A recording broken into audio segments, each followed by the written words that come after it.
Hello, everybody. I'm Jaime Harrison, the host for the first hour of our broadcast here. You know, tonight, as the president delivers the State of the Union, we are really focused on something just as important: the state of the people, particularly Black people. You know, Congress matters, my friends. Article 1 of the Constitution begins with Congress because it is the branch closest to the people. It writes the laws, it controls the purse, it determines whether rights are protected or stripped away. And within Congress, the Congressional Black Caucus has served as the conscience of the institution since 1971.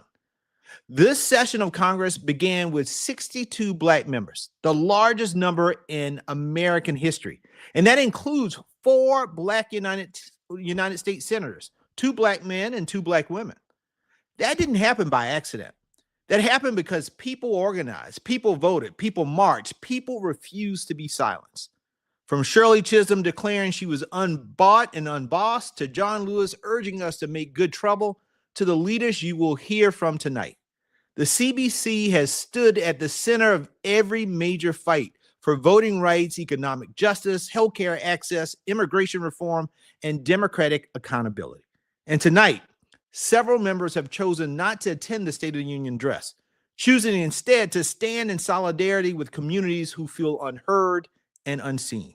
For the next hour, we are bringing you their voices directly. This is State of the People. Let's begin tonight's conversation. Folks, I'm really pleased about this next person, the first person that we're going to bring up. I call him the boss. He's my political father, but he has a new nickname now around Capitol Hill. He is the quarter zip OG. I want you all to welcome Representative Jim Clyburn, who has represented South Carolina's 6th congressional district for a number of years. And again, I call him my boss, but he is my mentor and my friend. Congressman, welcome to State of the People. Well, thank you very much for having me, Jimmy. I am looking forward to the conversation. Well, boss, you have, I particularly want to talk about voting rights right now. And I'm sure Donald Trump won't say a word about voting rights in this country, but we know that voting rights are imperiled once again in this country. You've called voting rights the defining issue of our time, and we got several Supreme Court challenges that are pending right now. Can you just tell us what is at stake right now? Well, I think that what we need to do is look at a little bit of history here. As you know, I recently published a book that I call The First Eight. It's about those 8 African Americans that served in Congress from South Carolina before me. Now, the problem is there are 95 years between number 8 and yours truly, number 9. How did that come about?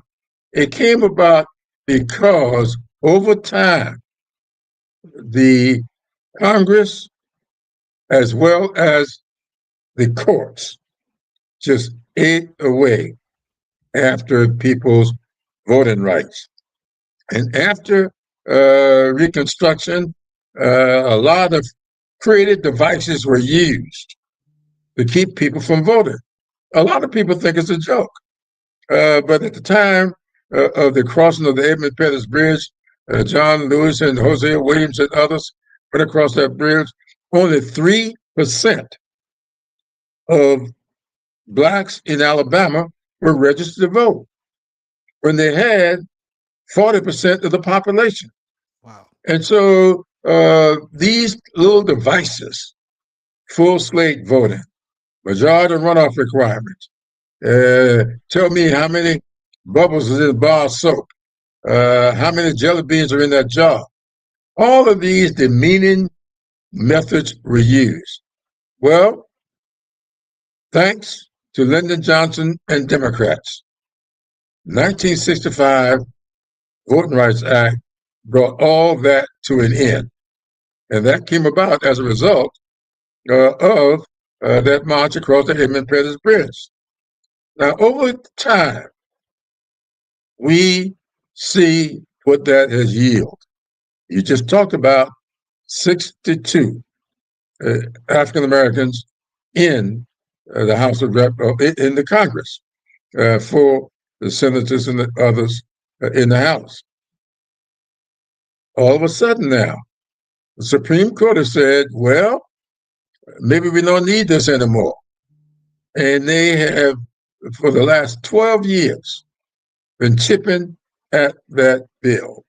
They got rid of Section 4 that allows Section 5 to oversee the voting. The Supreme Court threw that out, saying we don't need that anymore. And now they're looking at a challenge to Section 2, which will then allow Congress and state legislators to draw lines that will draw people out of their districts. They're drawing new lines. Well, they've introduced a bill in South Carolina. They've drawn new lines in North Carolina. They're trying to do the same thing in Missouri. And what does that mean? That means that we could very well see in the not too distant future a repeat of what happened after Reconstruction when South Carolina went from 8 Congress people down to 0 and went for 95 years at 0. That is what we'll face. That's why we just can't let little things go by and not pay close attention to them. Because for 12 years now, we've not paid a whole lot of attention to what the Supreme Court was doing. Now, all of a sudden, the biggie is coming. And people think about June. The rest of the Voting Rights Act could very well go away. And if that happens, we could very well see a return to things of old. Boss, it is a slippery slope, and people have to understand you can't take a holiday from or vacation from fighting for democracy, because the forces on the side are always mobilized, always moving, always thinking. And even if it takes them 50 years to get rid of something, they will take all 50 years to do it. That's exactly right. And that's why these midterm elections are so important. We have an opportunity to take back the House, but most importantly, also take back the Senate. It's really, really important that we move forward and we get people mobilized to start talking about the importance of these things. I know the other side does, but we need to do so as well. Yeah, because the point here is the Supreme Court issued its ruling on tariffs, and everybody was expecting for this ruling on voting to take place, but it didn't. You can bet that is going to be coming down between now and June. Now, the thing about this is it's going to be too late for most places to do anything this year, and that could be by design, which means what you just said is going to be very, very critical, because the elections this coming November could very well determine whether or not voting rights are in our future or whether we can relive the past. So if they come down with this decision in June, it may be too late for them to change lines this time, but they will change them the next time. So we need to have people in place at our state legislative levels, as well as in the House of Representatives and the Senate, so that we can ensure voting rights going forward. That's what's so critical about this year's elections. Well, folks, let me just make this pitch to you. If you have not read Congressman Clobber's book, The First 8, you need to get that book and read it, because it's important. It is chilling to see what has happened in the past, and you see these same things that are happening right now. And so I encourage you all, read that book, because you need to know our history in order to know what's ahead for us for the future. Boss, thank you again. Yes, sir. Can I say one other thing about this? What a lot of people don't realize, they seem to feel that after Reconstruction, after the Civil War, when African Americans lost all their rights, that some big wave came over the country. The three most consequential things that happened during that period of time were determined by one vote. Reconstruction came to an end by a vote of 8-7, one vote. Jim Crow became the law of the land by a vote of 185 to 184. Each one of those things by a single vote. That ought to tell you how important your single vote could very well be this year. It may be the difference in whether or not we continue this trek toward a more perfect union or find ourselves reliving the past. Well, Congressman, you just preached a whole sermon. Your one vote, folks, means so much. Don't allow that one vote, because you didn't cast it, to put us back into years and centuries of darkness. Thank you again, boss, for all that you do each and every day. Really appreciate you. Well, thank you very much for having me. And now we're going to hear from Congresswoman Latifah Simon, who represents California's 12th Congressional District. She's a lifelong civil rights advocate. She's focused on justice reform, equity, empowerment. Congresswoman, welcome, welcome, welcome to State of the People. Hello, how you doing? I'm great. It's so good to see you, and we are so grateful for you and your voice. You know, you've been vocal about accountability, particularly for these Epstein survivors. And thank you for fighting for them and fighting for all of the folks that they represent. Tell us what justice you are demanding right now, and where do we stand as it relates to getting justice for those survivors and so many like them? Well, the reason why I'm in Congress is because of young women who have survived a criminal justice system and frankly, an underground street economy that did not see them as human. For 30 years, you know, I've been working with young women on the streets of Oakland and of San Francisco and in the Bay Area who have exuded more resilience and power than the folks who have both abused them and locked them up. The Epstein survivors, they are representative of what we know, folks who have worked on behalf of young women and girls, folks who have been victimized, who are surviving deep and profound trauma, and who have had little voice. So they have taken on what we know is one of the largest human trafficking scandals in American history. I would say the first is chattel slavery, as we know. The reality, though, is if we can't get justice for these women, what about the young women who are on our street corners and our tracks in our communities who are being bought and sold and dehumanized? And so for me, I'm on the Oversight Committee. I want to shout out Summer Lee, who is also a member of Congress, an African-American sister who was successful at initially getting a subpoena for the files, which really led us to where we are today, uploading really millions and millions and millions of documents that put very powerful and connected folks in the center of this sex trafficking ring. Well, Congresswoman, we really, really appreciate all that you're doing there and just representing for those who can't stand up for themselves.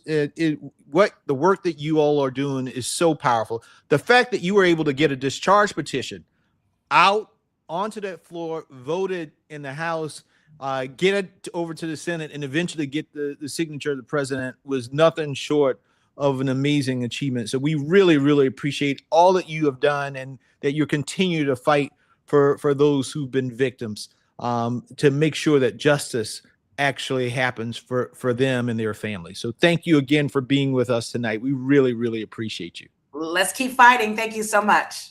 Thank you. Folks, I am really, really overjoyed to welcome to our State of the People conversation, Joy Ann Reid, my dear friend. Hey, Joy, how are you? I see you outside in the Capitol. You all bundled up. That's right. It's cold. It's cold. It's cold out here. We are fighting for democracy. I'll tell you, out here at the Capitol, these cars are really not the noise. But there is so much resistance that is taking place to this This is just one of many events. We know that State of the People, and this is where I was last year, sitting with you guys online, responding to these sort of posts in the union last year. But this year, I am here with Katie Fang, my fellow ex of Ms. Now, and we are at this People's State of the Union event that Midas Touch and Move On are doing. But the most important thing is that people who've been impacted by this regime's policies are speaking up and speaking out, doing so on State of the People. I know that you guys are going to be talking about all of the impacts on Black communities that are vast, right? And so that's what we should be doing on tonight, not listening to the orange lies taking place in the Capitol, but actually listening to the people. And so I think that is what we all should be doing tonight. We already know that Orange Man is going to lie, that he's going to say a stream of untruth within the Capitol, but outside of that Capitol, the truth is being told in all of our communities. Well, Joy, we are so thankful because you are a truth teller and you have been telling the truth day in and day out. And we really, really appreciate the passion. And man, you are dog on bone. When you said something, you're going for it. And that's what we need in our community right now. We need that strength, and you give it to us each and every day. So thank you again for all that you're doing. Thank you. And I just want to say to State People, we appreciate you, my State People family, everything that we've done for the last year. I mean, think about it, Jamie. We really started this with a response to Donald Trump's sort of first year in office kind of version of the State of the People, of the State of the Union.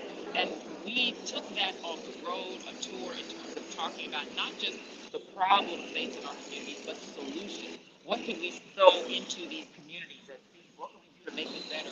That's what we've been doing for an entire year, Jamie. I don't know if you can believe it's been a year, but it's been a year. And we are now here. We're still standing. State of the People is stronger and more powerful than ever. So God bless you, my brother, and to Angela and all of the team, and Holly and everybody. Much love. I'm with you in spirit tonight. Thank you so much, Joy. Stay warm out there in these DC streets. Bye. Well, next, folks, we have a gentleman that I call our forever chair. He has been the longtime chair of the Homeland Security Committee. He's currently the ranking member, but after what we do in November, he's going to be the chair once again. I want you to welcome Congressman Benny Thompson, who represents Mississippi's 2nd Congressional District. And again, he's currently the ranking member of the Homeland Security Committee. Welcome, Mr. Chairman. How are you, sir? Well, thank you so much. I'll call you Mr. Chair too, because that's what you used to be. But I'm so happy to be with you, and I'm so happy to be part of the alternative to the State of the Union speech tonight. Well, Mr. Chairman, you know, you have raised the alarms about ICE enforcement policies, and this is not something new for you. You've been raising the alarm for a long, long time, and now we see things that are really, really, really breaking down to the point where you got American citizens that are getting shot in the face because of what is going on right now with ICE. Tell us a little bit about what's going on with Homeland Security, what you see, but what you are going to work for to try to correct moving forward. Well, thank you so much. What Donald Trump has done, with he and some of his surrogates, is they've weaponized ICE against American citizens, immigrants, and people who just come to this country. By weaponizing, I mean, we've killed 2 citizens for no purpose. We've locked up 5-year-olds. We break into homes without warrants. We wear masks in the street. We don't have cameras, and we say we're law enforcement. And when we do wrong, we investigate the wrong. So there's no real measure for ICE other than what the public will have. And that's why we think it's time to push back. And that's why Democrats here in Congress have decided to throw down the gauntlet and raise the issues that are important to them. ICE is profiling people. See, I don't know what look like it is. They've come up with with a saying that they can do this. No, you can't. But more importantly with that, Jamie, is just this notion that who can get 47 days of training can become a, now that's 47 days. Most of the time, we're talking about 4 to 6 months. Now, the only correlation between 47 training is who the 47th president is. So they're trying to make Donald Trump good because he's the 47th president. And so we're going to put all these ICE agents on the street with 47 days of training. In some areas, school crossing guards get more than ICE agents. So we're in trouble.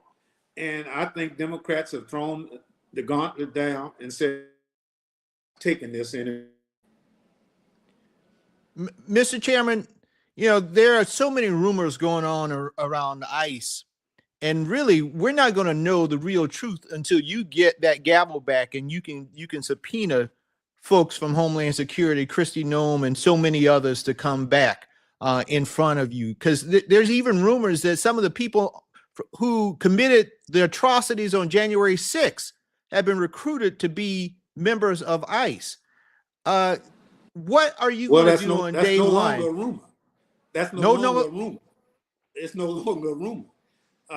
The other thing that we have with that is, you know, we have a secretary doing all kinds of things all over the country. Rather than taking care of people you are locking up, you buying fancy jets, flying all over the country with your friends, wearing outfits that are not germane to your job. But as important for that is the fact that these are that as Americans in a democracy come to understand. And so what they have done of democracy is just throw it away and say, we're going to do it the way we want to. The hell with you all. And so what we have to do is push back. I applaud the people in Minneapolis. I applaud the people in Chicago. I applaud the people in Portland and other cities for pushing back. If we don't push back, then they'll just get worse. And so part of in November is not only will we have subpoena power, but we have oversight of those agencies, and we can bring them in and they can give account of all these atrocities that they've been involved in. So I look forward to it. I don't see anything happening. Somebody just told me it's projected to be 3 hours long. I don't know how hell you can deal with 3 hours of Donald Trump, you know? Well, Mr. Chairman, let me just say this. I am so grateful for the people of Mississippi's 2nd Congressional District for sending you to Washington, because you have really been a light in the darkness, particularly on this Homeland Security Committee. So thank you for all that you do and that you will continue to do, and can't wait to see you with that gavel again after the November election. Well, I promise you, if that happens, you'll see a difference real quick. I know I will. Thank you, Mr. Chairman. Folks, I am pleased to welcome a dear friend. Not only is she a congresswoman, but she's also been a state party chair as well. The wonderful Congresswoman Robin Kelly, who represents Illinois' 2nd Congressional District. She serves on the Energy and Commerce Committee, and she is one of the people that I turn to anytime that I need to understand healthcare policy in this country. Congresswoman, welcome to State of the People. Thank you so much for all you do each and every day. Jamie, I cannot hear you at all. Oh, you can't hear me? Well, we are going to work. I could hear you up to Benny Thompson. Okay. Well, folks, let's switch out. Let's make sure we work on Congresswoman Kelly's audio so that she can hear us. And in the meantime, let me move on to my brother from the South. You know, there's some great cities in the South. Charleston, South Carolina is a great city, but I know New Orleans, Louisiana is a great city as well. I'm pleased to welcome to the State of the People Representative Troy Carter, representing New Orleans, Louisiana's 2nd Congressional District, sits on the Transportation and Infrastructure Committee. Congressman, welcome to State of the People. Now, Congressman, you can hear me, but apparently we got you muted here. Let's see if we can get you off mute.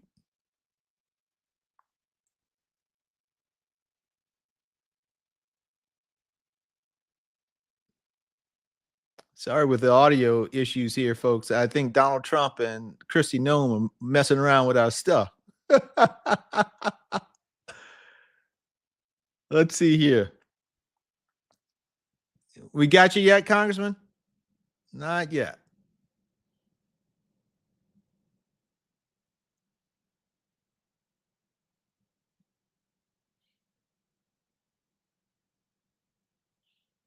Well, while we work out some of these tech issues in terms of sound. All right, we're in now. Okay, we're there. All he right. is. We All got right. Representative Troy Carter from Louisiana. Well, I'm so glad to be with you, my chairman emeritus, my great leader who has done an incredible job for Democrats all over the country. Had a great time being with you the other night as we talked about a little politics in Louisiana, and also as we talk about Louisiana v. Calais, a major case before the Supreme Court that can potentially have devastating impacts. But we're very happy to have you and Ken and others at the helm as we shepherd through these challenging times. Well, we really appreciate it. And, you know, Congressman Carter, when Congressman Clyburn was on a bit earlier, we talked a little bit about what's going on in the Supreme Court. And you just mentioned this very important case, Louisiana versus Calais, that the Supreme Court is considering that could potentially gut the second, the Voting Rights Act. I mean, it could cripple the Voting Rights Act and cause all of these Black members that we have in the South to potentially just disappear. Their districts disappear. Can you tell us a little bit about what you believe this case, because it's a Louisiana-based case, but what does this case mean nationally? Well, you know, what should we all be aware of?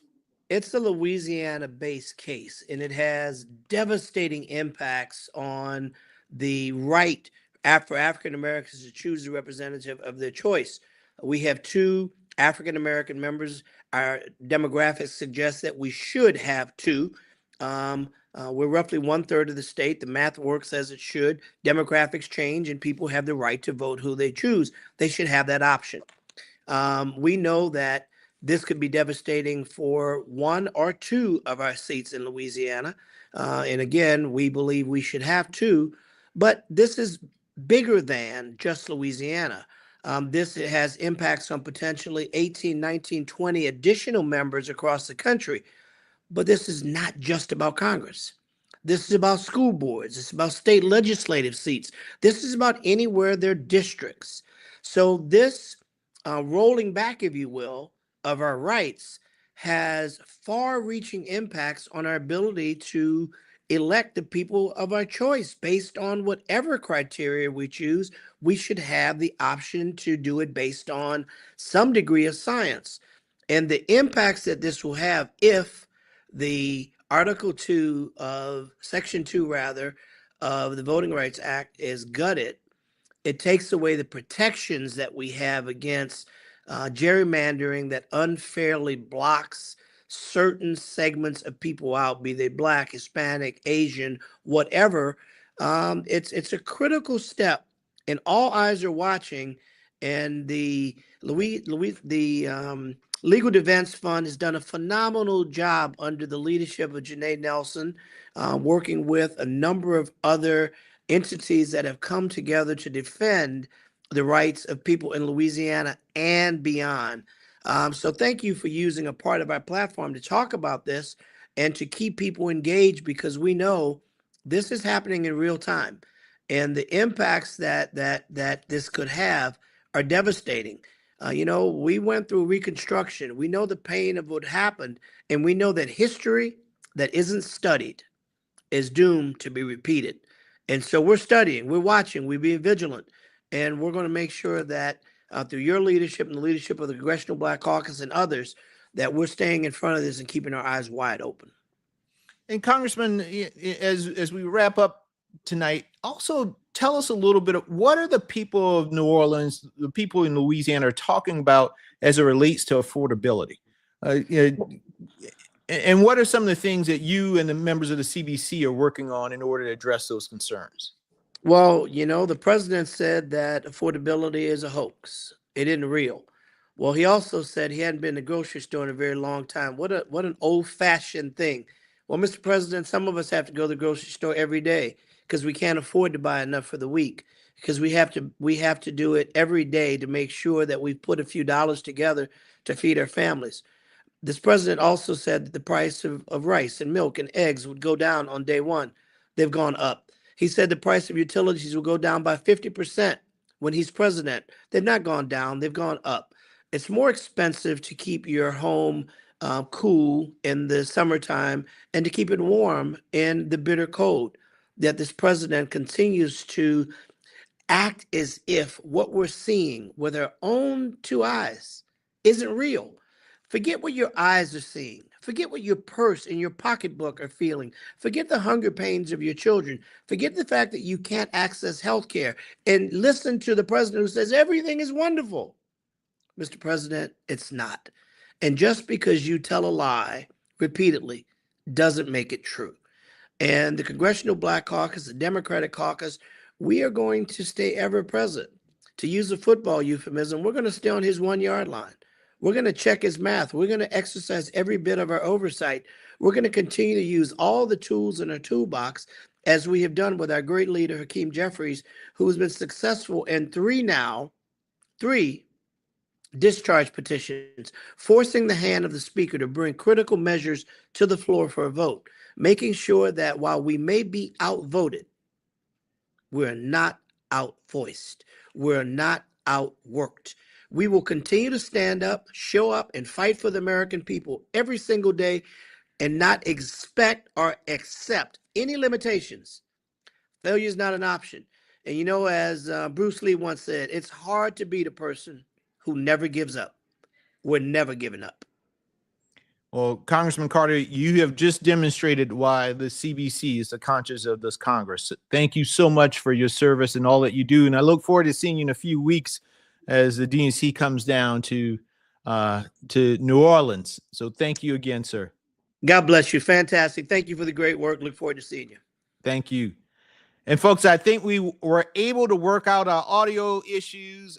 We should now have Congresswoman Robin Kelly from the great state of Illinois, who sits on the Energy and Commerce Committee, and again, is the guru on healthcare, my guru on healthcare that I go to for healthcare related issues. Congresswoman, are you there? No, me either. Congresswoman Kelly, can you hear me?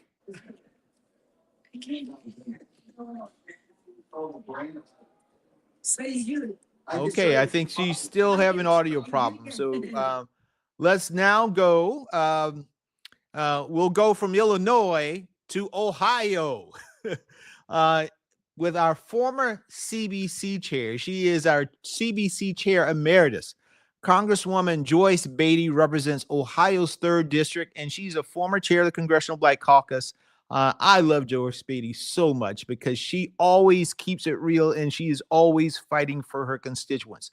So welcome to State of the People, to my forever CBC chair, Congresswoman Joyce Beatty.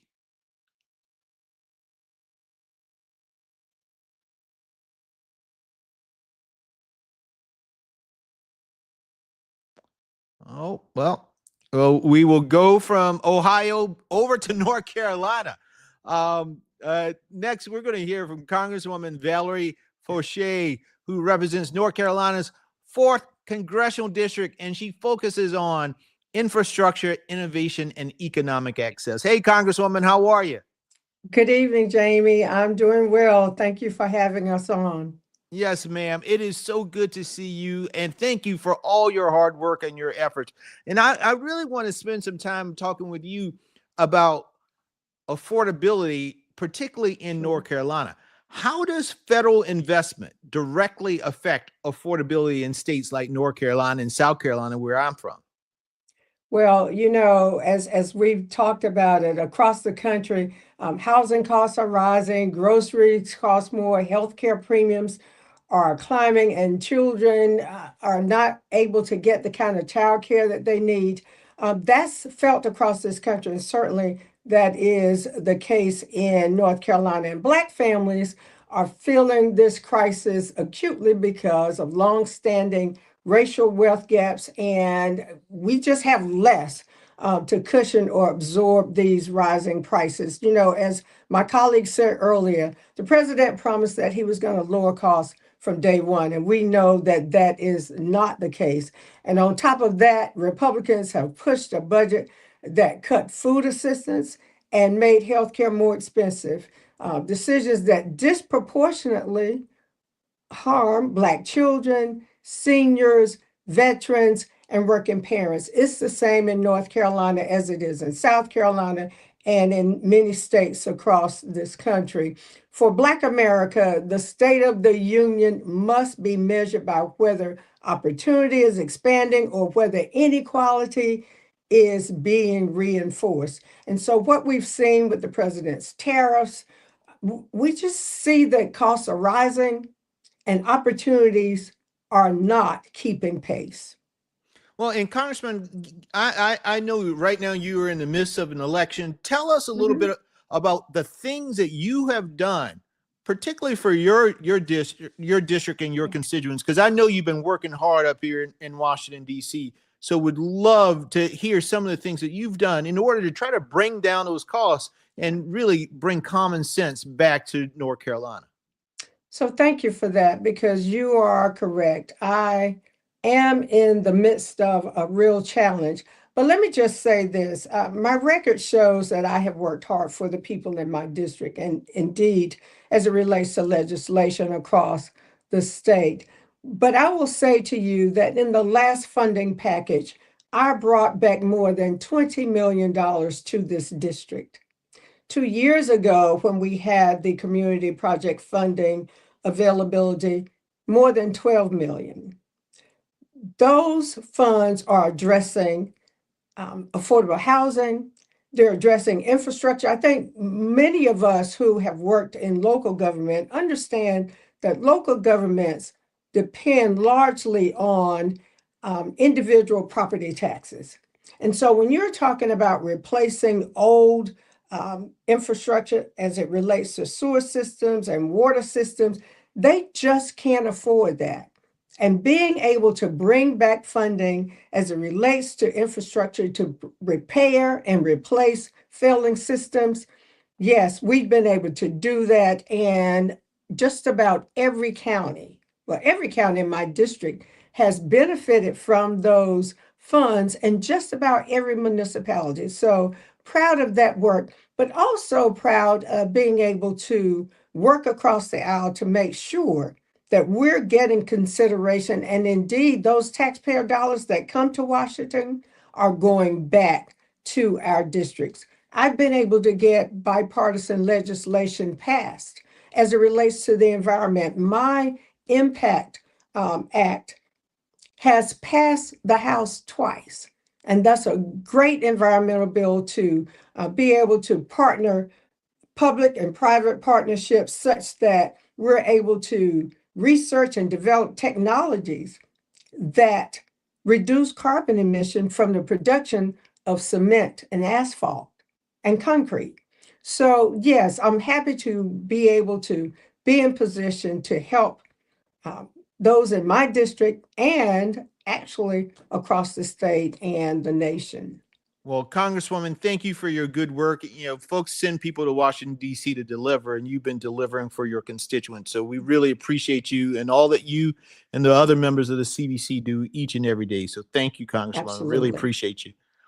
Thank you. Folks, thank you. Next, folks, we are going to hear from Congresswoman Ayanna Pressley, who represents Massachusetts' 7th Congressional District, and she is a national voice on justice and immigration reform. Congresswoman, hello and welcome to state of the people. Good to be with you, Jamie. Good to be with you. Well, Congresswoman, you have spoken so eloquently about children traumatized by ICE detention. What are you seeing? And can you just give us a sense of what you have been working on? And when you get back into the majority, what you will do in order to represent those young people and their families?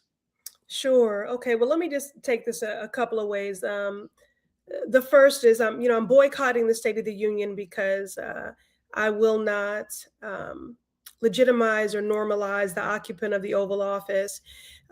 Jamie, we understand that elections have consequences. The issue, though, is that you have the House, the Senate, the White House, and I could argue, although the most recent Supreme Court ruling is surprising, but I could say you have a far-right Supreme Court as co-conspirators in your agenda. And this is what you choose to do with the majority. Mm-hmm. What you choose to do with the majority is to exact and enact harm. And so, in my opinion, the state of our union is traumatized. And our children are bearing the brunt of that. And whether you're talking about denying hungry children food by cutting SNAP benefits, whether you're talking about ignoring medical need by cutting healthcare, by cutting Medicaid, not extending the ACA subsidies, cutting healthcare costs in order to fund the unlawful, unconstitutional, racist, and rogue actions of ICE. Whether you're talking about the absence of accountability and justice for the Epstein survivors who are now grown women, but were children, and I've read many of these files because I serve on the Committee on Government Oversight and Reform. Whether you're talking about the push out of Black women from the federal workforce, the dismantling of diversity, equity, and inclusion, and many of those jobs were held by Black women, and 70% of Black women are the primary breadwinners of their household. So that is a threat to Black women, families, and futures. And the best gift you can give any child is a stable adult. And the reality is that adults are destabilized. They're destabilized because they're fearing their TPS, a temporary protected status, will not be extended. Mm-hmm. Adults are traumatized because their livelihoods are being disrupted. Adults are traumatized because they're being racially profiled and unlawfully detained and deported. Adults are destabilized because the rent is too damn high. Home ownership is further and further out of reach. They can't afford student debt, medical debt, childcare, and all the things. And so I'm boycotting because I believe this administration has a legacy already of great child abuse, neglect, and trauma. And increasingly, because I'm raising a 17-year-old, and I know she and her peers are still recovering in many Yes. ways from the pandemic and from a culture of school shootings and mass shootings. I mean, increasingly so, Jamie, a childhood is becoming a privilege for a few instead of a birthright for all. And James Baldwin said, the children of the world belong to all of us. And so although I'm boycotting the State of the Union, what I am doing is I have honorary State of the Union guests. Symbolically, they can't be with us physically because they range in age from 2 months to 2 years to 6 months to 9 years old. And they have either been detained by ICE and in baby jail and experienced medical neglect and harm, or their parents have been unlawfully detained. And that has meant that they've been robbed of advocacy or the continuity of a parent. And even if we've been successful in reuniting them with their parent, that trauma still exists. I mean, think of the children waiting at a school bus stop, running, when they saw ICE presence. I think about the children I met in Minnesota, their parents telling me that their 7-year-old wanted to know why when they went to school to play with their best friend, they were suddenly gone. I had another parent in Massachusetts whose 6-year-old is begging her mom to let her classmate move in with them so that they can be safe. We are adultifying our children, but I have to acknowledge, we have long had a history of state-sanctioned violence, the separating of families, and childhood trauma for Black America. that legacy does exist in this country, especially when it comes to police brutality. I mean, we're talking about Daquan Johnson of Michigan, and so I have long been focused on dismantling the mass incarceration crisis, a for-profit system. The ICE system is also for-profit incentivized in the same way that corporations benefit from the incarceration of poor folks and Black folks. And again, there's so much to unpack there. And many of our prisons and jails are inhumane conditions, right?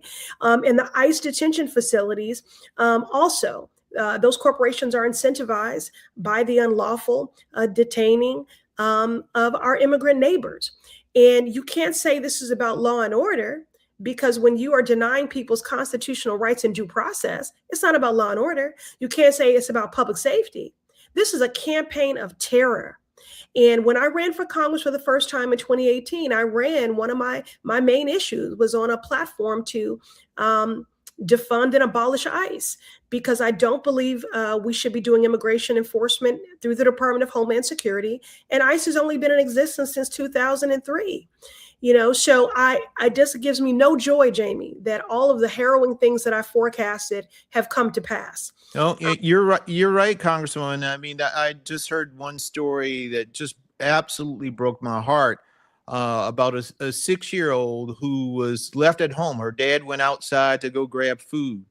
ICE grabbed him. He said, "My 6-year-old is in the house." And they said, "We're not here for your 6-year-old."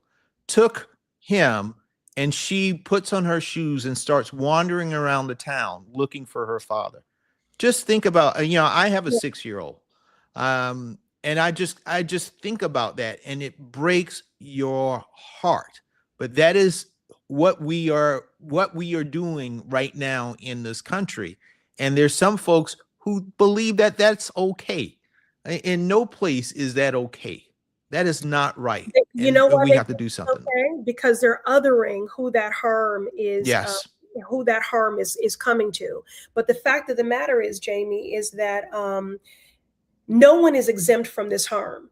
This is a campaign of terror that is sowing chaos in our communities. And as it has been proven, although Black and brown communities stand to be the most racially profiled, surveyed, and to be victims of this violence, we have seen that children have been victims of this violence. We have seen that grown folks have, Black, brown, indigenous, AAPI, and white people. This campaign of terror does not care who is in its wake. And in the same way that the KKK cannot be reformed, another, masked militia group, I do not believe that ICE can be reformed, and that this has anything to do with training and protocols. So my symbolic guess for the State of the Union that I am actively boycotting because the state of our union is traumatizing our children. I wanted to lift up children, again, as young as 2 months old, Eleni, Daphne, Juan Nicholas, and Suche. Well, Congresswoman, thank you again for being a voice for those who cannot stand up and be a voice for themselves. We really, really appreciate your passion and everything that you do.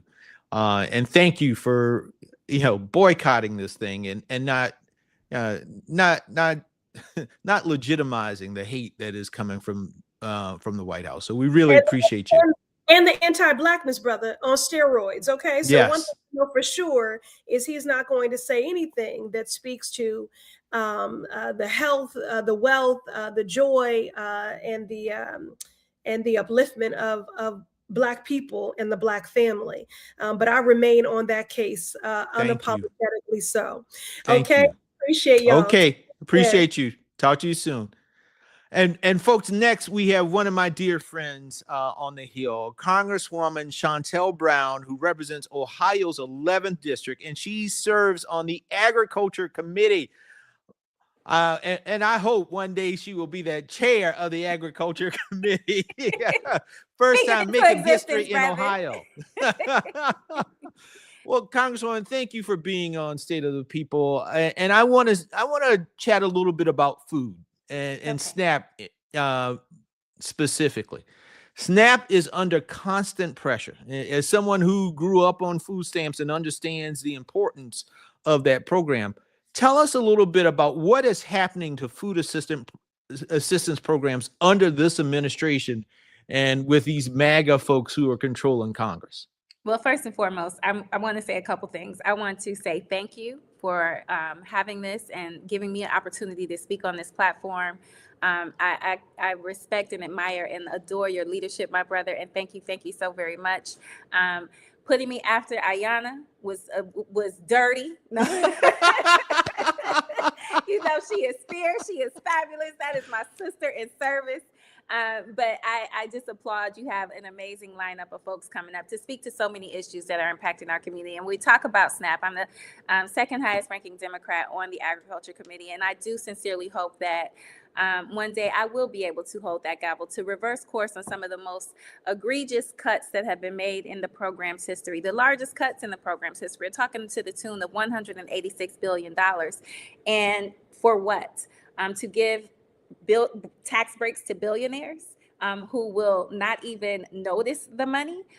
You want to cut $6 a day for people that are just trying to make ends meet. And I spoke about this from a very transparent place during one of our committee hearings when the Republicans on the other side of the aisle attempted to make these cuts, and before they actually went through, to kind of hope that they would understand that the portrayal of the people that they say are utilizing these programs are far from the reality. Folks like my mom, who just wanted to make sure that her daughter, me, had access to a parent while I was struggling with petite mal seizures when I was in school. That was a lifeline that helped her be able to do that. And she continues to be a productive citizen of the United States. But their narrative is different. It is that, you know, it's a welfare queen, or it's a guy in the basement playing video games. And the reality is, so many people that are receiving food assistance, Jamie, they're working.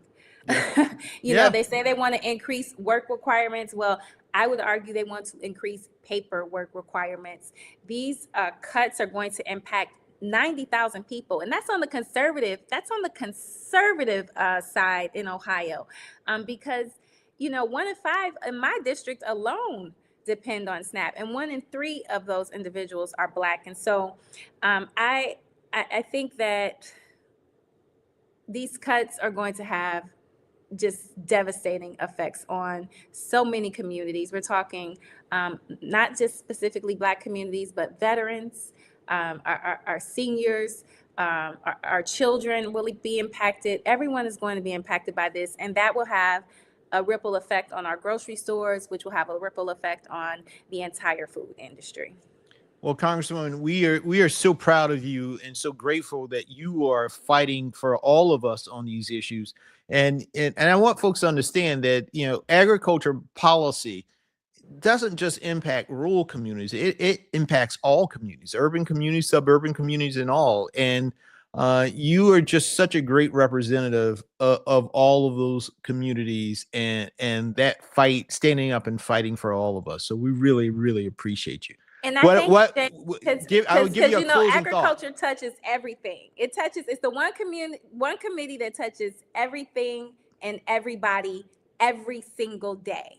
I mean, from the housing that we have to the food that we eat to the clothes that we wear, agriculture touches every part of everybody's life. So I'm sorry, I just had to get that in. No, that's an important comment, because I think a lot of people, when they think ag, they just think, you know, they think of a farm and that's it, right? But you're right. It touches all of us in every aspect and in every way. So thank you again for all of your hard work and your efforts, what you are doing for your constituents, but also the fight that you're doing for folks that live outside of Ohio. You know, just folks in South Carolina, folks in North I love Carolina. me some South Carolina. I know you do. But I really appreciate you, Congresswoman, and can't wait to see you again sometime soon. All right. Give your family my love. Thank you. Thank you. Bye-bye. Bye-bye. And now, folks, we go from the Ag Committee to the Appropriations Committee, We now have next Congresswoman Bonnie Watson Coleman, who represents New Jersey's 12th district and is one of the longest serving Black women in Congress. And she is a dear friend. She is a fighter. Congresswoman, welcome to State of the People. Thank you, Jamie. I'm so glad to be here with you. Yes. Well, Congresswoman, you know, immigration and healthcare are colliding for families. And I know it's something that you see from your Personal Appropriations Committee and your representation of the folks in New Jersey. What has to change over the course of the next few weeks and months as we move towards the midterm elections? Well, I'm going to hope that more Republicans see the light of day and work with Democrats to make sure that access to health care is a reality. We see some folks moving away from worrying about whether or not the president is going to challenge them in a primary or threaten them in any way, shape, or form. And they've moved in the right direction with us. Now I need the Senate to do that. And then I need us to move forward. Immigration, listen, there's so much that has to be done there. First of all, ICE needs to be doing what it's supposed to do legally and constitutionally, and not intimidating and harassing communities and people, and having poor little babies, youngsters traumatized for the rest of their lives because they've seen their parents abused, or even they've been abused or used by ICE. Immigration, we need to make sure that there is, first of all, an understanding and appreciation of those who've been here for years and who are contributing to our economy. There ought to be a way that they can continue to be here, can continue to be here safely, and can move into citizenship at some point. We need to beef up the whole apparatus for citizenship because part of the problem is such a backlog. But we need to make sure that the Department of Homeland Security and ICE and Border Patrol are doing their jobs legally. I personally believe that ICE cannot be reformed. I think ICE has to be just done away with, and a new apparatus needs to show up, and it needs to show up in a different department. I believe that DHS needs to be dismantled because I think that it was conceived and created right after 9/11 at a very difficult time. Well, that time isn't here. And now that entity, which was supposed to keep us safer, is now causing us to be less safe and to have our communities in chaos and in fear while they're spending hundreds of $millions with untrained people who are dealing with just innocent people. Look, do what you got to do to those who commit bad crimes. Get them out of our streets. And if they don't belong in our country, get them out of our country. But we see what's happening right now to innocent immigrants, to innocent American citizens, and to just innocent people who want to show up and make sure that people are not being harassed. So, Jamie, when it comes to immigration and when it comes to this administration, just in general, it has failed on every level that is humane. It's made us less safe nationally, and it has made us disliked internationally. But this is a government of by and for the people.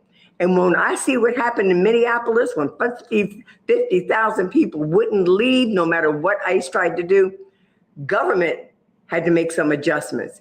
If we do that state by state in this country, we will have Donald Trump and his bullying shown for what it is. It is a bluff, and we must call it. Well, Congresswoman, I am so grateful for you and the compassion that you bring, but also the common sense that you bring to that we need to our federal policy. So thank you again for your representation. Thank you for all your hard work in the Congress. Thanks for having me. God bless you. God bless you. Next, we have my brother from Nevada. He sits on the Ways and Means Committee. Congressman Stephen Horsford, former chair of the Congressional Black Caucus, represents Nevada's 4th district and, again, serves on Ways and Means that oversees tax and trade policy. Congressman, welcome to State of the People. Well, thank you, Jamie. It's great to be on State of the People, and I'm right off the floor I am here to make sure that we hold this administration accountable.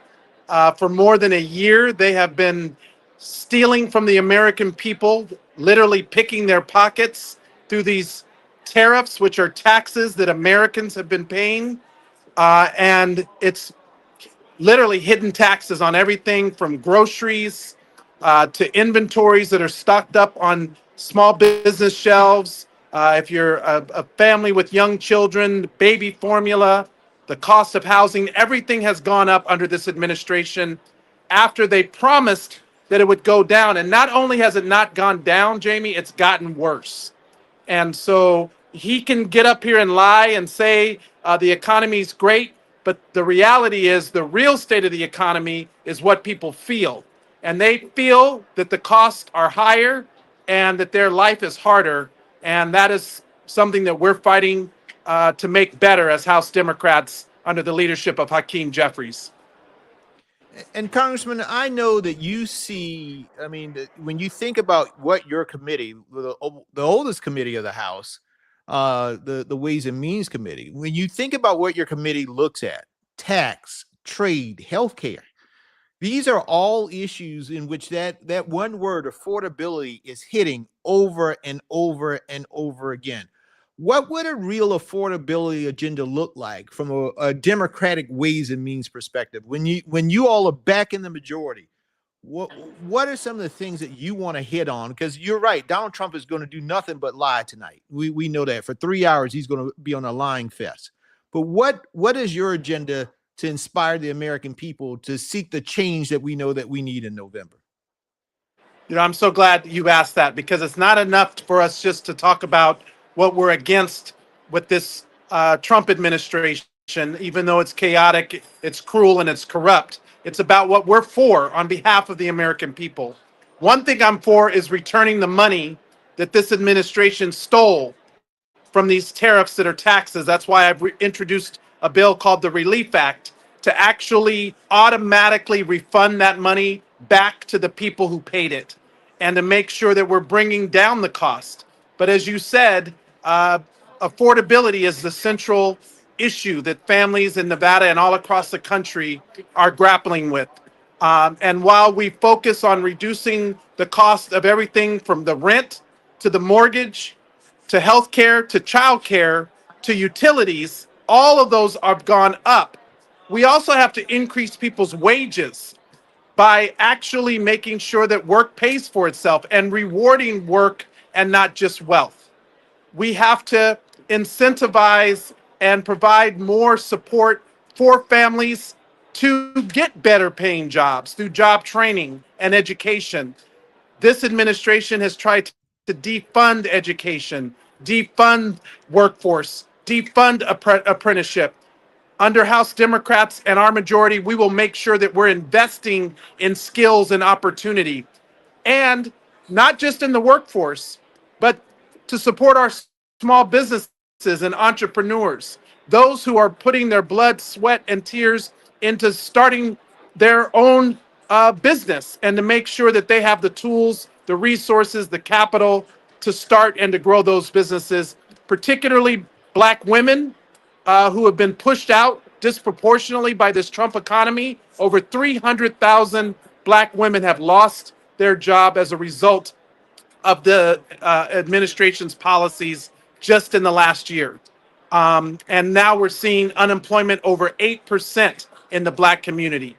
That is why we need policies that center work, wages, and wealth, and that actually create economic opportunity for everybody, and not just the very wealthy and the big corporations that Donald Trump and these Republicans in Congress capitulate to. Well, Congressman, we really appreciate the fight. We appreciate you laying out what the Democratic agenda is going to be, what the CBC is going to fight for when you get the majority back, because it's going to happen. Because people are going to go to the polls, they're going to vote, they're going to take family and friends with them, and we are going to take back the House, and we're going to flip the Senate. And we can't wait to have you as one of the leaders on that House Ways and Means Committee in the majority. So thank you for all that you're doing. With the power from the people, that will happen. The power is in the people. And when the people show up and use their power. There's nothing that we can't do, and there's no change that is not possible. So let's continue to organize. Let's continue to show up, stand up, speak up, and fight back. Hold the line against this administration and get ready to lead with the House Democratic majority in 2027 and beyond. Thank you, Jamie, for having me on. Thank you, Congressman. Take care. And, buckle up for the lies you're going to hear tonight. Folks, tonight you heard from leaders who are not spectators to history. They're actually shaping it. The Congressional Black Caucus began more than 50 years ago with a simple mission: to speak for communities that too often went unheard in the halls of power. Tonight, with 62 Black members serving at the start of this Congress, the most in American history, that mission continues. All of the members who join us this hour, I just want to say thank you. Thank you for your leadership. Thank you for your courage. And thank you for standing in the gap for the people. The state of the people is resilient. The state of the people is determined. And the state of the people demands action. Now, we're going to turn to some solutions. My dear friend Karen Finney will lead us into this next conversation, digging deeper into the issues that will define not just this year, but the future of this country. Karen, the baton is yours, my friend. All right. Thank you, Jamie. The power is in the people. I heard the congressman say it, and I love it because we know that is so true. So thank you, my brother, for getting us kicked off in this year, this anniversary of State of the People. It was about a year ago. We said, you know what? Instead of listening to lies, let's tell the truth. So it's a whole bunch of lies tonight, Karen. We're going to get a whole bunch tonight. That's exactly right. All right. Well, I'll let you go on and do it there, Jamie. Good night. Thank you. Good night. So look, folks, thank you so much for joining us. And as we did last year, and as you heard Jamie in the conversations in the first hour, we know that tonight there's going to be a lot of gaslighting going on at the Capitol. I actually live on the route that the vice president takes to the Capitol. I just heard him drive by. It was more of an honor, frankly, when it was Vice President Kamala Harris driving by. But I want to talk about what this next hour is going to be and the purpose here of State of the People, because while there's going to be gaslighting over there, here we're going to tell the truth. We're going to talk about what matters. We're going to talk about the state of our people. And we're going to talk about what the people who are on the front lines are doing to protect our rights, our freedom, make sure that we protect access to opportunity, get a better economy. Times have been rough. Let's be honest. And so we want to tell our truth in our voices, in our stories. That's what State of the People is all about. That's what this next hour is about. And so we have a wonderful lineup for you. And I'm just checking to see if we've got our first, we got our first group. I just want to roll out just a couple of points to you for you to hear about what's going on. Over 600,000 Black women have been sidelined in this economy. We know that healthcare costs are up. We know that there have been cuts to Medicaid that are harming our families. And we know also part of what's happening is this layered effect, right? So maybe you got your Medicaid cut and groceries are too high and gas is too expensive. So all these things are layering on top of one another, and we're the ones having to bear the brunt. And the other thing that we're seeing happening, we had the big ugly bill, and that also impacted our communities in the fact that it gave billions to billionaires, less money in our pockets, literally taking money out of our pockets, but also it meant less money to the organizations that do work in our communities to try to help make sure our kids have food, that we have healthcare, that we have childcare, that we're bridging those gaps. So this conversation tonight is going to be about that work that is still going on, because I want you to know that the fight continues. You are in the fight. We are the fight.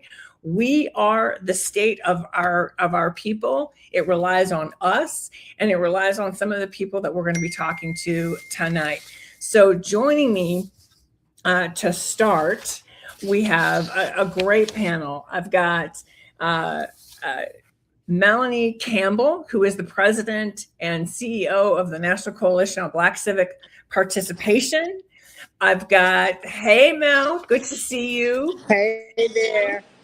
I've got Judith Brown Dianis, who is a brilliant civil rights attorney, also the former executive director of the Advancement Project, and one of the forces behind State of the People. I'm just going to add that, so we're telling the truth.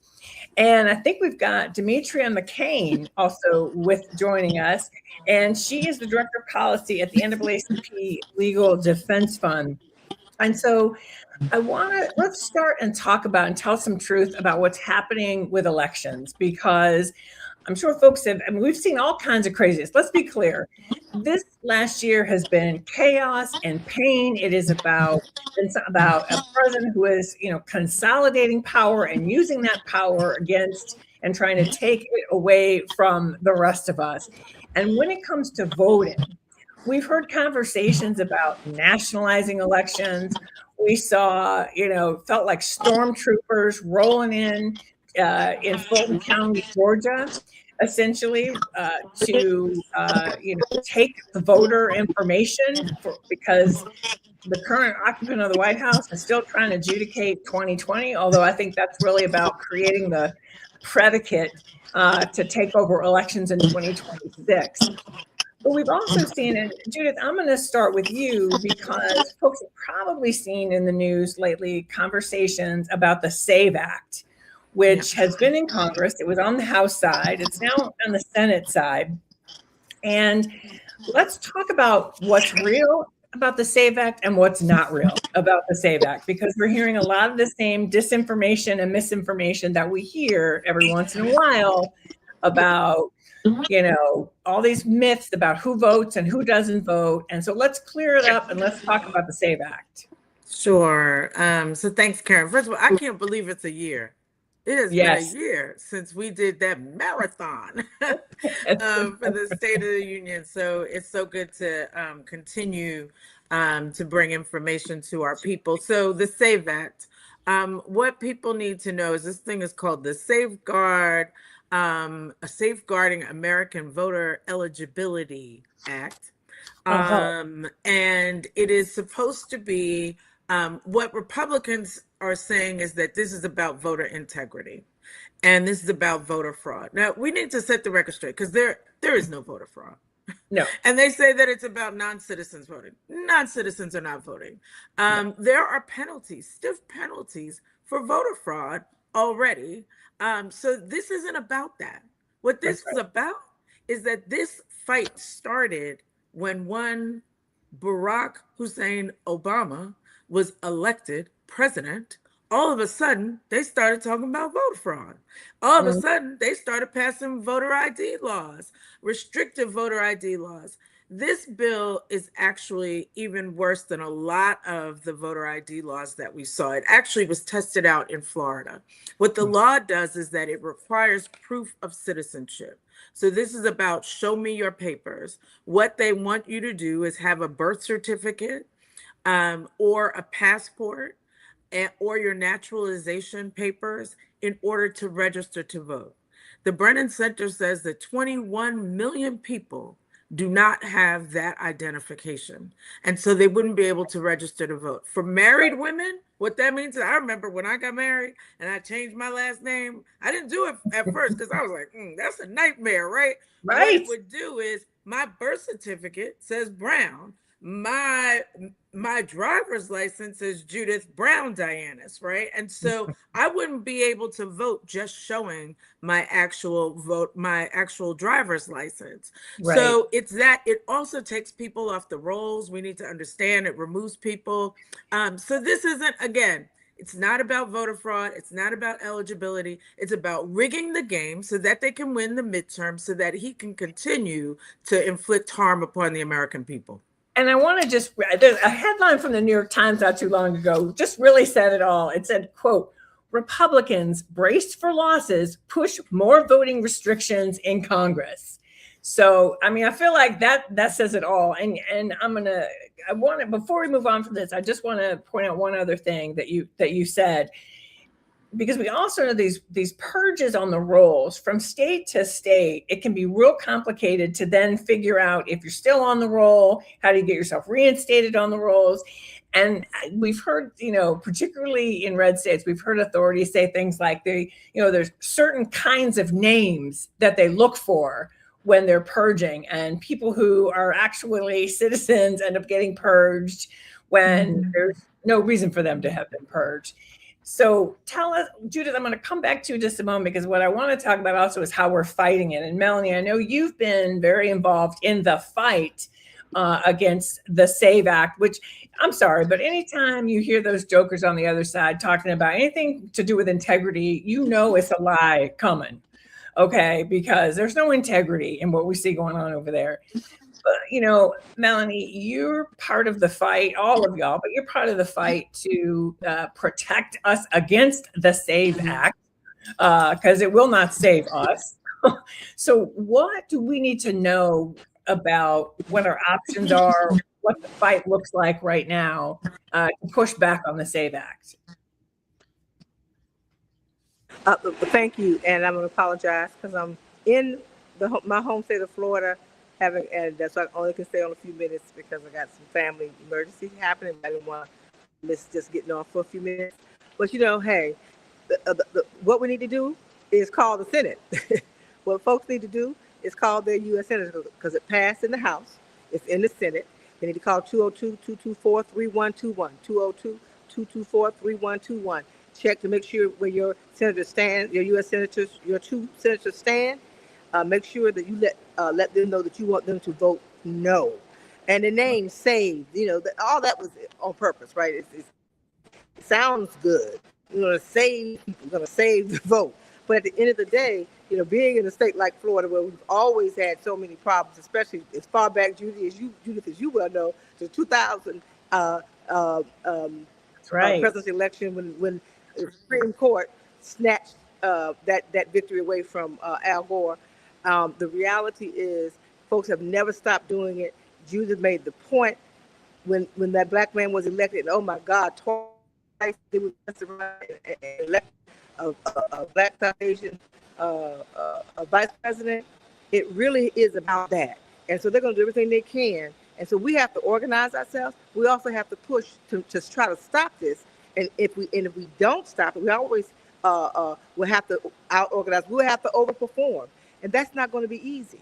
I think that it's also to educate the community, which is when they thought we wasn't going to show up after 2010, when they passed all those voter suppression laws after President Obama got elected the first time. We showed up, but as we all know, those of us that have been out here a long time, they've made it, the long lines and all those things. They're going to throw everything at us. We have to do all we can to provide that. But the best thing we can do right now is stop it in the Senate. Yep. All right. Thank you, Melanie, and thank you. I know you wanted to be here, and we really appreciate it, especially because for the 1 year. It's great to be here with you, ladies. Love you, and thank you for being here. You've been with us from the beginning, so thank you for coming on through. Yes. Just, y'all know my brother, so just pray for my brother. We sure will. Prayers up. You got it. We got it. And thank you, Mel. That's a whole other issue we know we're dealing with, which is healthcare, but we're going to get to that in another segment. So, Demetria, here's what I want to talk about. I just want to talk about the SAVE Act before we then talk about the Supreme Court, because I think one of the things that's important for people to understand, they're trying to attack our right to vote on so many levels. And I feel like people may worry that or think, wait, haven't I been here over and over? Every year we seem to hear about these attacks on our voting rights. But in this particular moment, what strikes me is, we've seen the current resident of the White House essentially try to amass power, right? I mean, we've been trying to sue him to push back. He's been basically, I feel like the lesson he learned from Jan 6 was not a lesson in democracy, but a lesson that said, well, I've got to overpower the Constitution and overpower the system so no one can stop me. And voting is one of the most important ways that we can put a check on his power. And so as we think about, we're in a midterm year, we see these measures being passed and with the SAVE Act, what do we think? What are the chances in the Senate of this actually passing? And let's say if it does, I'm assuming the courts are going to be another option for us. Well, I tell you, the courts have already kind of spoken a little bit on this topic already, Karen. And it's in the form of the fact that the president tried to get this through by way of executive order. And so the court, struck that down. So I think everybody needs to know how persistent they are when it comes to voter suppression, because we had it in the executive order, then we had the SAVE Act. Now this is the Save America Act. And also pending is the MEGA Act, just Make Elections Great Again Act. Again, a fake name for a problem that doesn't exist, as Judith made very clear. And so there are folks who've been believing in states' rights. And states' rights has not always, we haven't voted well when it comes to people who fight for states' rights. That's but this is clearly an attempt for the federal government to take over. And they're taking over because things have been successful somewhat, right? Things haven't been perfect, but this is the 61st anniversary of Voting Rights Act, right? We're headed up there now. And so we had Bloody Sunday, March 7th, almost a week from now, right? 61 years ago. But I want listeners to understand that we cannot stop, to your point, Karen, because guess what? March 7th was Bloody Sunday. Those folks came back March 25th and walked again and made it across that bridge, despite having been beaten. And so we're not even at a point of, we're talking about beatings, right? So we've got to fight with our senators. You've got to look at people around your neighborhoods and your cousins who live in another state where their senator might be about to do the wrong thing, and call that phone number that Melody mentioned, because those phones matter. I have walked up and down those halls in the Senate offices, and those little young people answering those phones, sometimes those phones are burning up. And the senators know it when the phones are burning up. So again, that number is 202-224-3121. And that's what we've got to do, because this is because people have been voting. All those people at the 7 p.m. segment that you all had, those people are there because people could vote. People could pick representatives that they wanted to represent them. And that's what this is about. That's what they're trying to stop. Well, and that's also when we talk about the things that are happening, maybe if you're living in a state where you're hearing about redistricting, that's what it means. And I think it's so important that we, connect all these dots, that the reason we're talking about voting and why it's so important, it's exactly what you just said, Demetria, is because we get to pick who represents us. People, they don't get to pick who their voters are, right? And so we've got to keep fighting this fight. And so, Demetria, I want to talk a little bit about the Supreme Court, because obviously the LDF has played a huge role in a very important and consequential case. And just briefly, before we have to shift gears here, I think it's important that we touch on it, because it's going to be big news coming up in the months to come. And I want people to keep an eye out for what we believe is going to be a consequential decision. And again, to your point, the courts have I know it doesn't feel as satisfying perhaps sometimes as passing legislation, but the courts have been so important, and such an important place where we've had some real victories. And actually, the cases against the Trump administration, I think it's over 80% effective. So I think that's important for us to remember. And I say that because I want people to know that our efforts are working. It doesn't always feel like it, but it's working, and we are winning. That's right, Karen. So that's exactly right. Yeah. I mean, like I just referenced a case a little earlier, right, against an executive order. There are cases on education that we're winning. And be clear, it is the Senate that helps choose who these federal judges are. And so there we go again. We're right back to the voting situation, right? And so, the Kelly case is a case out of Louisiana that our president, Janae Nelson, just really, argued very well recently. But it's important to understand this. She argued that case recently, but we had already argued it months before. And so the Supreme Court said, hey, come back, and I want you to argue this again. And folks, it's very rare for a case to be argued more than once at the Supreme Court. I mean, I think maybe during the Brown case, during the Dobbs case. So this is a monumental case. And even though it's based in Louisiana, it has an impact across the country because it's all about Section 2 of the Voting Rights Act. We've already lost Section 5 of the Voting Rights Act, which was that pre-clearance part where if election officials were changing something, they had, in certain states, they had to get sign-off from Department of Justice. Well, this Department of Justice, we sure don't want them having to sign off on anything. So tell folks what's in Section 2. Yeah. Yeah, so Section 2 is where we go when we have problems, when we see racial discrimination in voting. And so that is the import of this case, is that this could potentially impact Section 2, which is our ability to say, hey, there are some racial discrimination issues in voting. And so if that goes away, that's a problem. This particular case was about redistricting in Louisiana, and it was successful in the past. And to that extent, Louisiana was able to finally get a second U.S. representative from a Black community who were able to elect somebody of their choice, right? And then here these folks come back, these non-African Americans, as they call themselves, filing this case. And so here we are with that. And so we are anxiously waiting this term for the Supreme Court to make a decision on this. Now, I'm a Texan. I'm from Texas. I was there at all those hearings in Austin, Texas, where we had to deal with that situation in redistricting, and that was a debacle, and they're happening other places in the country right now. And so this is all again related to this whole package, let's say, of the takeover of the attempted takeover of voting for our people. So Judith, I want you to weigh in on this as well, and this issue of the courts.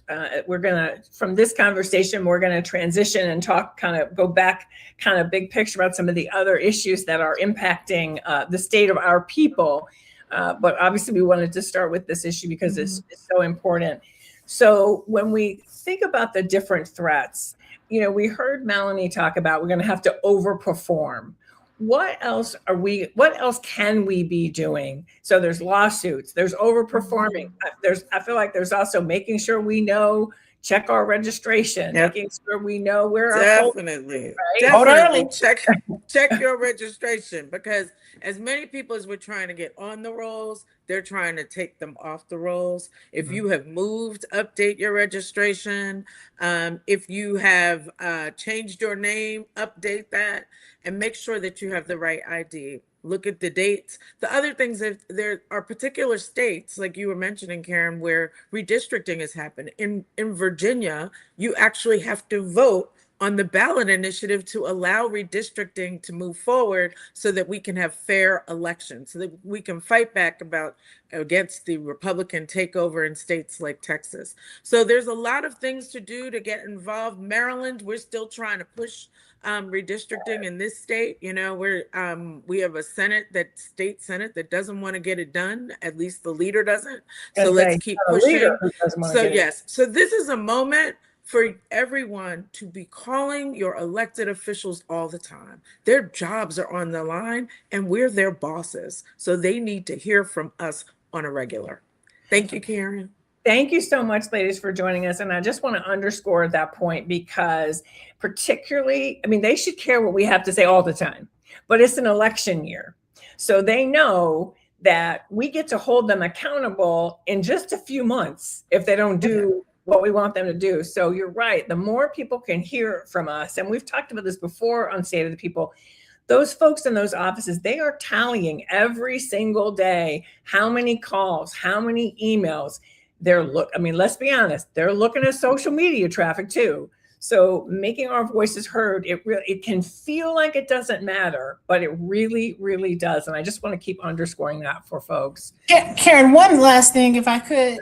It's really important for people to understand this is not about partisan politics. This is about race, right? Racial gerrymandering. They may say in the news that it's just partisan, but guess who's suffering? Guess whose districts, just looking at Texas, guess what kind of districts were targeted when they were doing that? So this is about race. Absolutely. Thank you, ladies, so much. Keep up the fight. Thank you for fighting on our behalf. All right, so now we're going to talk about the economy. We're going to talk about some of the gaslighting and the promises that have been broken and make those connections. And so I'm joined right now by Taifa Butler. I hope I pronounced that correctly. And if not, I hope she'll tell me. She is the president of Demos, one of my favorite organizations, which is a public policy organization. And whether you know it or not, she is out there advocating for the policies that will make our lives better. And that matters. And also one of my favorite people is Sosa Osa, who is the founder and principal of Awning Strategies.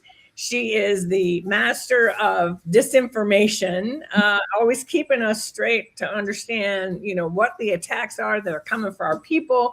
But also, Sosa, you did just a fantastic job trying to put together this overview of what we're seeing from this president. And I think, one of the things, y'all, that strikes me is, from day one, it was so clear there were attacks coming, bam, bam, bam, bam, bam, rapid fire, right? And part of the point of that was to exhaust us. Mm-hmm. But there's some patterns in it, and so I'm going to start with you, and then I'd love to get your, take on this. It's really, a lot of it is about power, and a lot of it is about consolidating power, hoarding power, how you use power against people, how you use power to benefit your billionaire buddies. Some call that the Epstein billionaire class. I like that.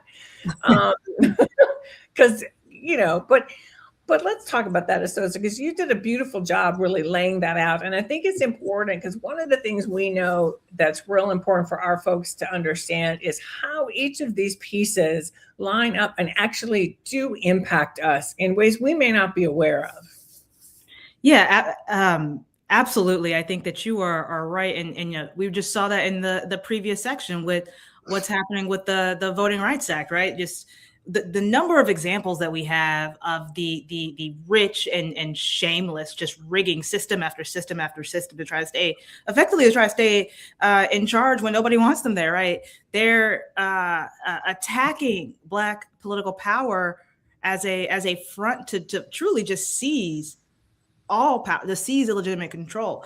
And so to your point, that is what we are seeing. We're going to be overwhelmed as a tactic. Yeah.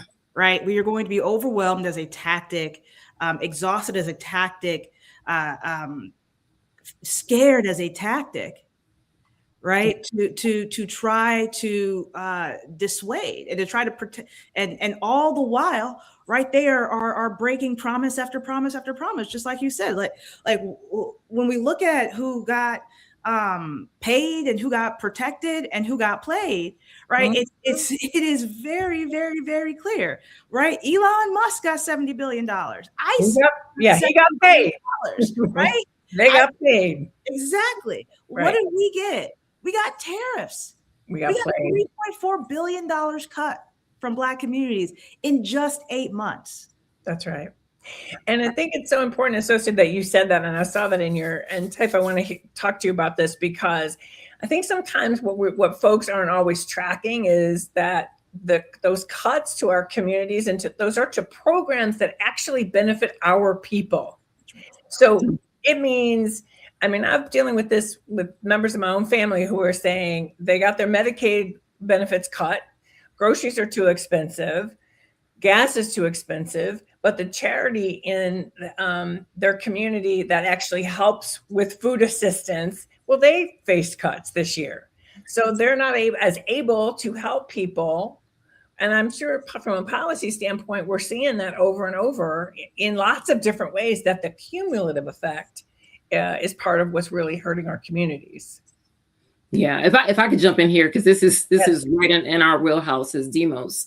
And we've always talked about the intersection of economic and political power, right? And knowing the two things that keep me awake every day is the fact that this demographic shift is happening. And it is no surprise because we've been signaling it for decades, right? And so does the right understand that in the next 2 decades, we're projected to be majority people of color. No one race or ethnicity will have a majority. That's one trend. The second one is that at the same time, Black and brown people are projected to have zero to negative net wealth in the same amount of time. right? So not only do you have an apparatus with this administration that is undermining our economic power as a people, but is also undermining our political power, our ability to access the ballot, our ability to have a representative and accountable government who understands our issues and are speaking to them. And to your point earlier, Karen, not gaslighting us, telling us, we hear you, we hear your economic pain and hardship, and we're going to solve it. And this administration did nothing in the last year and a couple of months to be able to address the material conditions that are faced by Black and brown people, particularly Black people every day. And so to me, it was disingenuous, right? To sort of put a narrative that we are going to help solve the economic populist, concerns, but then also work overtime to fill the pockets of the already wealthy and corporations who've been funding this administration's campaign, and also again perpetuating the same economic theory that if we cut taxes at the top, it's somehow going to trickle down, and we already know that doesn't work. We know that doesn't work. We've seen that game news over and over again. I want to touch on one other topic here before we have to go, and that is, Associate, you pointed out, and it's something we're seeing. I saw this in the polls for the first time, and focus groups the first time Trump was in office. White grievance politics. Trump has really the way that they're utilizing this as a tool, not just as a strategy to divide us. So, I wonder if you would talk about that a little bit, because I know we're seeing it in lots of different ways. And then, Type, I'd love to get your take on this, because we know in our communities, racism is a top concern. And that is not something that gets asked in polling for the most part. But when you ask people, they will say, our folks are saying, yes, I am concerned about the impact that racism is having on my economic health, on my well-being, on my future, on my kids' future. Can you talk about that, Associate? Because I know you looked into this a little bit. Yes, absolutely. This is a president administration that uses racial chaos as political strategy, just fundamentally, right? When we saw 2 innocent people get killed in Minnesota within 9 days. Within 9 days, we saw a raid on Fulton County. Right, we saw Don Lemon and Georgia Floyd get arrested. We saw this man post horrible photos of the Obamas online, right? All in an attempt, and then right after, no one was talking about Minnesota. That's right. He will make sure to stoke division and white grievance whenever he can. That is what all of these acronyms are about that he is so obsessed with: DEI, CRT, what have you. Right? It is about, can I distract and move folks with my own culture war for long enough that they don't see us shamelessly gaining illegitimate control and power every single day. And that's why we need to clean house. We've got to rewrite these rules from like the very top, because you can't say that you are for our people, our folks, when you're cutting $200 million from HBCUs, trying to talk about you're funding HBCUs. Right. Talking about you've got that Black women love you. Meanwhile, you're cutting $40 million in maternal mortality. Right. And that's having a real impact on Black women's lives. Exactly.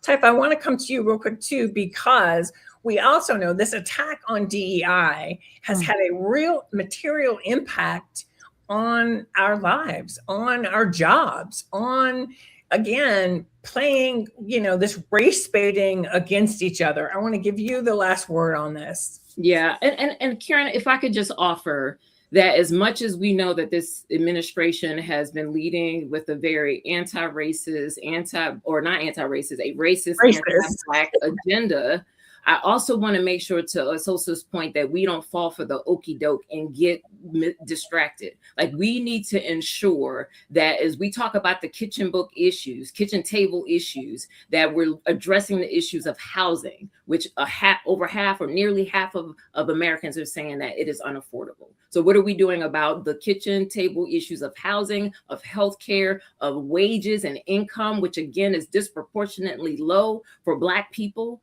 Also, what are we we doing about food and groceries that continue to go up and is expected to continue to go up? So again, the policies from tariffs to cuts to the social safety net to the increase in taxes that we will all bear in some way because of the tax cuts for the rich, like those are the things that we need to hold electeds accountable for. And I want to make sure that as we're talking about our solutions, that we know at the end of the day, wages won't go up without worker power.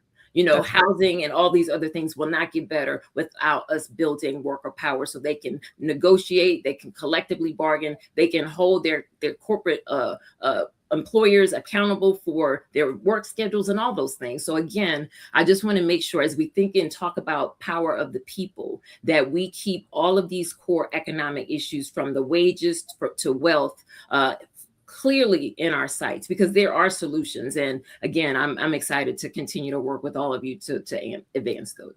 Well, thank you both so much for what you are doing. Thank you for joining us tonight on this sort of 1-year anniversary of State of the People.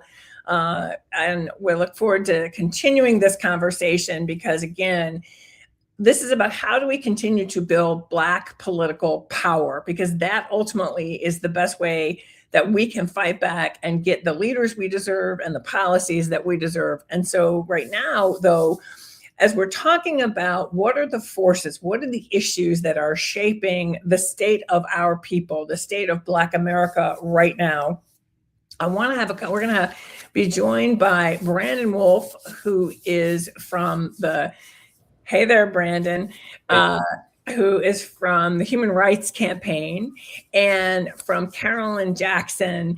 And I'm so thrilled to have both of you because this is, and I should mention, Carolyn, you are Public Policy Director at CASA. And so I want to talk briefly about, because there are a couple issues, and I feel like so many of these issues are interconnected. When we're talking about the economy, when we're talking about healthcare, and we're talking about consolidating power at the top and how that's being used against us. Let's start and talk very briefly about the chaos and the terrorism in our streets that we are seeing with ICE. Because we know that people of color and our most vulnerable populations, as people like to say, we are the ones being targeted. We are being racially profiled, and that is on top of other harms that are coming to within the Black community. And so, Carolyn, I'm going to start with you, and let's talk about that. And then, Brandon, I'm going to come to you on that because I know HRC is also involved in this work. Karen, thank you so much for having me on. Please call me Kat. It's so great to be here and be in community with all of you all. You are absolutely right. ICE is invading our communities. ICE is terrorizing our people, murdering our people. They are locking people in cages. They are forcing families to just live in a constant state of terror. And it's not new. I think it's becoming more visible and it's ramping up over the past year, but it is not new. And as Congresswoman Presley spoke about earlier today, right? Like we've been working since Trump 1.0. We have been in the weeds, making sure since the existence of the agency, we have been working tirelessly to dismantle it because that's what they've been doing to our communities. I love that we're talking about this today because one of the things that we struggle with, when I say we, right, the country struggles with, is recognizing that immigration is a Black issue. Yes. Immigration is a Black issue. And I know the focus has always sort of centered around non-Afro-Latinos, but it's really, really important to know that our people, as you just described, we face this double jeopardy, right? Mm-hmm. Of being more likely to be pulled over, and then not only face the criminal consequences, but then face the immigration consequences, right? So our folks right now, in so many ways, are on the front line, are disproportionately impacted. We see the administration has canceled tons of different relief programs, temporary protected status, a number of different refugee statuses that allow people to have protection. Right. What does that mean for us? There's going to be a big increase in undocumented folks, specifically Black undocumented folks. The cancellation of TPS for Haiti, I could go on and on. It's we're in a state of crisis. But I just wanted to add on to that I think it's important for people to remember those are legal pathways. That means people are doing it when people say, well, I want the people who do it the right way. That is the right way, actually. And then, Brandon, the other piece I want to bring into this, because I'm so glad Kat brought this up. It also means this profiling. Our communities are more criminalized, right? We're under investigation more. We're being surveilled more. And what that means in our communities, the fear and the anxiety, and also the race baiting. And the other place where we've seen, I know HRC is working on the immigration issue, so I'm going to make this a twofer for you, because the second piece of this we have to talk about is what's happening to the LGBTQ community, where it is also, again, all this pitting everybody against each other and saying those people, right, which is also part of this distraction that's meant to keep us from paying attention to the fact that he is gaslighting us. So I would love for you, Brandon, to kind of talk about the work you're doing at HRC on both of those fronts, because it's so important. Yeah, well, first of all, I really appreciate what Kat said about immigration being a Black issue. It's important to name that immigration is also very much an LGBTQ plus issue, right? And what we've seen from this administration in particular is the targeting of LGBTQ plus asylum seekers in this country, people who have fled countries where they face violence and often even death because of their sexual orientation or gender identity, to come to a country that has said it would be welcoming to them. We've seen this administration target them, whether it's Andre Hernandez Romero, the gay makeup artist who was sent to CCOT in El Salvador because they didn't like his tattoo, or the two Iranian asylum seekers who the Trump administration is trying to send back to Iran, knowing that they will likely face imprisonment or death because of their sexual orientation. This administration has targeted LGBTQ plus immigrants, asylum seekers over and over again. So of course, we have to say that immigration is an all of us issue. Every single time the administration targets an immigrant population, it impacts all of us. And I appreciate that you're naming the impacts to LGBTQ plus people across the country more broadly, because this administration and the right wing broadly know very well how linked all of our liberation is. It's clear to them how linked we are because they come after us all at the very same time. And I think they do that for a couple of reasons. One, because the communities that they're targeting, Black folks, immigrants, brown folks, LGBTQ plus people, those are communities that historically they've been able to demonize and dehumanize, to distract the country, to use us as scapegoats to generate fear, so that they can claw power back into their grasps. But I also think they do it because historically, those are the very same communities that have met violence and oppression with joy and defiance that are not tameable. We are populations that cannot be controlled. And our vision of what's possible in this country shines so bright so often in the face of that hate that we actually dare other people to imagine a world that's better for them too. That is what they are most afraid of. And I think this moment calls for that defiant joy and contagious courage. And it is what is scaring Donald Trump and his enablers so much. Brandon, I want to underscore that. And I love that you said that this our uncontained joy, they can't contain us. That right? Because let's be real clear, that's been a big part of what this has all been about. They've been trying to contain women, they've been trying to contain people that call anybody who's not like them. They want to contain us and keep us in a little box because we might just be too much of too much. That's right. I love that you named that. I love that you said that. Kat, let's talk real quick, because I know we're going to have to go soon. I'm watching the clock here. I know there are real practical things that I know in my community we've been told in terms of, like, if you see something happening, it's take your phone, record it, ask the person, who can I call for you? What other, we're talking about voting. We're talking about, and this I guess is for both of you, I should say, we're talking about building political power, Black political power. How can we build our political power in this moment to fight back against this hate and division and really just this terrorizing of our communities? That's such a great question. So there's so many things that we can do, and we are doing all of the things. It is quite incredible. First and foremost, know your rights. If you have not taken a know your rights training, it does not matter what your immigration status is. You make sure that you sign up for one, whether it be at CASA or one of the many other organizations that are hosting Know Your Rights trainings, and you know what to do if you have an interaction with ICE. That is absolutely critical. Look online and sign up and do that today. There's also tons of actions that we can take. We are seeing this movement in Congress where folks in Congress are saying, not another dollar. Call your members of Congress and say, do not give ICE or CBP another cent, and help give them the courage that they need to keep fighting for us to shut this program down. Last thing that I want folks to do is make sure that you are getting involved in your local and your state advocacy campaigns. There are so many happening, and while we may not be seeing those wins on the federal level, they are happening locally. And I have to give a shout out to Maryland, who just banned 287G agreements, limiting law enforcement officers from being able to formally partner with ICE.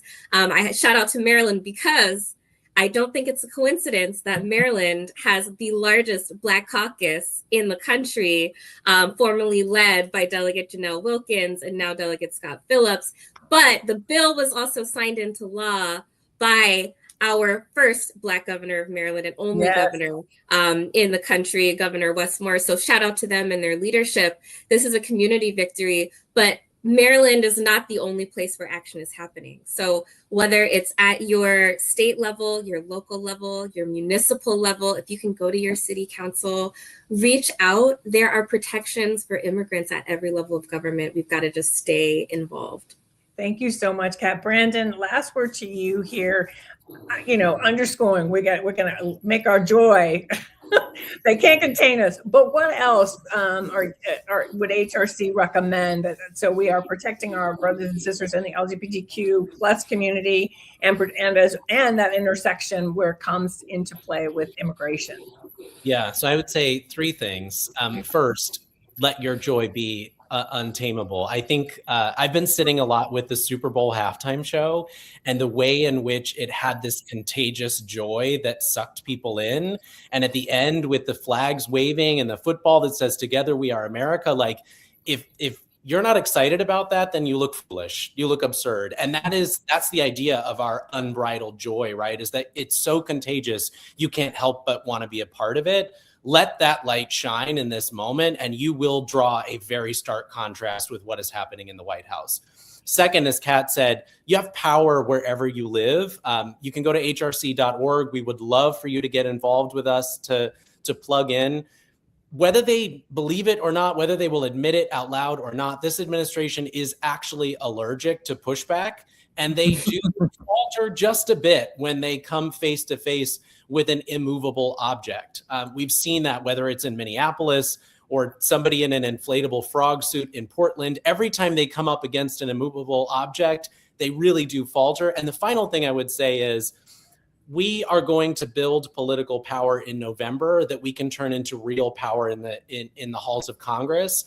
HRC has identified 75 million people in this country who prioritize equality when they show up to vote for their candidates up and down the ballot. 15 million of those voters are Black. That is not just a blip on the radar. That's what shapes elections. We know that those voters are going to determine what happens in November. It's up to us to talk to them, to mobilize them, to text them, call them, drag them to the polls if you have to, because we have got to get ourselves some power if we're going to put a check on this out of control White House. That's right. Amen. Thank you both so much. Thank you for the work that you're doing on the front lines for all of us. I'm so grateful. All right, y'all, we are going to round out this conversation with a look at the 2026 midterms.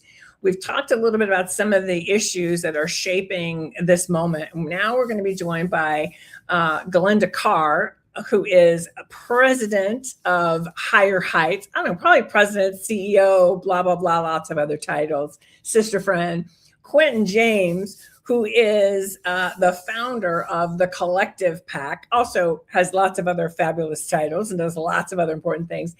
And I am so thrilled that we also are joined by Adrian Shropshire, who is the president of Black PAC. Y'all, these are three very important Black political organizations. If you don't know about them, you should write it down, look them up.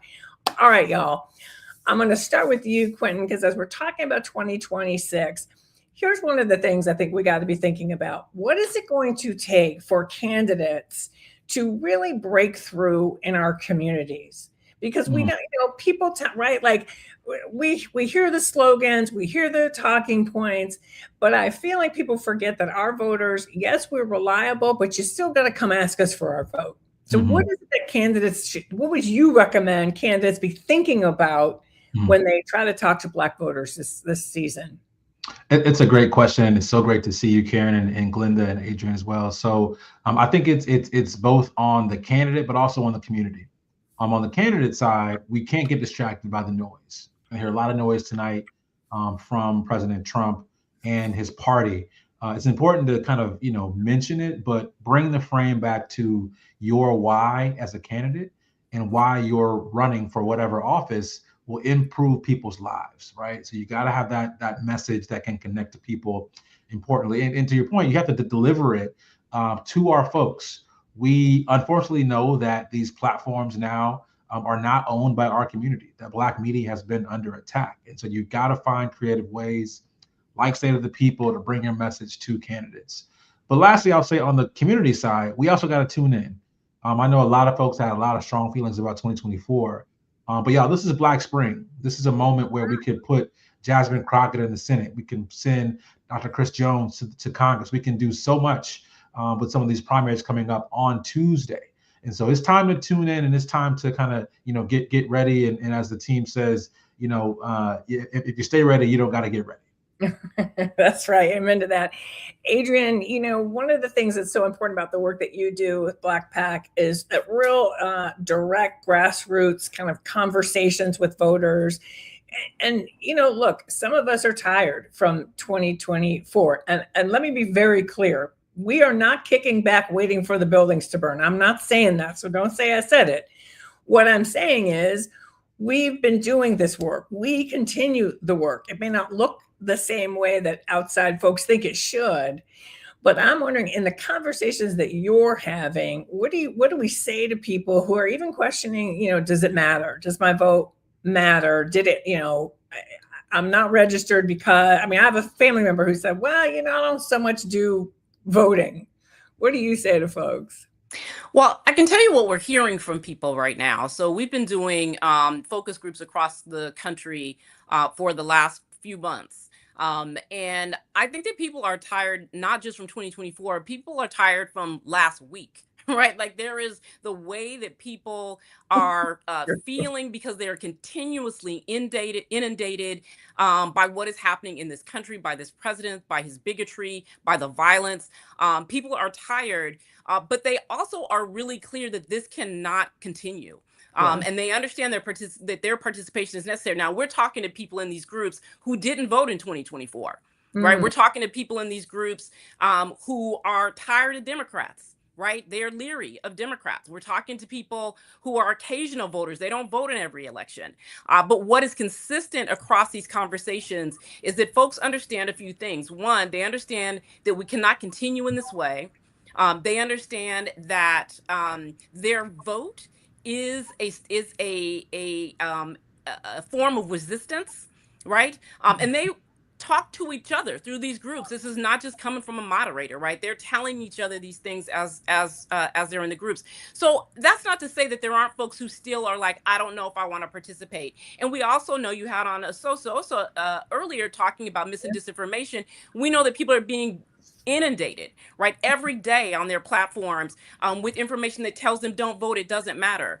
We need to have grace for people who are trying to figure it out. We cannot just write people off.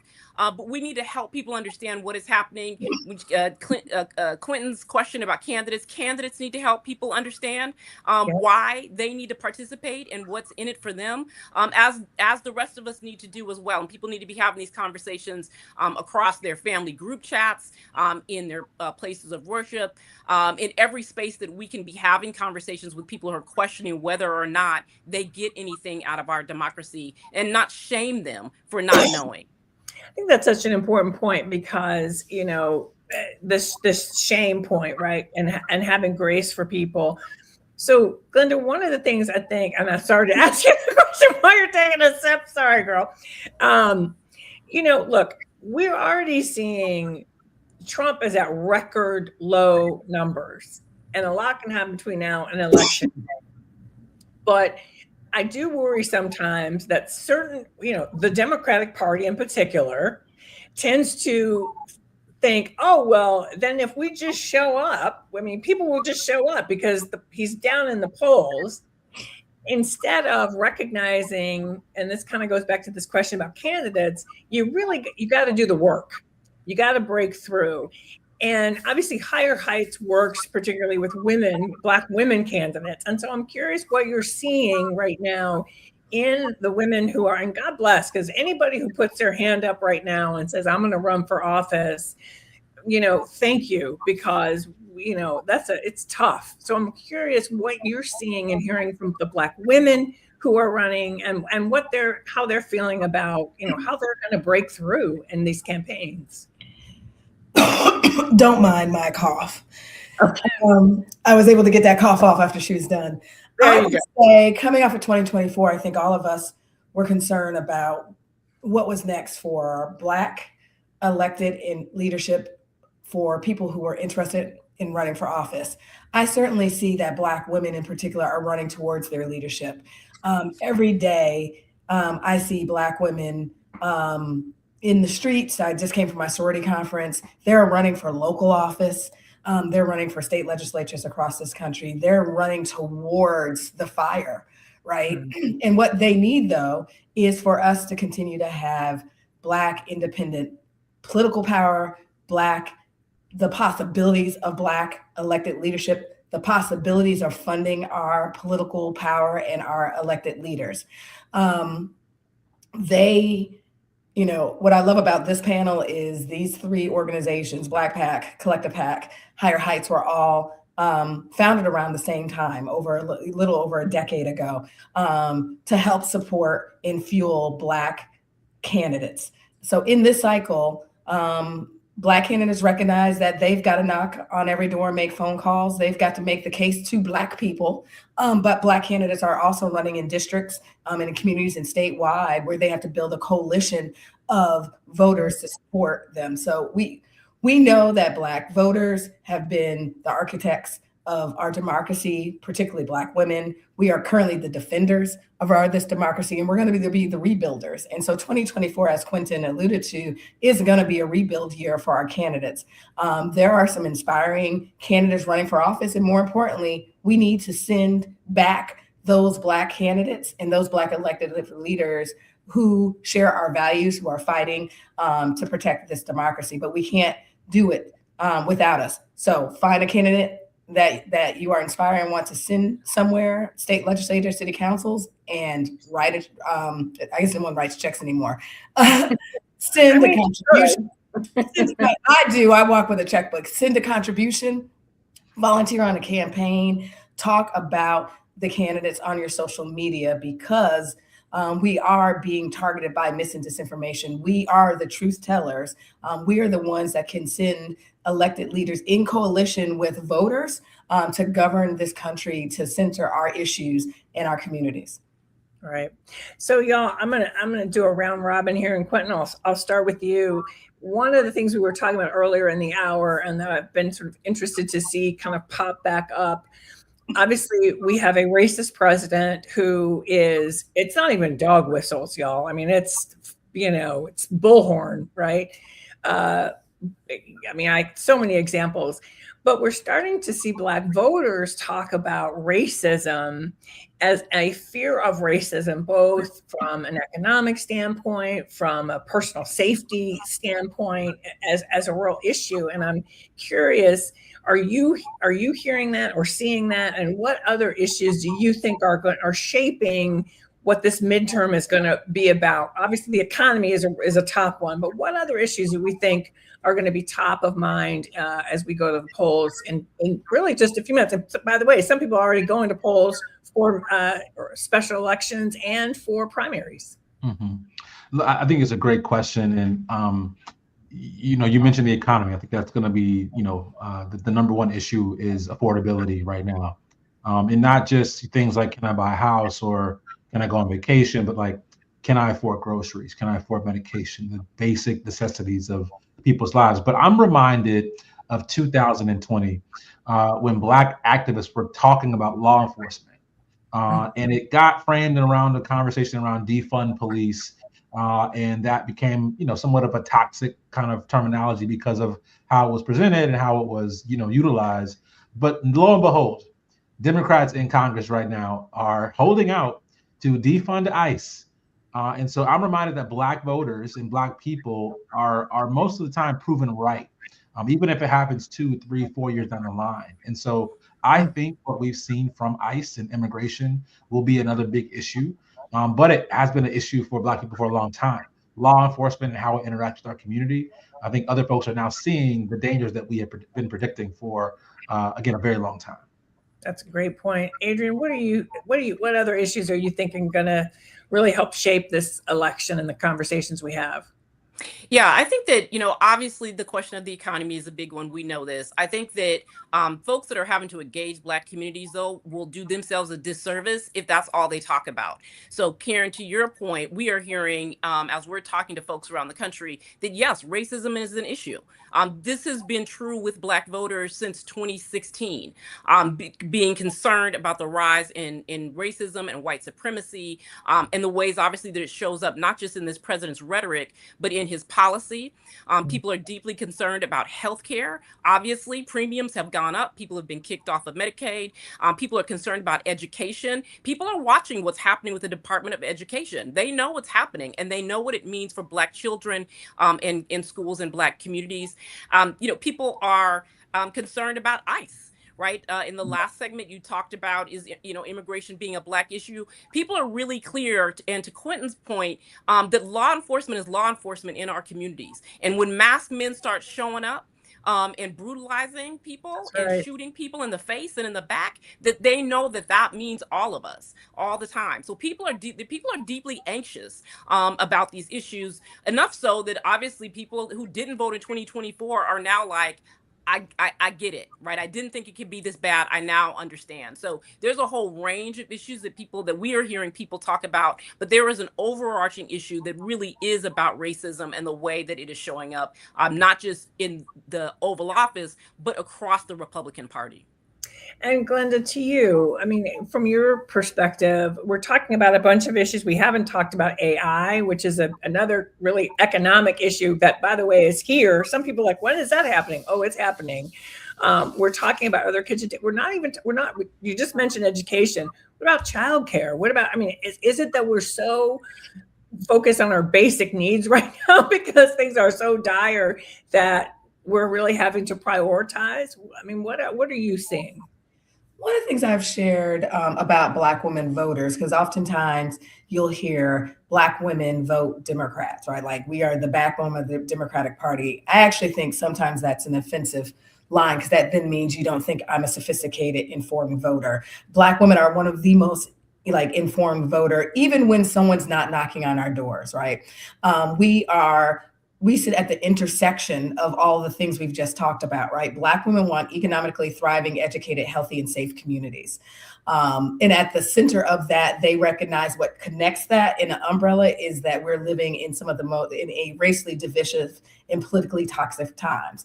And we haven't even talked about, Karen, and then you add in the increase in political violence, and all of the violence around women and Black communities in general. And so Black women uniquely in this moment are moving very intentional about where we're moving our dollars, how we're using our time, talent, and treasure, and that is going to translate in how we're going to interact in this political system in this 24 election cycle. It is not that we're not going to sit out. We're going to ask very hard questions. We've seen that, right, at town halls, at lobby days. Black women are not sitting this out. We're being very vocal and very intentional about not on one issue. We don't have the luxury to be a one issue voter.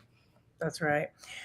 Y'all, thank you so much for helping me close out this hour of the program. Adrian, Quentin, and Glenda, I love y'all so much. You do such important work. I'm going to say it again, Black PAC, Higher Heights, Collective PAC. Find out these organizations, because these are organizations that are supporting Black candidates and helping to build Black political power.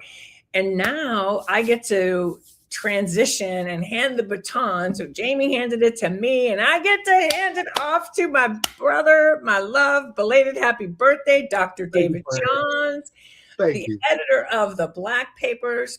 I mean, our audience doesn't even know what a treat they're in for, because, you know, we've been saying there's gaslighting going on over at the Capitol, but here is where the truth is happening. Period. And I feel I'm so blessed to leave it in your hands, my brother. I'm thankful for you. I'm thankful for Jaime. And in particular, I want to say shout out to everyone who joined you. Shout out to all of my siblings for that intersectional conversation, for that engaging conversation, for that enriching conversation. Not only did y'all name a thing, beloved, but you also talked about, in Brandon's words, the importance of defiant joy. So we're going to continue that energy. We're going to pray for technology to continue to work in our favor. We're going to pray for the versus spirit of Babyface. We're going to rebuke the spirit of Teddy Riley. I want to say thank you to everyone behind the scenes as I accept the baton and we get right into it. Thank you, Karen. Enjoy the rest of your night, beloved. Greetings, siblings. I am your host for this segment, the Disruptor in Chief, the quarterback of the National Black Justice Collective, NBJC.org, and the Black Paper Editor-in-Chief, Dr. David J. Johns. If you are not Black, you are obligated to call me doctor as my personal form of reparation. It is an honor to be in community with you all for the next hour. Tonight, the 47th President of the United States stood before Congress and delivered the State of the Union address. He's doing it right now. And he's going to talk about strength. He's going to talk about safety. He'll talk about freedom. But what we know is that he will not talk about us. Not really, not honestly, not in the way that reflects how Black people, our families, our elders, our children are actually living right now. And that silence, that erasure, we know that that's not new. It is amongst the oldest American traditions. But what is new, what has always been our inheritance, is our refusal to suffer in silence. This segment exists in that tradition. Now, before we go on, I want to take a moment of personal privilege before we get into the thick of it to acknowledge the Reverend Jesse Jackson, a man who taught this country what it looks like to take your pain, your purpose, and your people and to build something that lasts. Through the Rainbow Push Coalition, he built a table where Black people weren't guests, we were the architects. Through 2 historic presidential campaigns, he didn't just run for office, he ran to expand who this democracy was even willing to imagine. He ran to show the babies that they could, because they are somebody and somebodies. He ran to prove that Black people's policy demands deserve to be at the center of the national conversation, not just at the margins, and we all know that they do. And we carry his life and legacy forward on tonight. Bell Hooks reminded us that democracies must be defended by every generation, and that education is its midwife. Shout out to the educators who do God's work. And Reverend Jackson showed us that institution building is how we make the defense structural, sustainable, and real. Tonight, we're doing both. We're educating and we're building. And I have the honor of being joined by 5 extraordinary scholar activists, authors of State of the People, Black Papers, a collection of policy works produced precisely for this moment, not for academics, but for our people, for our families, for our babies, the big ones too, which includes many of you. And you can find digitally published papers right now at stateoftheppl.com. And while you're on the site, be sure that you subscribe for alerts so that you're among the first to know when the book is dropped, because we are cooking over here. Now let's get into it. First, here's a video from our brother, Reverend Mark, who authored the Black paper titled From Capital to Commonwealth, the Historical Imperative and Contemporary Case for Washington, D.C. Statehood.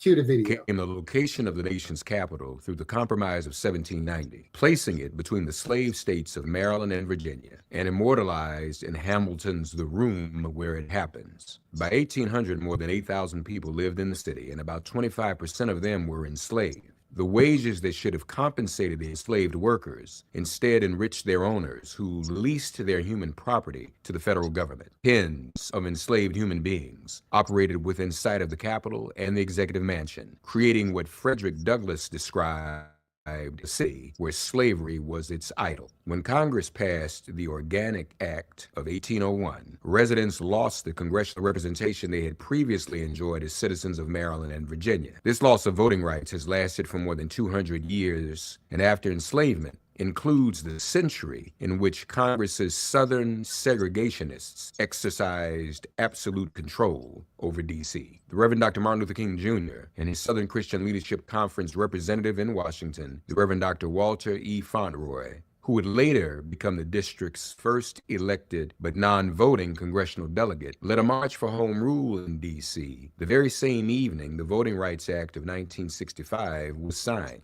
While the Voting Rights Act extended democratic participation across the South, the residents of the nation's capital remained without. In 1966, the Student Nonviolent Coordinating Committee, SNCC, led by James Foreman and future Mayor Marion Barry, launched the Free D.C. campaign. By 1990, D.C. voters elected Sharon Pratt as the first African-American woman mayor of a major U.S. city. Also elected was SNCC veteran Eleanor Holmes Norton to succeed Reverend Fauntleroy, still a non-voting delegate. And the voters established a shadow congressional delegation under the 1796 Tennessee Plan for admission. That delegation included the Reverend Jesse Jackson as U.S. Senator. In 1993, a summer of civil disobedience led by D.C. residents, including the arrests of Mayor Pratt and Reverend Senator Jackson, led to the first ever vote for D.C. statehood. The 2000 Supreme Court ruling in Adams v. Clinton confirmed that Congress alone has the full authority to grant statehood without a constitutional amendment. Congress must pass H.R. 51, the Washington, D.C. Admission Act, to create the new state of the Douglass Commonwealth. D.C.'s disenfranchisement is a wound from slavery that still festers. More than 700,000 American citizens, a population larger than 2 states, pay federal taxes and serve in the military, yet are denied voting representation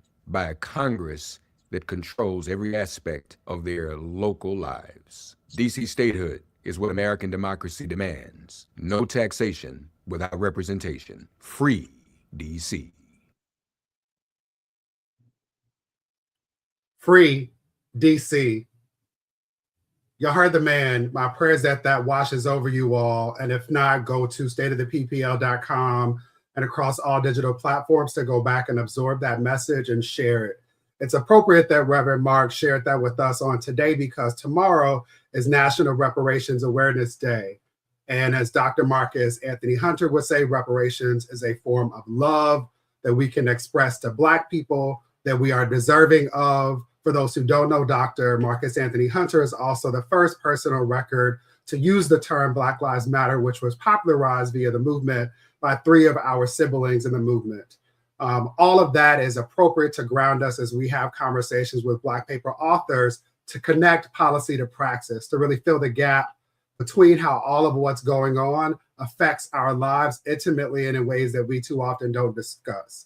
Our first guest is a scholar, a cultural critic, and one of the most clear-eyed voices on democracy, politics, and Black power that I know. He's the author of a Black paper titled Foundational People Power, Embracing the Challenge to Reclaim Democracy. It is Dr. James Peterson. Welcome, brother.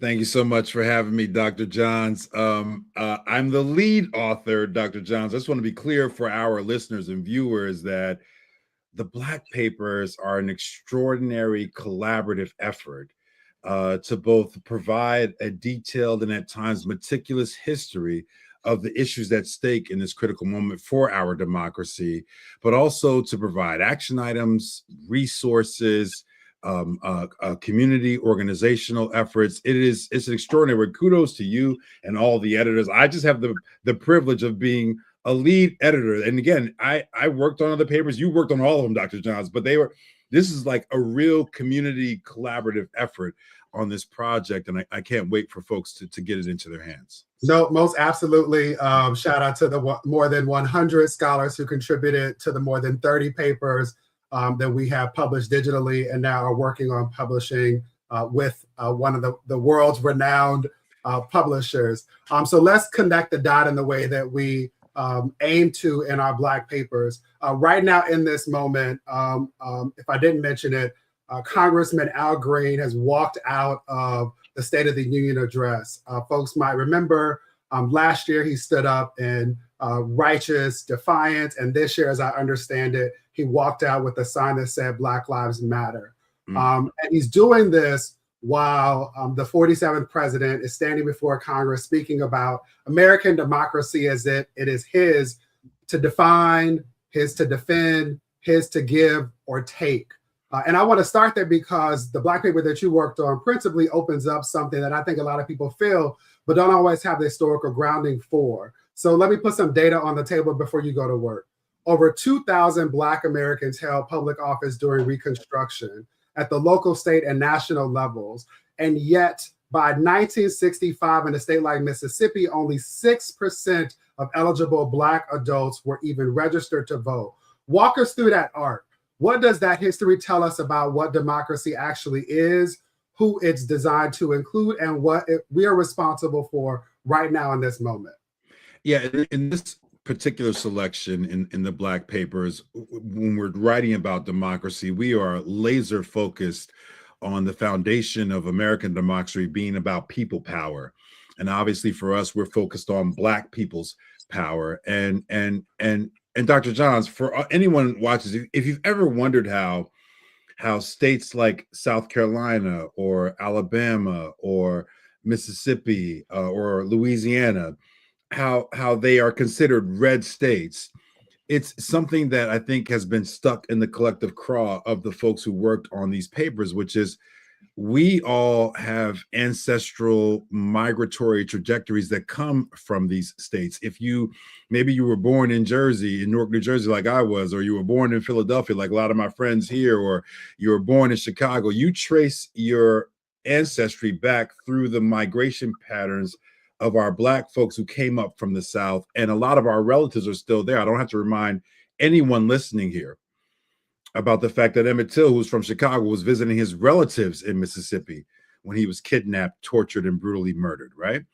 And so that means that we have a good collective historical sense of what the demographics are, right? I don't have to tell anyone listening here about the freedom fights that have taken place historically in Mississippi. I don't have to tell anyone about the terroristic bombings in Alabama. I don't have to tell anyone about the birth of jazz in Louisiana. I don't have to tell anyone about what our history is and where and how it resides in the South. And in order for us to move from that Reconstruction moment, Dr. Johns, through something we don't talk enough about, which is the pendulum swinging backlash of redemption, the rise of the Ku Klux Klan, the screening of D.W. Griffith, as we know them. Yes. The screening of Birth of a Nation in the White House, all the things, right? We know that there has been systemic forces at play that depress, repress, and otherwise erase Black electoral power across the South. As you know, there have been countless workers and organizers and activists. The Fannie Lou Hamer Army has been at work in the South for all of my lifetime and beyond, Dr. Johns. But the forces that they've been up against are simply extraordinary. And I've spent enough time in the South. I went to undergraduate and did some grad school in North Carolina. I love the state of South Carolina. I've spent a lot of time there. I've done research there. I've been to historical sites there. I have stood on the coastal islands with the Toni Morrison Society when they marked the bench where Ebo Landing is off the coast of South Carolina. I've spent a lot of time there, and there are a lot of Black folks there, Dr. Johns. Yeah. And the reality is this is not just about gerrymandering. This is not just about poll taxes and historical literacy tests and all the ways in which they try to disenfranchise our people. This is about the fact that Black folks in the South, in the city of Philadelphia, across this nation, are disenchanted with the electoral democratic project in this nation. We do not turn out and come out and walk and door knock and do the things that an engaged electorate would do in a system that actually spoke to our needs and to our challenges. And so part of what we're doing here is trying to galvanize a lot of that historical energy, trying to put into one place, into one project, into a series of programs. Again, I apologize for not being able to make any of the incredible stops on the 10 to 12 city tour that the State of the People were able to do. I did what I could when I could do it. That's, you're right, brother. But being out in the community is important here, because every time we touch hands with our community in their communities, every time we say, hey, we're here to work with you, to build with you, to leverage our voices on your behalf, then we are expanding the Black electorate in this nation. Dr. Johns, I don't have to tell you this, but I want to say this. Democracies only move in one of two directions. Either they are becoming more inclusive and more small d democratic, more about the people, or they are not. Yeah. And what we've identified in this moment is that we are not moving in the right direction. And there are a lot of us, there are armies of us, there are intellectuals, scholars, organizers, activists, people on the ground, people banging their fists on their kitchen tables that are ready to mobilize in this moment to address the shameless antics that we see occurring right now at the State of the Union. Yeah, absolutely. And I'm going to say the thing that all Black people disregard when I say it, which is, please call me David. You knew me before the PhD. So hold on. I did what Dr. John. I'm going to tell you what our elders have told me. You know, listen, I talk to Black people. I talk to older Black people in Philadelphia every day, Dr. John, on WRD radio, right? And everybody tune in. Yeah, yes, everybody tune in. And when I first got this post, you know, I was like, hey, just I can just be James Peterson. And my family members have said this to me before. But when elders in the community check you, bro, you gotta recognize. Right. And I had elders check me and say, listen, young man, let me tell you something. When I was your age and younger, it wasn't people who looked like me and you who were going to Ivy League institutions like University of Pennsylvania to get PhDs. Your PhD is not about you. This is what they told me, Dr. Johns. Your PhD ain't about you, bro. It's about all the people whose shoulders you're standing on, all the people who sweated, who bled, and who died to open the doors for you to go get your pretty little Ivy League PhD. And so I don't have any argument for that. I received that as an invitation for us to encourage anyone who has not considered getting a PhD. This is your invitation to consider it. It is possible. That's right. And I want you all to know that there are so many people who contributed to Black Papers, not just those of us who are credentialed, but also activists who have experience to ensure that we are bridging the gap between policy and praxis. So let's stay in the space of the promises our ancestors claimed for us, because what you talked about is bridging the gap. It's not just historical. It's not just history. We're talking about what's happening now. So we have at present 538 electors. A majority of 270 is required to elect a president. Each state's electors are tied to a congressional delegation. And the Voting Rights Act, which some of our previous guests have spoken about, which has been stripped over previous presidential administrations, has changed the reality of Black voter participation dramatically. Mississippi, the state you mentioned in your example, a response rather to the previous question, went from 6% Black voter participation to 59% by 1968. What happened after the Voting Rights Act is precisely what this paper that we're talking about calls us back to, right? But we also have to appreciate that this administration is doing the most to suppress, dilute, and sidestep democratic participation. What do you want most Black people watching tonight to understand about how this administration is impacting them now and what actions they should take tomorrow? So I just want to take us a little bit further back to the Justice Roberts Court and the decision to remove pre-clearance from the Voting Rights Act. And and David, I don't want to get too technical here, but I just want to be sure, that sometimes, how like around the 4th of July, Black people all circulate the Frederick Douglass speech, "What to the slave is the 4th of July." Well, and you talked about me. That's right. That's right. I read it and I still want people to send it to me because I love that it gets circulated. There's also, in the same kind of discursive vein, folks will always circulate, hey, like the 1965 Voting Rights Act, it's not stable. It has to be revoted. It has to be renewed every time. And some people think that's conspiracy. Some people understand like, hey, it actually does have to be ratified and sustained. But here's the thing, and what's more important than I think that piece of it. When the Supreme Court removed preclearance, what they removed essentially was the oversight mechanism from the federal government that serves as an electoral watchdog for municipalities and counties and precincts that try to implement things under the radar that deter seniors, college students, Black folks, and poor folks, and sometimes women as well, from voting. There's a lot of different ways that they do it that may not be readily apparent all the time. It could be they're saying, hey, you have to have an ID. Not everybody can afford to have an ID. It could be that they're closing or diminishing souls to the polls at your precinct. It could be, Dr. Johns, that they close your neighborhood precinct and are making you go move and vote in some bigger place that you can't walk to anymore. You got to now drive to. They have a sophisticated set of tactics and strategies to depress the vote. Just to be clear here, folks, set aside the electoral assessment that Dr. Johns just provided. At this point in time, we don't really have a very representative Congress. And what I mean by that is we have a Congress that doesn't really represent the people. Some of that's from gerrymandering. A lot of that is from our political process encouraging people to check out for one reason or another, whether that's IDs, whether that's changing your polls, whether that's making you feel like your vote doesn't matter. It's so funny. Dr. Johns, I talk to people every day on a radio show who think their vote doesn't matter. And it doesn't matter if I present them with the evidence, say, hey, if you just look at the Commonwealth of PA, you look at the elections, not just the last election, the election before that, not just that election, the election before that. We're talking about in certain states, especially so-called swing states. I don't know if that language is even appropriate anymore, but so-called swing states, you're talking about a few thousand votes, 10,000 votes. You break that down, a couple hundred votes by precinct. You are sometimes a handful of votes by precinct.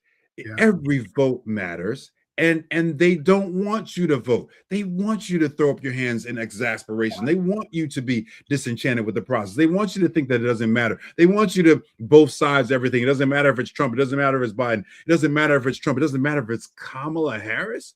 They want you to think that way. They indoctrinate you to think that way. And so people check out. And so if you can think about that on steroids, in alignment with the kind of violent white supremacist history of some of our southern states, then you can begin to sort of fathom what it is we're up against, Dr. Johns, when it comes to empowering and energizing the Black electorate in this nation. I appreciate that. And I want us all to channel the energy of the babies, the brilliant babies at North Carolina A&T. Shout out to the Aggies who decided to walk after their polling place on campus was closed, as an illustration of exactly what you're describing. And I hope an acknowledgement that we should never abdicate our power.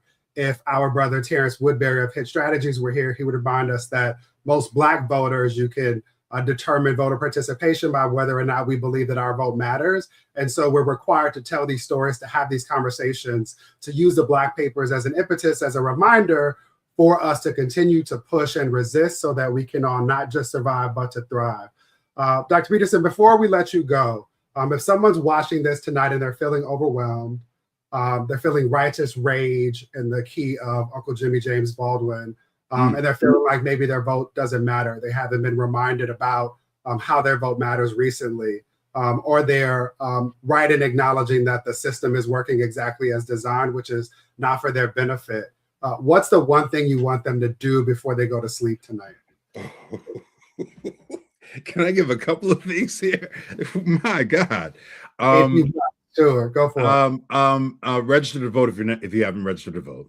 Okay, that would be number one. Number two, join an organization that has a mission that's in alignment with your politics. Join an organization that has a mission that is in alignment with your politics. Here's the third piece, and I'll leave it at that. I can give you 30 of these, Dr. Jones, but I'll give you a third one here.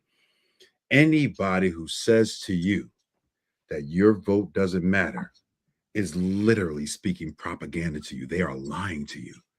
There is no evidence that anyone who says your vote doesn't matter that is literally not, there's no evidence for it. It's not evidentiary. There is nothing that we have from not just the most recent election, not from just 2020, 2018, 2016. We have enough evidence, enough facts, and enough data to know that your vote matters. It does. Even if you just think about it in terms of the exit polling, how polling shapes ideas and shapes processes and policies, your vote matters. So register to vote. I know people are tired of me saying that. Register to vote. Register to vote. Join an organization that has a mission in alignment with your political values. And don't let anybody tell you, no one, anywhere, black, white, purple, or otherwise, that your vote doesn't matter. I love that. If we could pay for the fee, I'd cue Public Enemies, Don't Believe the Hype. From Night of the Living Basis, because that would be the cue on this. But we're going to let that rock. Doc Peterson, I appreciate you. I encourage everyone who has access to tune in to your radio show and be enlightened and empowered in this regard. And family, that's the work. That is the legacy of Reverend Jackson. That's what he was building toward. James Peterson, thank you. The Black paper that we anchored that conversation around is called Foundational People Power: Embracing the Challenge to Reclaim Democracy. And it is a part of the State of the People Black Papers Project that you can find now. So read it, share it, and teach it. Do all of the things with it to help us all get closer to freedom. Our next guest is an organizer, an attorney, and an anchor of the movement for Black immigration justice. She's also co-author, lead author to be most precise, of the Black paper titled Immigration Policies, Black Lives, A Call to Action, which was published by our partners with the Black Alliance for Just Immigration, Arbaji. Nana Jamfi, I'm so glad that you're here. Civilly welcome. Thank you for having me. I'm so glad to be here as well. Glad to have worked on those papers. Thinking what the doc was saying, absolutely. It was a labor of love with the whole crew of folks, not just our Baji policy team, but the team with the Black papers, including yourself. So really appreciate all of the contribution and the hard work. It's a fabulous, I can't wait for this book. I cannot wait for the book. How about that? We got it covered. Shout out to Karina, to Avani, to Caitlin, to the team behind the scenes. So Catherine said on an earlier segment with Karen Finney, immigration is a Black issue, and I want to bring that into our segment in this conversation, acknowledging that the 47th president of the United States is standing before the nation using immigration as a weapon, right? He's using it as a rallying cry, speaking about security, about borders, about protecting Americans.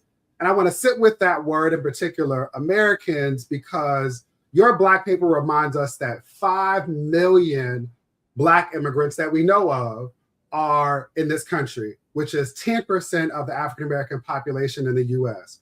Who are the Americans that Oh Boy is talking about, and who isn't included in that picture? So the Americans that he's talking about are the white people, regardless of citizenship, okay? Which is clear. When we're looking at these invasions and what's happening, we know from the first Trump administration that there are over 100,000 white, Irish, undocumented people in this country. And we also know that come St. Patrick's Day this month coming up, that they are not going to be going to the St. Patrick's Day parade, grabbing up on white people. We know they will not be going into the clubs and their bars as they're eating their rabbit stew, grabbing up on white people. Okay? Tripping over themselves in the streets. You better tell the truth. That's the reality, right? But they are at our carnivals. They are at our events in Brooklyn. They are in Miami, right? At our Rah-Rah Band events. They are focusing on us. They are in Minnesota. Why? Because in their mind, Black people are forever foreign. And I think that's really important for us to understand. That when he says American citizens, he is not talking even about Black Americans. That in his mind, Black Americans are separate. And that's the notion of his regime. It's the notion of the Epstein class folks that support him. It's the notion of his minions, to the point that you have people, Republicans in office in Alabama, for example, that were putting forth a bill, luckily it did not pass, that would have made it such that people that were convicted of crimes in Alabama, state crimes, could be removed to third countries. Where have we heard that before, right? So they practice it on immigrants, especially and disproportionately Black immigrants, though that's not what the mainstream media shows, but they practice it on immigrants, particularly Black immigrants. But we need for folks to understand that the targets are the Black people, both citizen and immigrant, that this administration, this regime, as we call it, has decided does not need to be here. And that's the basis of our entire framework and lens in which we look at this, called Stop Taking Our People, or STOP for short. This is how we must see this, because Black folks are going to look up and they're going to be dragging folks to other countries and plantations and into these warehouses, and they're going to be confused because they're going to be thinking, I'm a citizen, what's happening? Let's stay in this space and anchor this again in the Black paper, which documents things and gives us data to help ground some of this.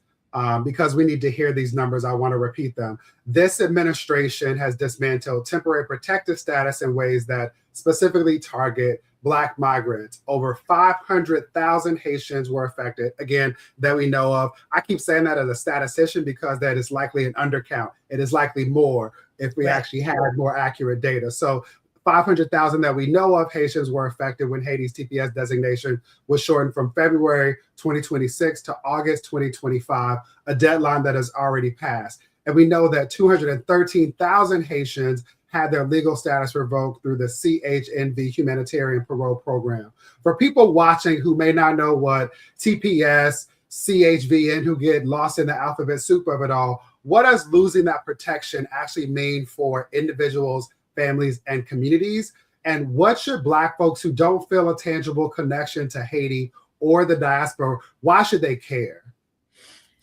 So when we're looking at temporary protective status and even the humanitarian programs, these are programs that have been set up because the people from those countries who are now in this country, they have come in various ways, right? That have come into this country, that may have come in with a tourist visa, may have come in as a student, come in various ways, are unable to go back to their countries because their countries are in such dire straits. And we know what the situation is in Haiti. We know the political situation. We know the situation in violence. We know the situation in climate. And we know how the United States has... For those who don't, I want to spend just a little bit of time here. What's going on? Actually, there's a part of this administration strategy is chaos and confusion, disinformation, misinformation. So let's not assume that people actually know. Talk to the class like you're talking to my kindergartners. What's going on in Haiti to help put context to this? Absolutely. So we know that Haiti is the first Black country that freed itself. And that since that time, that the United States, that France, that Canada, and other countries of the West have been terrified, have been traumatized, and have been determined to keep the Haitian people in a condition of confusion and chaos. That includes the United States occupying Haiti for almost 100 years, right? Yeah. When you think Haiti has had many people that have run the country, that have been put in there by the United States, and when it's come together to have an elected leader such as the President Aristide, the United States came in, see if this sounds familiar, the Marines showed up at his house with him and his wife and his children, grabbed them, threw them on a plane, and sent them to the Central African Republic. A country they'd never been to before, okay? And because of Congresswoman Waters and others, they were able to at least get them to safety in South Africa. But there's been a constant and consistent attack on the political structure of Haiti, to the point that Haiti at this point has no government. Not because the people don't want a government. They have protested in the streets for years now, looking for a government. They have advocated for a government. They've been to every international body, but it's the US, it is France, it is Canada that keeps getting in the way of allowing the people who liberated themselves to continue in that journey of liberation. When you look at the economic crisis in Haiti, this is a crisis, again, caused by the United States, as it has in so many other Black countries that you have people coming here for, where the United States goes in, takes the resources. You would think Haiti had nothing. Haiti has so much. Takes the resources, the bauxite, all of the minerals, tells you, hey, you can't raise these animals. You can't raise these crops. You've got to get them from the United States. Otherwise, we'll bring the hammer on you. Look at what's happening in Cuba, right? And so countries bend the knee economically, because what else can they do? And then socially, what has happened socially? The ways in which, whether it be the Christian evangelical right, nationalist Christian evangelicals, and others have gone into Haiti really trying to attack the Haitian people based on a million stereotypes that end up with people saying that Haitians are eating the cats and the dogs, right? So all of that is what Haiti has gone through. And then you have the earthquake of 2010, that devastating earthquake that killed massive numbers of people. And because the infrastructure has been so weakened, has made it so that there's so many areas that have not still been built up today. It's so dangerous in Haiti in terms of the violence. And again, just like in our communities here in the United States, we're not making the guns and Haitians aren't either, right? So where are these weapons coming from? How are this supply happening, right? In a country that is in the economic crisis that I've described. So much violence that there's been a long time period where the United States was not even allowing planes from these companies with planes in this country to even go into Haiti. FedEx was not going into Haiti. This is how violent the situation was. But you know what planes were going into Haiti? Deportation planes. Deportation planes taking Black people back into the country, often against their will, clearly against the law, where people then land and were kidnapped and held ransom. And the United States knew this was happening and allowing this to happen and continuing to have deportation planes to this day. This is the situation in Haiti. And some might also add to that and profit from all of those operations too. So let's continue to walk across this bridge, because your Black paper also documents the detention infrastructure built up around all of this. The Senate has allocated $45 billion for immigration detention centers, a 265% increase to ICE's annual detention budget. Some folks know that Alligator Alcatraz cost over $360 million to build and has projected annual operating cost of over $450 million to house approximately 300 people. This in a state where some folks can't even get housing insurance because of what's going on with regard to climate justice and climate changes. The previous segment, I believe Kat also mentioned the 287G agreements, which allow local law enforcement to act as ICE agents, which have quadrupled since January 2025, so a month and a year ago, with more than over 1,000 active agreements nationwide, not in Maryland. Shout out to the folks who've been doing that work. So more than 75% of Black immigrants who are deported had contact with law enforcement, compared to 54% of folks overall. We know that this gap is not accidental. What should we all take from what we are experiencing with ICE immigration enforcement right now, and what should we do tomorrow? So we should take from it that this is a way that this regime is expanding the police state. And we know that when the police state is being expanded, when mass incarceration is being expanded, when the violations that we see happening, the assaults, the violations of rights, both civil rights, constitutional rights, and human rights are allowed to run rampant, that all of that is going to be used against us all, but particularly against Black folks. So connecting with TPS, Haitian TPS actually got extended by the court to February 3rd. And then there was another extension. So everyone's in limbo as the court decides how it falls. They are now, the regime is buying up warehouses. They are building more detention centers than ever, because how many people, Dr. Johns? 500,000. They got a lot of people. They got a lot of people that they are trying to figure out where they're going to house these people and or hold these people, cage these people. And they make money off of this. This is all for profit, right? And where does that money come from? That money is coming from healthcare. That money is coming from SNAP. That money is coming from Medicaid. That money is coming from education. That money is coming for student loans. That money is coming from FEMA, which helps it's supposed to be helping Black folks, but it's people in St. Louis still trying to figure out where that money's coming from the tornadoes that ripped through there. Trying to get water. Yep. Mm-hmm. That money is coming from all of the things that impact Black people directly. So if you are Black American, or if you, because of you're multi-generational African American, or if you're Black American because you're like me, you were born in the United States and you have Ghanaian roots, and if you are thinking to yourself, this is not going to include me, I'm not going to get caught up, you are being robbed right now. They are robbing you, taking that money and using that money against you right now. So the impact has already been felt. The 600,000 Black people that have lost their jobs, majority of them Black women, that money is now that Doge went in and eliminated all these jobs. That money is going towards the building of a taxpayer-funded domestic military force that is going to be controlled by this regime that already is practicing going door to door and knocking those doors in. We know what it is. We better know what it is, and we need to fight against it. Period. As our dear sister Angela Teresa Rye would say, we need to work woke. And I'm thankful for you and the brilliant team at BAJI, the Black Alliance for Just Immigration, for doing irreplaceable work. The Black paper that we reference is Black Immigration Policies, Black Lives, a Call to Action. Find it, read it, and then ask yourself, what am I doing for the 5 million? Nana, thank you. I appreciate you, and I look forward to working with you in the trenches. Thank you. Thank you. Thank you. Great. Of course. Thank you. Before we invite in our final guest for this segment, I want to tap our colleague, Carla McCanders from the NAACP Legal Defense Fund, to bridge the gap between immigration, military service, and democracy. Roll the tape. Hi, my name is Carla McCanders. I'm honored to share my State of the People paper, Citizenship Denied, From Dred Scott to Deportation.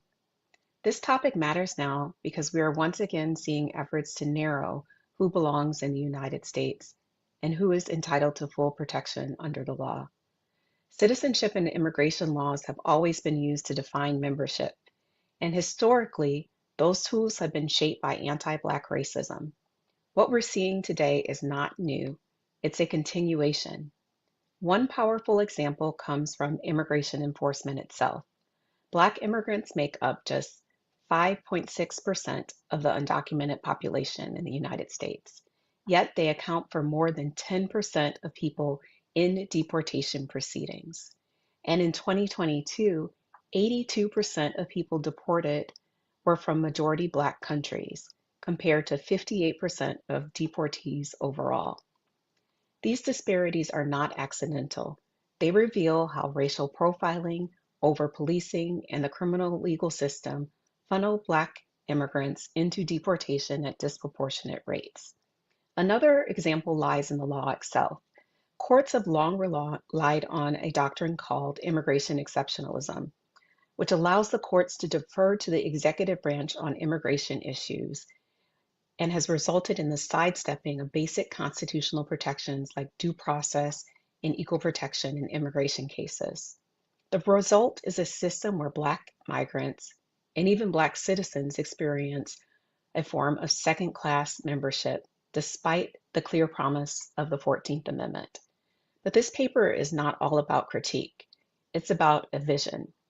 A multiracial democracy requires that the dignity and rights of Black people are protected regardless of their citizenship or immigration status.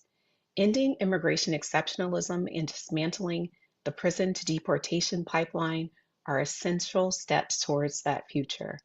Citizenship should never be conditioned on race. When we confront this history honestly, we move closer to a democracy that lives up to its constitutional promises. Thank you. No, we thank you, Carla, and our colleagues at the Legal Defense Fund for the work you do every day to defend and expand democracy, to get all of us and our beautiful diversity closer to freedom. I encourage you to read the many papers that we have on policing, community safety, and justice. Our final guest for this segment is a veteran, a public servant, a leader in the fight for military equity and justice for Black service members. He's also my brother, my friend. He is a co-author of the Black paper titled Beyond the Battlefield, Black Military Service and the Fight for Democracy, produced by the Black Veterans Project and their Military Equity and Readiness Consortium. Richard Brookshire, welcome, brother. Hi, I'm so happy to be here. We are excited so for the happy. conversation. Look, see, I'm excited. I'm stepping all over you. We're stepping on each other. It's one of those Listen, days. excited because there's so much going on. And what I know is that I want everyone who loves Black people, who is rooting for Black people in the key at Issa Rae to have everything that's included in the Black Paper Project. So I'm thankful for the labor that you and the team invested and for the opportunity to share or to shine a light on that work in this moment right now. So let's jump into it, acknowledging that the 47th president is using the military as a backdrop, literally in this moment. He's using the military as a symbol of strength, as proof of American greatness. And you and I both know that we're talking about an institution that nearly 3 million Black people that we know of are a part of right now as service members, veterans, and defense personnel. I want to say thank you, another personal point of privilege, to every male member of my family. Nearly all of us have served our country in some form or another, me working for President Barack Hussein Obama. But in spite of this reality, the State of the Union for those 3 million does not match the story that he's telling in terms of their lived reality. So let's speak full truth to power. Who did he leave out, and what should we all know about it? I mean, I'll start one by talking about my mother. So my mother is a Haitian immigrant who served in the Army when she migrated over in the early 80s. This is how she met my father, who's a Midwestern white MAGA Trump supporter. Unfortunately, many of us have, some of us have to deal with that in our families, unfortunately.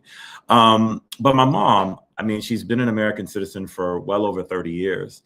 And she, most recently, because of everything that was happening with immigration, was so fearful that she started to go about the process of establishing residency in other countries, because she doesn't know someone who served this country, who's been in this country, loyal to this country, giving all, birthing children in this country, doesn't know if this country will remain loyal to her.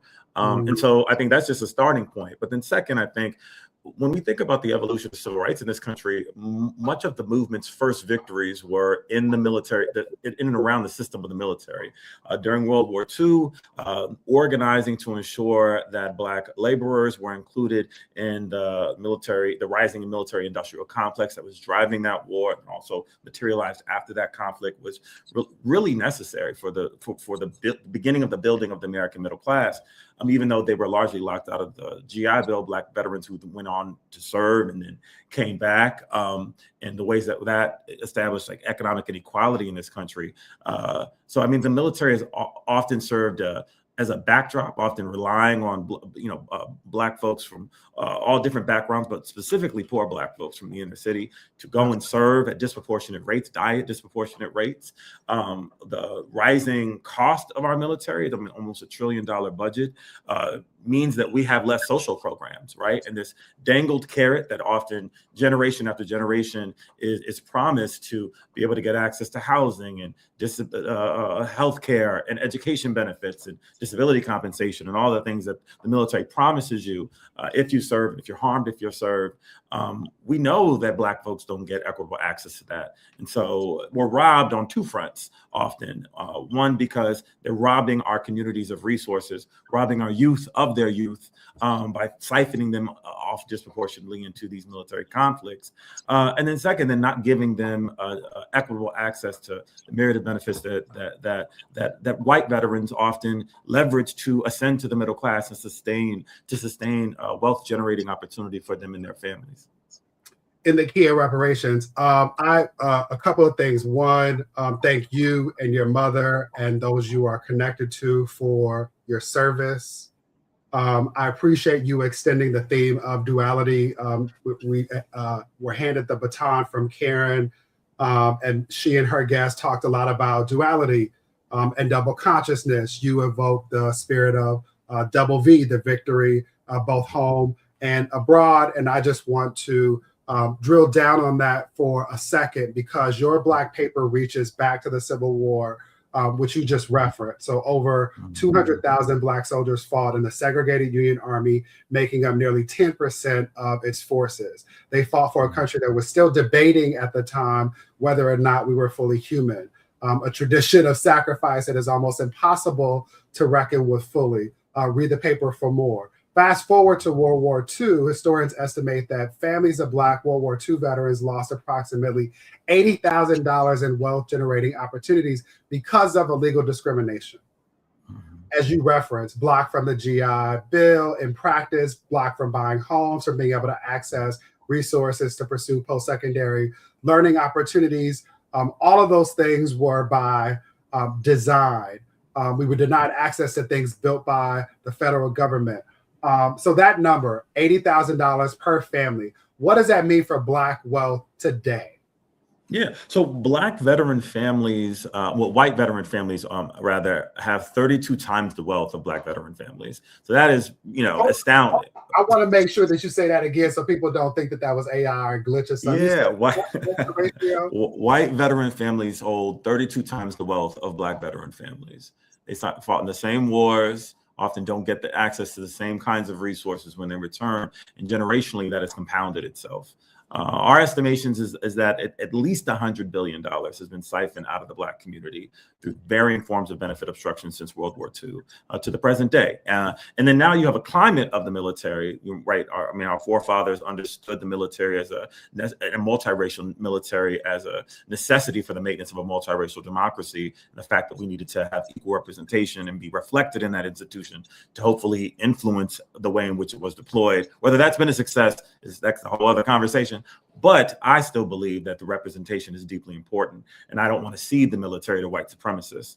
But right now, that's happening, right? All of the policies that are being propagated by this particular administration, this particular regime, by Hegseth himself, everything from the reconstitution of Confederate namesakes to the dismantling of affirmative action at the military academies, to the dismantling of equal opportunity provisions, and then the list can go on, to the institution of shaving mandates that will all collectively create a hostile climate for Black folks to serve in, to ascend in, to be able to continue to thrive and contribute their talents toward the safety of our country. And all of that is intentional. Yeah, I appreciate you and Sharon underscoring what, I hope I got that right. Correct me in real time when you see me if I didn't. What Brian Stevenson reminds us, that systems work exactly as designed.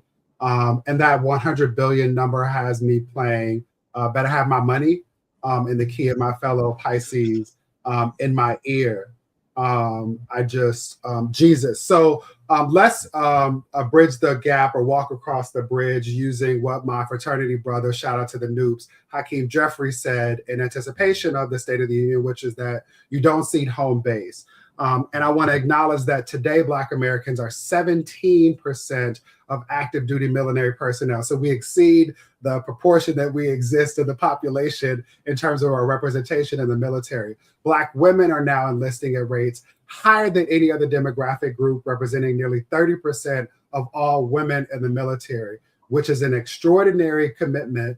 I'm using that word intentionally, extraordinary commitment in spite of the double consciousness and the double V of it all. And yet Black veterans experience unique unemployment rates at least 2.5% higher than white veterans after service. So they come home, they did what was asked, and the country doesn't meet them. The question you asked about, will America be loyal, is going to stay with me. How are this administration's policies impacting Black military personnel, veterans, and our country? And what should we be doing about it right now? I mean, Multiple things are happening, man. I think when you talk about the military itself, they're creating a hostile climate for Black folk to serve in. I mean, and they're wanting to make sure that white supremacy remains supreme within that specific institution. By way of for Black veterans, much of what's happening at the VA, I mean, they're using the auspices of race, and they've deconstructed equity offices and dismantled diversity, equity, inclusion. But all of that is a massive distraction for the desire to privatize the system, which is the nation's largest public healthcare infrastructure. So there's deep implications when you think about like health policy and what this country could be capable of if it made the kind of requisite investment that so many would want to see. And so, yeah, I think it's multifaceted, but so much of what this administration is doing is meant to distract us, destroy our will to fight, and we have to make sure that we don't allow ourselves to be distracted and that we have our eye on the prize, that we keep ourselves engaged. I appreciate that and encourage all the members of the class, those who know it's all about teaching the babies to use the eyes on the prize as a resource. In addition to the Black papers, as we continue this democracy, defense, and expansion work. Richard, let's end somewhere a little bit more personal for a moment to that point, because I keep coming back in my thoughts and my ruminations to the babies, to the children of Black service members and veterans who are watching, witnessing their parents be praised in speeches and then abandoned in policy and practice, who are growing up in a country that will ask them to one day, practically soon, thinking about us being on the brink of another war. They will be asked the question, will you serve? What do we tell them? What are we building so that when the time comes, the answer is different than it was for their grandparents, for our grandparents, and our great-grandparents? Yeah, I oscillate with this question. Some days I'm like, I wouldn't recommend anybody go and enlist in this particular moment. But at the same time, I think about the fact that we have an obligation. One, this country belongs to us, and preserving its institutions is our responsibility. I think two, we cannot cede our nation's military to white supremacists. Like the national security implications, the implications for our own security are just manifold. And so I don't believe that this idea that we should divest completely from the apparatus of the military, but I think we have an obligation to ensure that the kids coming up that may be recruited, hopefully they're recruited, and we don't have a draft that gets employed in this country because of the kinds of nefarious policies around invasions and starting unnecessary military conflict that this particular president is propagating. But that always stands as a risk, right? But that they are equipped with information, that they understand what their opportunities are, they understand how to take advantage of the benefits after the fact, that equity is reinstilled as a core value within all of our institutions. That work will have to be done and repaired for in the years ahead, and that they can determine, I believe, the trajectory of this country and also the use of its military, which has had a long, storied, bloody, and unfortunate history given the history of this country. It's rooted in a settler colonialism, slavery, empire, and a whole host of issues. But we have an obligation to take control of these systems and use them toward good, or at the very least dismantle the military-industrial complex that really is I think destroying the country from within. I want to let that last statement breathe. Spoken from a service member. I want to honor the reminder to teach the babies that this country belongs to us, to those whose ancestors built it for free. And I want to remind everyone that the Black paper we're referencing is titled Beyond the Battlefield, Black Military Service and the Fight for Democracy. It is a part of the State of the People Black Papers Project. Richard, I thank you and the team for your service and for all of this. Thank you, brother. Thank you. Thank you. We have just heard from 5 extraordinary scholars and organizers: Dr. James Peterson on democracy and people power, Nana Jamafi on Black immigrant lives and the infrastructure of cruelty being built in our name, Richard Brookshire on Black military service and the debt this country owes and refuses to pay us, and Reverend Mark and Carla McCanders joined us to present their papers virtually. That's 3 conversations in real time, 2 videos, 5 Black papers, 1 truth threading throughout all of them. That this country has always asked Black people to sacrifice without reciprocation, to be counted when it's convenient and erased when it's not, to die for democracy abroad and be denied it at home, to build wealth for others and watch that wealth be legally stripped away. And still, and this is the miracle, the inheritance, the resilience, the joy, we are here. But I want to name something before I let you go in the key of Frankie Beverly. I want to remind us that we have the power. We have always possessed the tools to both build and dismantle the house and the systems required for all of us to get closer to freedom. Shout out to Audre Lorde for that lesson. Bell Hooks wrote that democracies must be defended by every generation, and education is its midway. Reverend Jackson showed us that you defend democracy by building institutions strong enough to hold the next generation when political weathers turn blizzardly cold.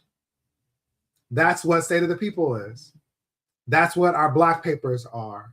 And that's what this segment was designed to be. The State of the People Black papers are available right now at stateoftheppl.com. Read them, share them, test them, critique them, and ensure that you are subscribed to our list so that you will be among the first to know when the Black papers will be published this fall.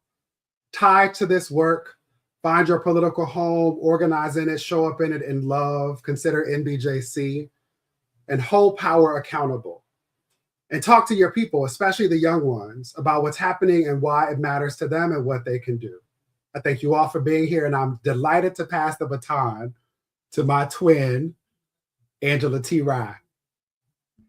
Thank you so much, David Jermaine John. Yeah, I was going to say Teresa, but here we go, Angela Teresa Rye. Go ahead. David Jermaine Johns, thank you so much for hosting this evening for your grand closing that's still in the middle of the program. As you all know, Donald J. not Jermaine Trump is actually still speaking right now on the House floor. And what I want to try to do before we get into a critique of what he said, mostly lies, is just to be thankful for what we've built over the course of the last year. Can you not hear me, David? I can't. I was just talking about the lies of the key of candy. Keep going. Okay. I was like, is he telling me I'm on mute? Okay. What I want to just deepen into is what we built over the last year. For many of you all who joined us for Donald Trump's Freudian slip joint address to Congress last year, you know that we came together as a people for State of the People. That was our very first gathering. Before we gathered in person, we gathered together virtually for 24 hours talking about all of the many things that this administration promised to do that would cause us harm, that many of us told you about leading up to the November 2024 elections. And then, of course, the things that we didn't know would happen and that we didn't know would happen so quickly. And so in the face of fear, in the face of terror, in the face of so much happening against our communities, we came together. And what I was thinking about, DJ, as I got ready to come to be with you tonight virtually, and then, of course, the other people who will join us, is there's a scripture in the Bible that says, do not forsake the assembling of yourselves together. And it is there where our power lies. If we could set aside wounded ego, if we could set aside the things that say, pick me, I'm here, go, let me be the one in front, we will actually be able to strike a mighty blow. That's what Mary McLeod Bethune told us. So I thank you for the mighty blow you have thrown through Black papers, through your intense editing work for gathering 100 of the nation's greatest Black, brilliant, and excellent minds in the shaping of these papers that will be volume 1. I cannot wait to send you my blurb. I know my homework is late, but thank you so much for hosting tonight, DJ, for all you do for our people, seen and unseen. Thank you very much. My duty and my honor. I love you. I love you, brother. Okay, everyone. Well, on that point, what I wanted to just deepen into for a moment is how important it is for us to come together. We are in incredibly harrowing times in this country. You are seeing some of that take place on the House floor as Donald Trump speaks to the emptiest chamber I've ever seen. But some people still decided to show up, and they used the platform they created for themselves. In the space shared with someone who is sounding more and more like an authoritarian leader every single day, you saw Congressman Al Green. If you all are watching at all, my screen just went blank. Hopefully you all can still see me and hear me clearly.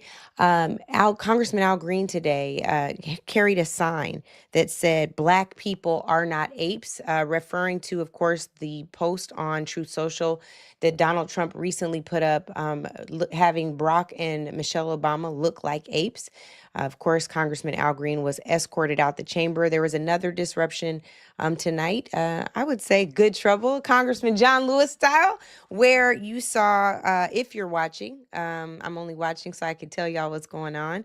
Ilhan Omar, Congresswoman Ilhan Omar, representing Minnesota, the Minneapolis area that has been stricken by ICE overreach, quite frankly.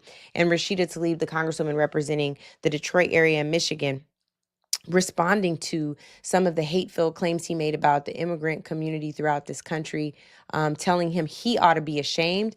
And my favorite thing is when Rashida Tlaib heard them chanting USA, USA, she was responding KKK, KKK. So on that, okay, we are going to keep going with this program, critiquing some of what we've heard, most of Donald Trump's policies, and what the people need to see. This is the Black people's response to the State of the Union, and we plan to give it to you live. So with our response, let me bring up the president of the nation's oldest and largest civil rights organization. He is my good brother and friend, Derek Johnson. The most important news in this Black History Month, it's the 100th anniversary. Please bring him up. We playing, y'all know what that is, but hide and seek. Here we go. Here's Derek. Here we go. There we go. I want to make sure that we talk about the history that is most important this week. It is actually not the State of the Union. It is the fact that it is NAACP Image Awards Week. D, you are celebrating Black excellence when they're saying DEI, we didn't earn it, but we know we did. Some of the most amazing Black folks in this country will be earning NAACP Image Awards. So can you talk about the importance of Black excellence in the face of fascism? Good. Thank you, Angela, for creating this platform. I think it's really important in this moment that we lean into our platforms, because as other communities are seeking to erase us, we have to be more affirmative around seeing one another. And that's why our theme this year is We See You, despite what other people are seeking to do.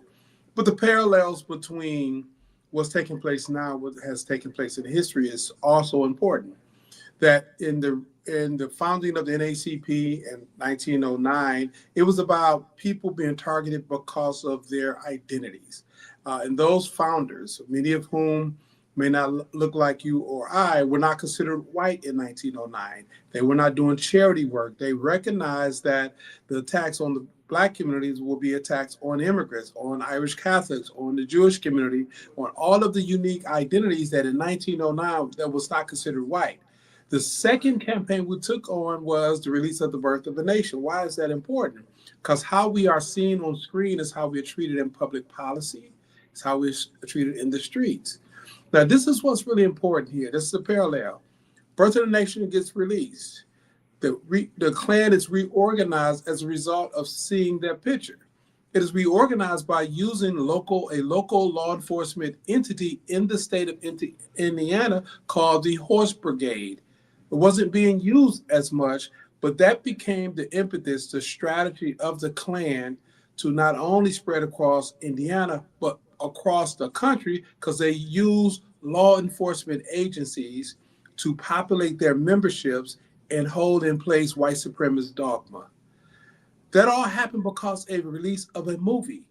The Image Award, the Image Awards was created 57 years ago because in our entertainment industry, we began to recognize, wait a minute, they are typecasting us, stereotyping us based on these movies and shows that's been put out there. So we need to celebrate who we are and acknowledge that all of these negative stereotypes should not be promoted, only the things that project us in the right image.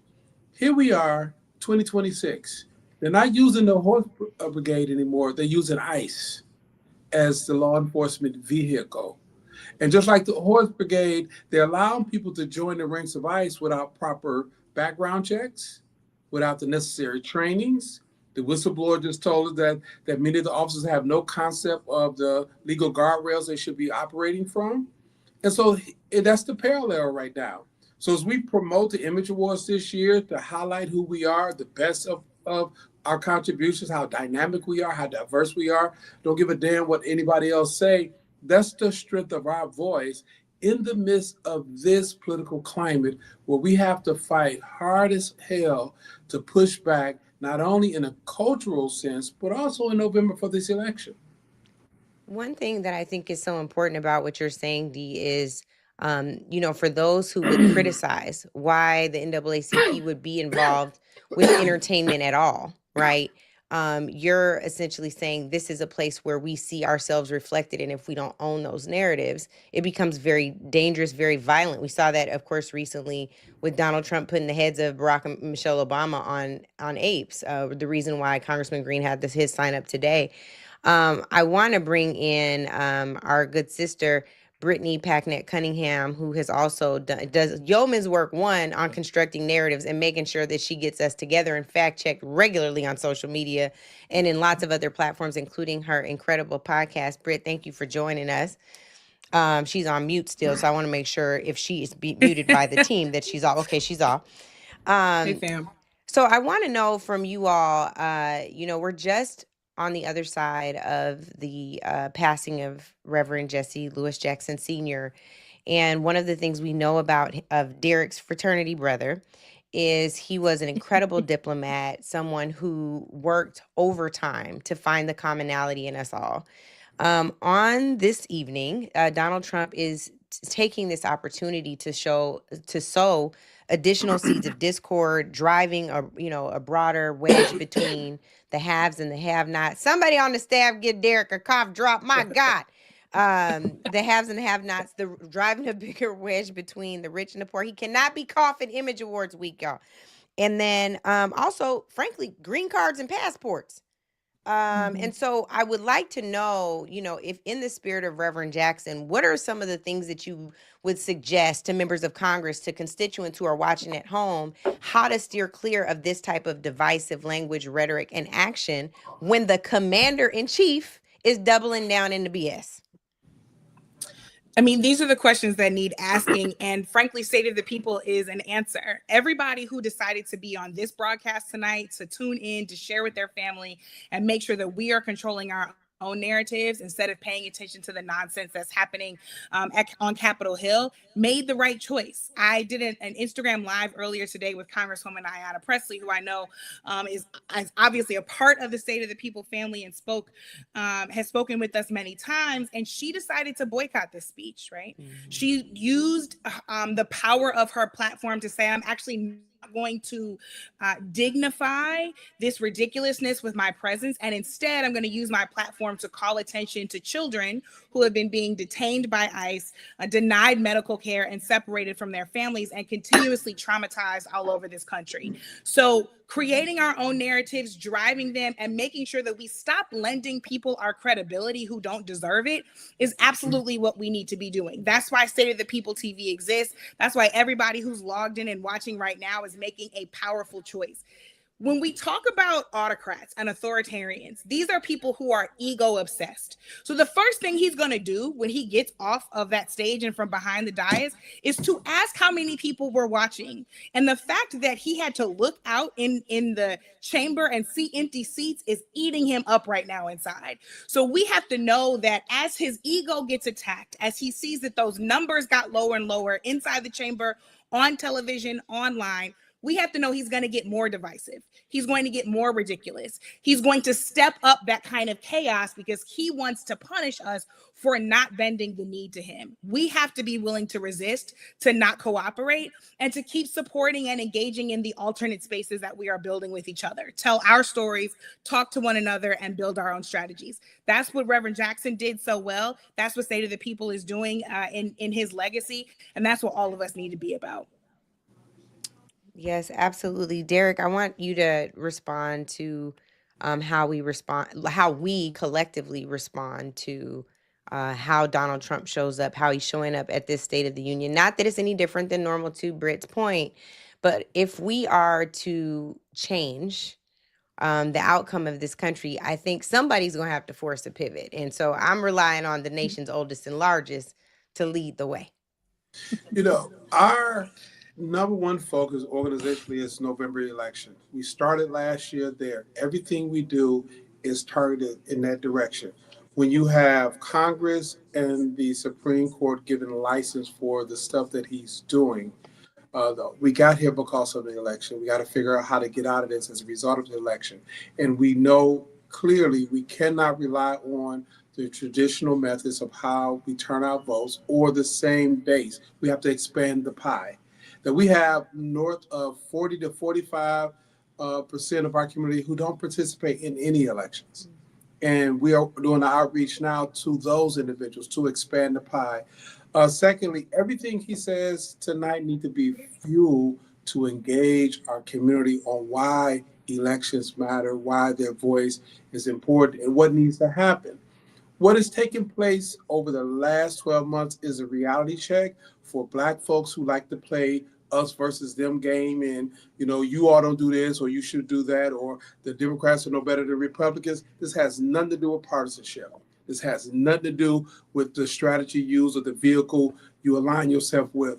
I always say that wherever you want to get engaged, get engaged. I don't care if it's this group versus that group, because I'm not an organizational elitist. I believe in Black folks being in power and self-determination. And you get the vehicle necessary to get the self-determination. And that's what we have to be focused on, because everything is a distraction.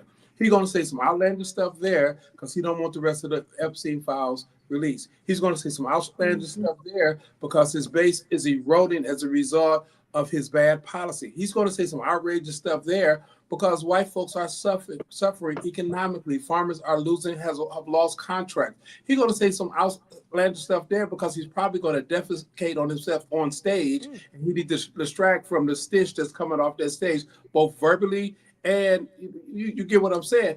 But for us, we can't be distracted. We got to be focused on how do we pivot out of this. Right now, I'm open to any other strategy. It's the November election. Let's build that power. Let's create the momentum, and let's turn out beyond the votes necessary. Final point. If we're performing at 11% of the total electorate by election cycle, and we represent 13%, our target, we need to be approaching more 15%, because we are the guaranteed vote to get out of this mess, and that's our focus.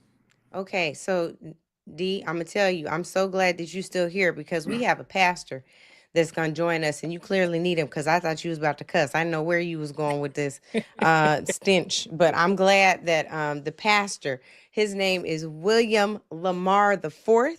What I am so grateful for in this moment is Reverend Lamar is someone who has used tactics to ensure our advancement. He outsmarted the system in some ways. I know many of our viewers heard a little bit about the Proud Boys and their involvement around January 6th.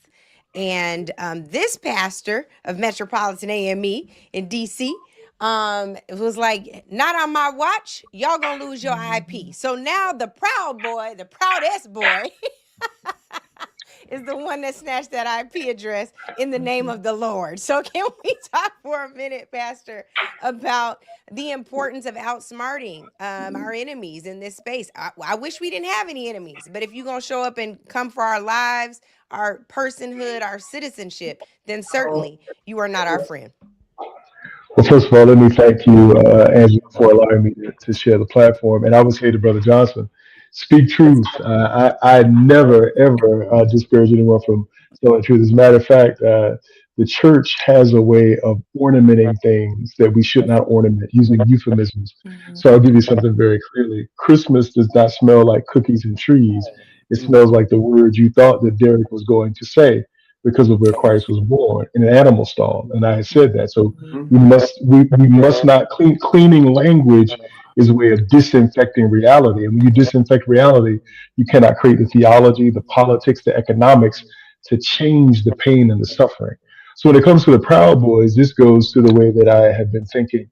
We must think ancestrally and follow ancestral light. Mother Mabel's son was lynched by the Klan. She sued the Klan and she won their property and their money. Mumbet, Elizabeth Freeman, in the 1700s, sued for the ownership of her own body. So what Metropolitan was doing is suing the Proud Boys, Wild Boys, Proud Boys, whatever boys, definitely not adults. In suing them was being a part of this ancestral legacy of pushing back, fighting back, using every tactic, every strategy to be clear that we must interrupt the politics of violence. They sought to intimidate us the same way that the megalomaniac in chief, his mendaciousness, is doing right now.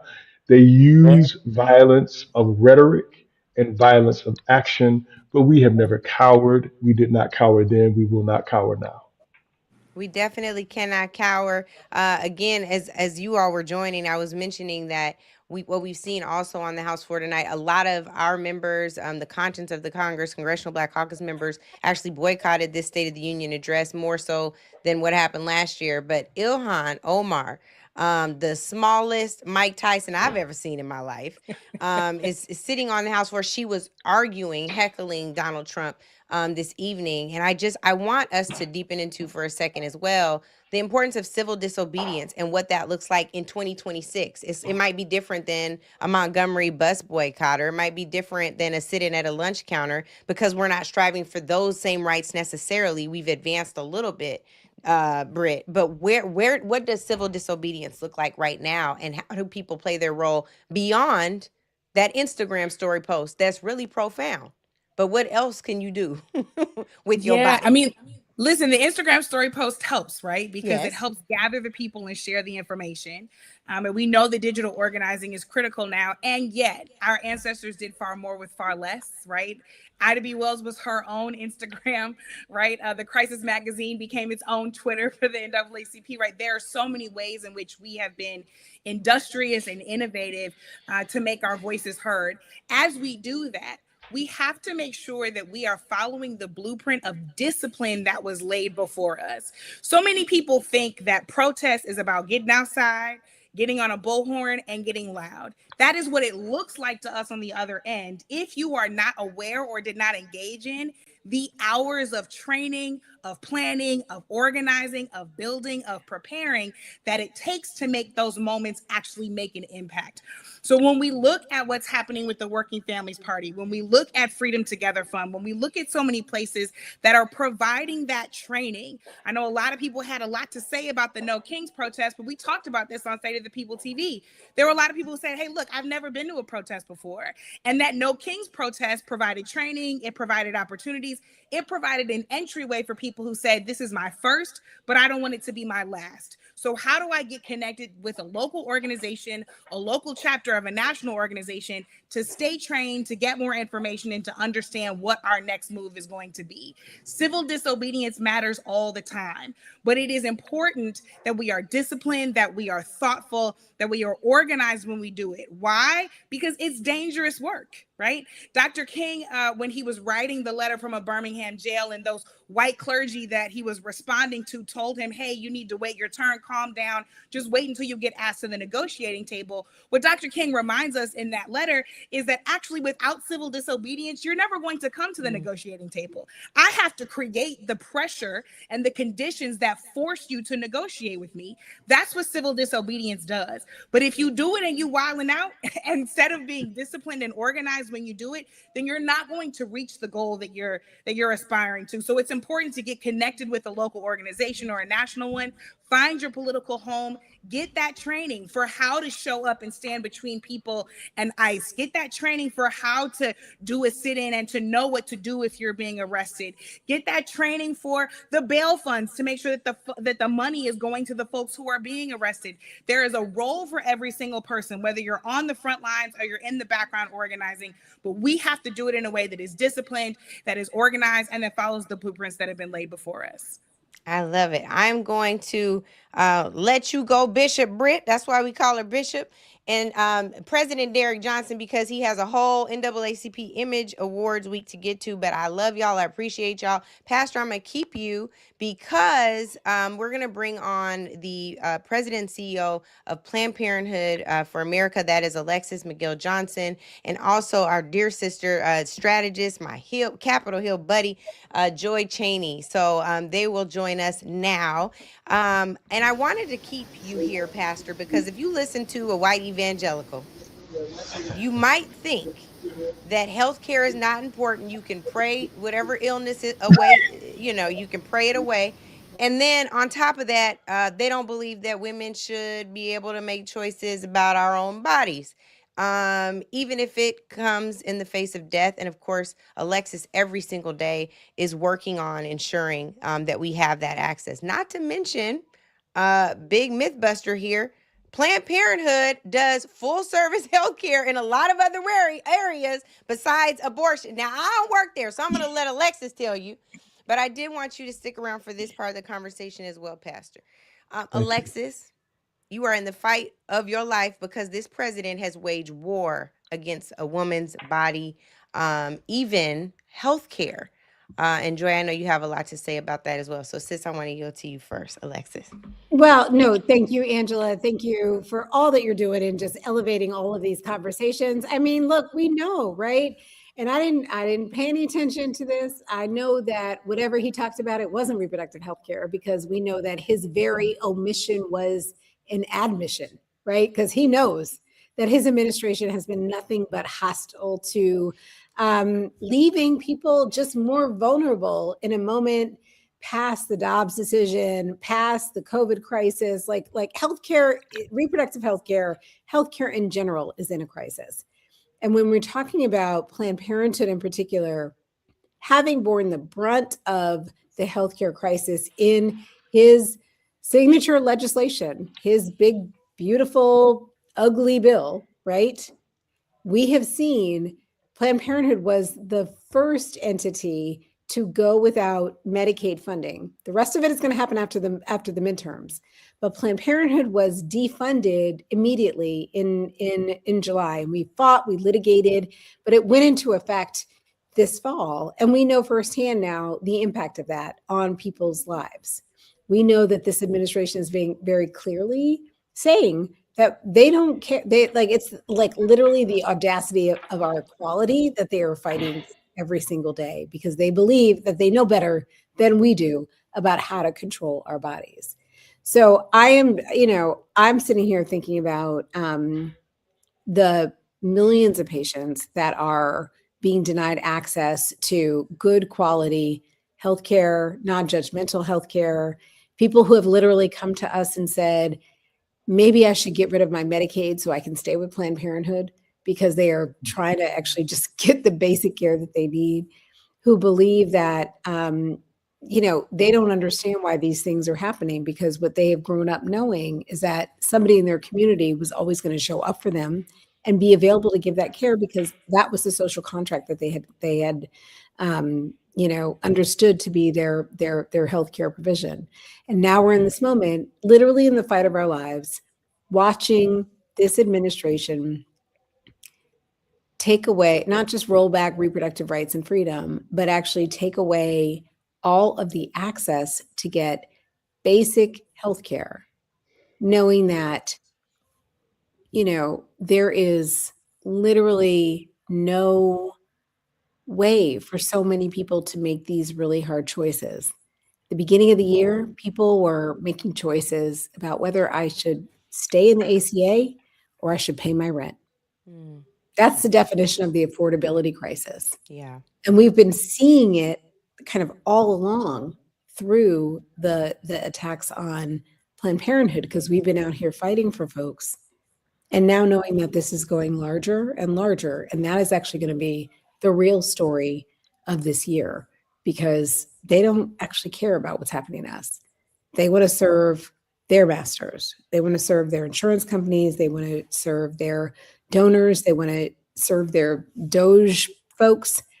They want to cut all of this out of the federal budget in ways that are going to really undermine how people are just able to negotiate and navigate their lives every day.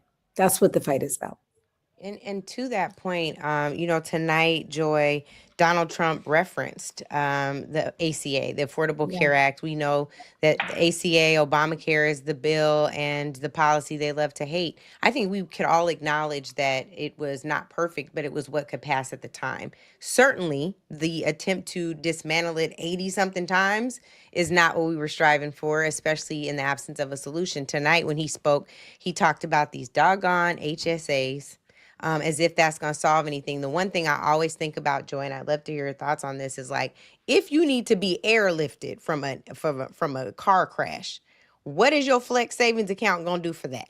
Right? Nothing. Right. So I want you to talk about that, because you know a lot more than me in this area.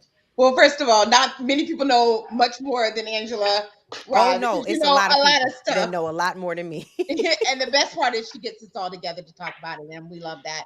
I'm an alum of Planned Parenthood, and I can tell you that everything Alexis, my source, said is correct. The cuts that this administration, the thing that he's talking about tonight, because I did listen, it's on way in the background somewhere. What he has been saying is, it can sound good if you don't read the fine print. He, in every turn, gives money to rich people and takes it from not just poor people, middle class people, working class people, anybody who's not a billionaire. He was willing to sacrifice everyone who goes to Planned Parenthood, thousands of people who are at rural hospitals, urban hospitals, almost every place. And by the way, the big ugly bill, you might say, oh, well, it doesn't take effect till after the election. How clever. That's true in its fullness, but hospitals are already closing. Yeah. I work with an organization called Protect Our Care. We have a hospital closure, map. They're closing all over. This is happening, and then of course Alexis is also referring to the cut in the tax credits, right? We know that healthcare was already expensive. Angela alluded to the fact that it wasn't perfect, in part because every time Democrats tried to make changes, they would threaten to get rid of the whole bill. That's right. Turns out they don't want to get rid of ACA.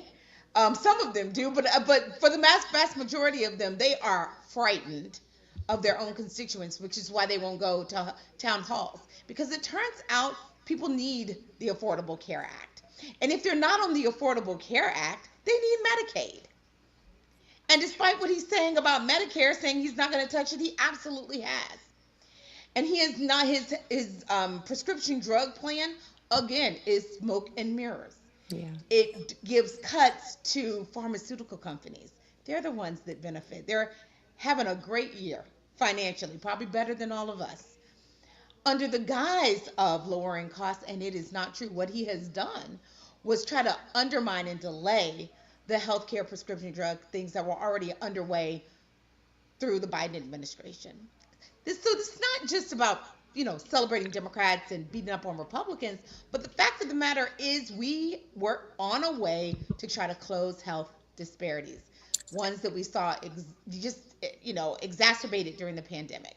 We recognized it. There was work being done to close it, including around maternal health, culturally competent care. When he talks about getting rid of DEI, he also means shutting down and repurposing all the HHS health equity offices. Yeah.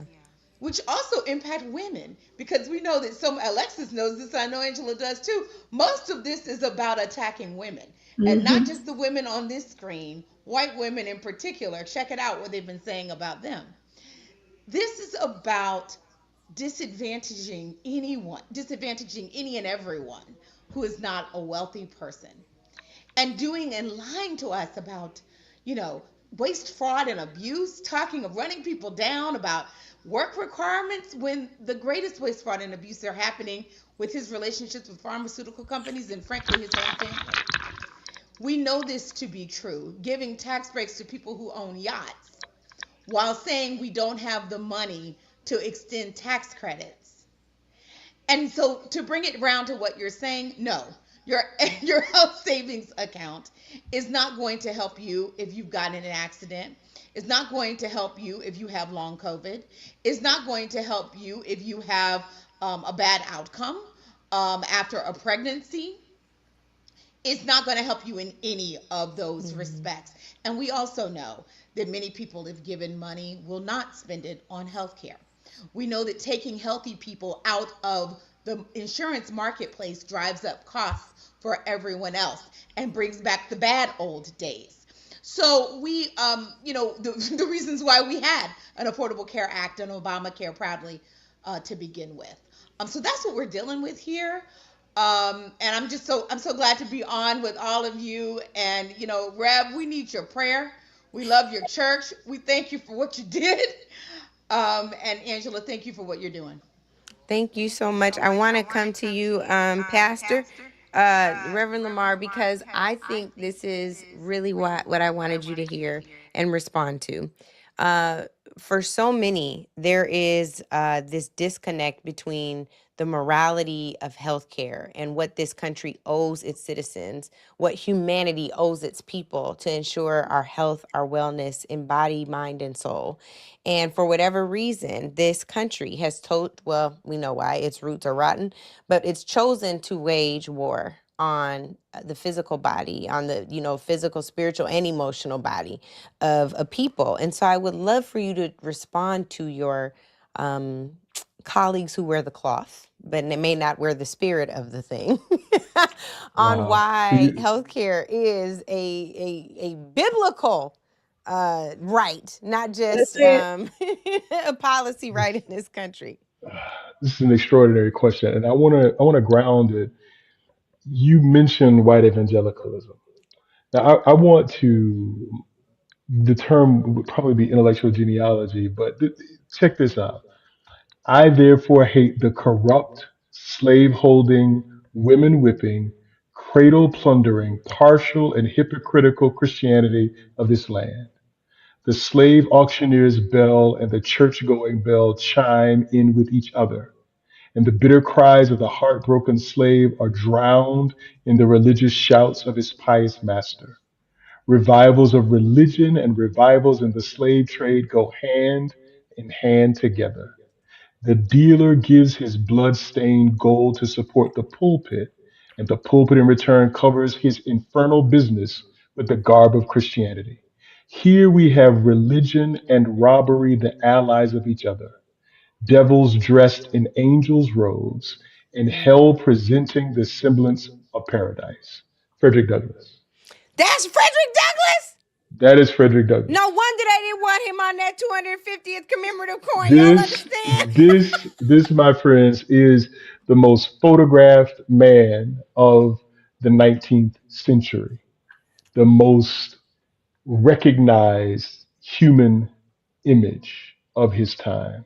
And let's be very clear about the American project, about its settler colonial roots.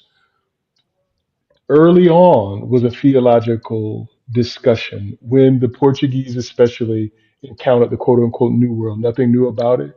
It had been here. It was complex economically, it was complex philosophically, religiously. But when they baptized people, the question they had to ask Rome, because the Catholic Church ran the Western world, when we baptize these natives, these people, do they become Christians? And if so, must we treat them as brothers and sisters? And what the church says, this verifies Frederick Douglass, this is the doctrine of discovery. The church says essentially, you own their bodies and the church owns their souls. America's entire political economy is based on the exploitation of human flesh, the destruction and exploitation of it. So let's give a modern example. City of Baltimore. If you're like me, you think The Wire is an extraordinary television series. But what it shows is after they could no longer make money off of black bodies in slavery and in Baltimore's industrial economy, which is now pretty much dwindling and destroyed, they had to find ways to make money off of us. So then they criminalized us and they made money off of the prison industrial complex, which our bodies again are commodified. Here's the problem. The church still sits at the center of exploiting bodies, especially the bodies of black and brown women who do the labor that keeps the world running, childcare. I've had family members with health crises. Everybody looks like us, depending on us, but those bodies are exploited. And right now, still, even people who do what I do who look like us, we've not divorced ourselves from this theology that Frederick Douglass so beautifully, eloquently, and elegantly condemns, because we're still preaching this foolishness, asking people if they died tonight, would they go to heaven or hell? Jesus never asked that question.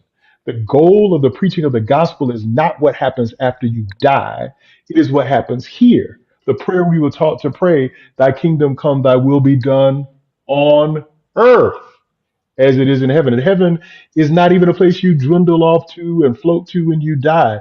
Literally, that word in the Greek New Testament means the place where the will of God is done without human obstruction. So we have to divorce ourselves from the theology that enslaved our people and that kills our people to this day. And there are many who've done it. Ida B. Wells divorced herself, Harriet Tubman divorced herself, James Cone, Prathia Hall, Teresa Fry Brown in our day. The list is long, but some of my colleagues are afraid to turn their back to on their theological masters. But it is the only way that we will get free and remain free. I love it. Thank you so much, Reverend Lamar. To my dear sister Joy, and to our dear sister Alexis, I do want to just ask you, Alexis, before you go. I know your itinerary is long and have a lot to respond to tonight in the absence of anything related to reproductive justice in the State of the Union.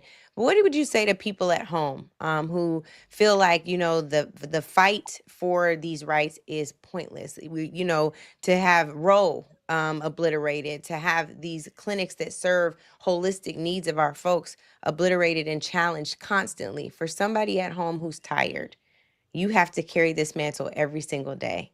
What is the thing that you would say to keep us all going? And maybe it's the very thing that keeps you going. Oh my God. Look, I mean, I think for all of us, we all recognize that hope is not like a good, right? It's not like this happy thing, right? Hope is actually an act of resistance. It's an act of defiance. It's an act of saying, regardless of what is happening to us right now, we are going to get through the other side, no matter what we have to get through to get there, right? I think that's what the pastor was alluding to, that we actually have to stand in this breach and bear witness to the real impact of what is happening in communities. And so I think about this world right now where, again, literally people are choosing, am I going to pay my rent or am I going to continue on ACA this month? I don't know. Like, maybe I can wrap myself in a bubble. Maybe I can wrap my kids in a bubble, and that their little cold and rhinovirus is not going to turn into pneumonia for the next couple of months, and we can just get through to the other side. Let me just get through to the midterms, right? Because we're not just trying to get to the promised land. We're just trying to get through to let me get through 6 more months and then figure out how I re-enroll to take care of my family, because people understand why it's important, but they are making real-time calculations. They are worried. They know, in Planned Parenthood land, our doctors are being criminalized. There are people who are no longer going into the OBGYN profession because they are afraid of being criminalized. We have seen declines of student residents who've come in because they have a vision for, solving and saving maternal mortality, and they want to practice in communities that deserve that, but they're afraid they're going to be criminalized by just performing basic healthcare in those communities. So they are leaving. People who have been there helping some of us who may have been on the later age of maternal care, advanced maternal age, when I had my kids at 35, they're leaving those states because they're like, we cannot be on the other side of being criminalized. So they're making choices which are going to impact the choices that we make, which are going to impact the choices of our children. And when my girls, who are 13 and 16 right now, go visit their cousins in Georgia from New York, they all of a sudden have less freedoms. And so I think that I want people to think about where we are, as you would often say, sis Angela, in the year of our Lord 2026, how can it be that people are making choices not to match into programs in states with abortion bans because they don't want to be criminalized? How can it be that students no longer want to go to university in places that have abortion bans? And how can it be that people who are living in these states no longer have the most basic access to reproductive health care? Not just abortion care. They can't even have access to OBGYNs because in a state like Georgia, only a third of the counties have an OBGYN. Like, it makes no sense because people don't want to lose freedoms just because they are functioning humans, like in any way. So I think that it is so important right now in this moment for us to just recognize that they are coming for us in all kinds of ways. They let Planned Parenthood be the tip of the spear. Let what's happening with ICE be the tip of the spear. Let's what's happening in the affordability healthcare crisis be the tip of the spear. Let us understand that we've always been the tip of the spear because our bodies have always been contested. And that we know that no matter what we do, they will come for us. But the only antidote for them coming for us is for us to stand together to ensure that we are going to show up. We are not going to listen to this rhetoric. And we are going to ensure that we are telling the truth and that we are marching our ways all the way through this year into the ballot box. Because that policy is the only thing that's going to change these outcomes. Power is the only thing that's going to change these outcomes. And until we stand right together across all of these issues, we're not going to be right ourselves. And that to me feels like, whatever the message was intended for the State of the Union, I'm so clear for you, Angela, and for all that you've done to bring us together, that our clear State of the Union is that we must stand together because that's the only way that we're going to actually fight any of this back. That's it. I love it. So to Reverend Lamar, to Alexis McGill Johnson, to Joy Chaney, thank you all so very much. This is powerful. We must do this together. We will go so much further if we just stand together and then take a walk. We got to go. We got stuff to do. Thanks, y'all. I'm so grateful for that incredible panel. I'm sitting here and typing in the chat so you all know. I'm like, Rev got bars. He's quoting Frederick Douglass. He still got bars. But let me find out. I need to figure out what Frederick Douglass quote that was. What a miraculous wordsmith. Before there was a hip hop artist that could write a dope verse, there was Frederick Douglass. So with that, I want to bring to the virtual stage someone who is truly a mentor to me, one of the most powerful voices in Congress. She has served as the Congressional Black Caucus chair. She represents Ohio. Just so you all know, she got a side hustle. It's a boutique. I still need to go shopping in this boutique. This is Congresswoman Joyce Beatty, who decided today she would not be attending this State of the Union. I want to start right there, Ms. Beatty. Why was it important for you to sit this one out? Well, it was important to me because I decided that I would not legitimize a presidency that was rooted in racism, lawlessness, and economic sabotage. That alone was a no. But the fact that he was unapologetic about putting 8 faces on former President Barack Obama and Michelle Obama, and the list could go on, trying to gut Medicaid, Medicare, banning books that our little children can't read about people like you and me and others. How far you want me to go? So when I think about all of that, and being a Black woman, Chair Emerita of the Congressional Black Caucus, there is no way I could justify sitting there. And after what I have witnessed tonight and watching him, I could not have sat there through that. There is no way I could have sat there and not had behavior that I wouldn't have been proud of. So I wanted to exercise my rights for my grandchild, my 2 grandchildren, to tell them that sometimes you have to make tough decisions, but you can do it and still do your duty.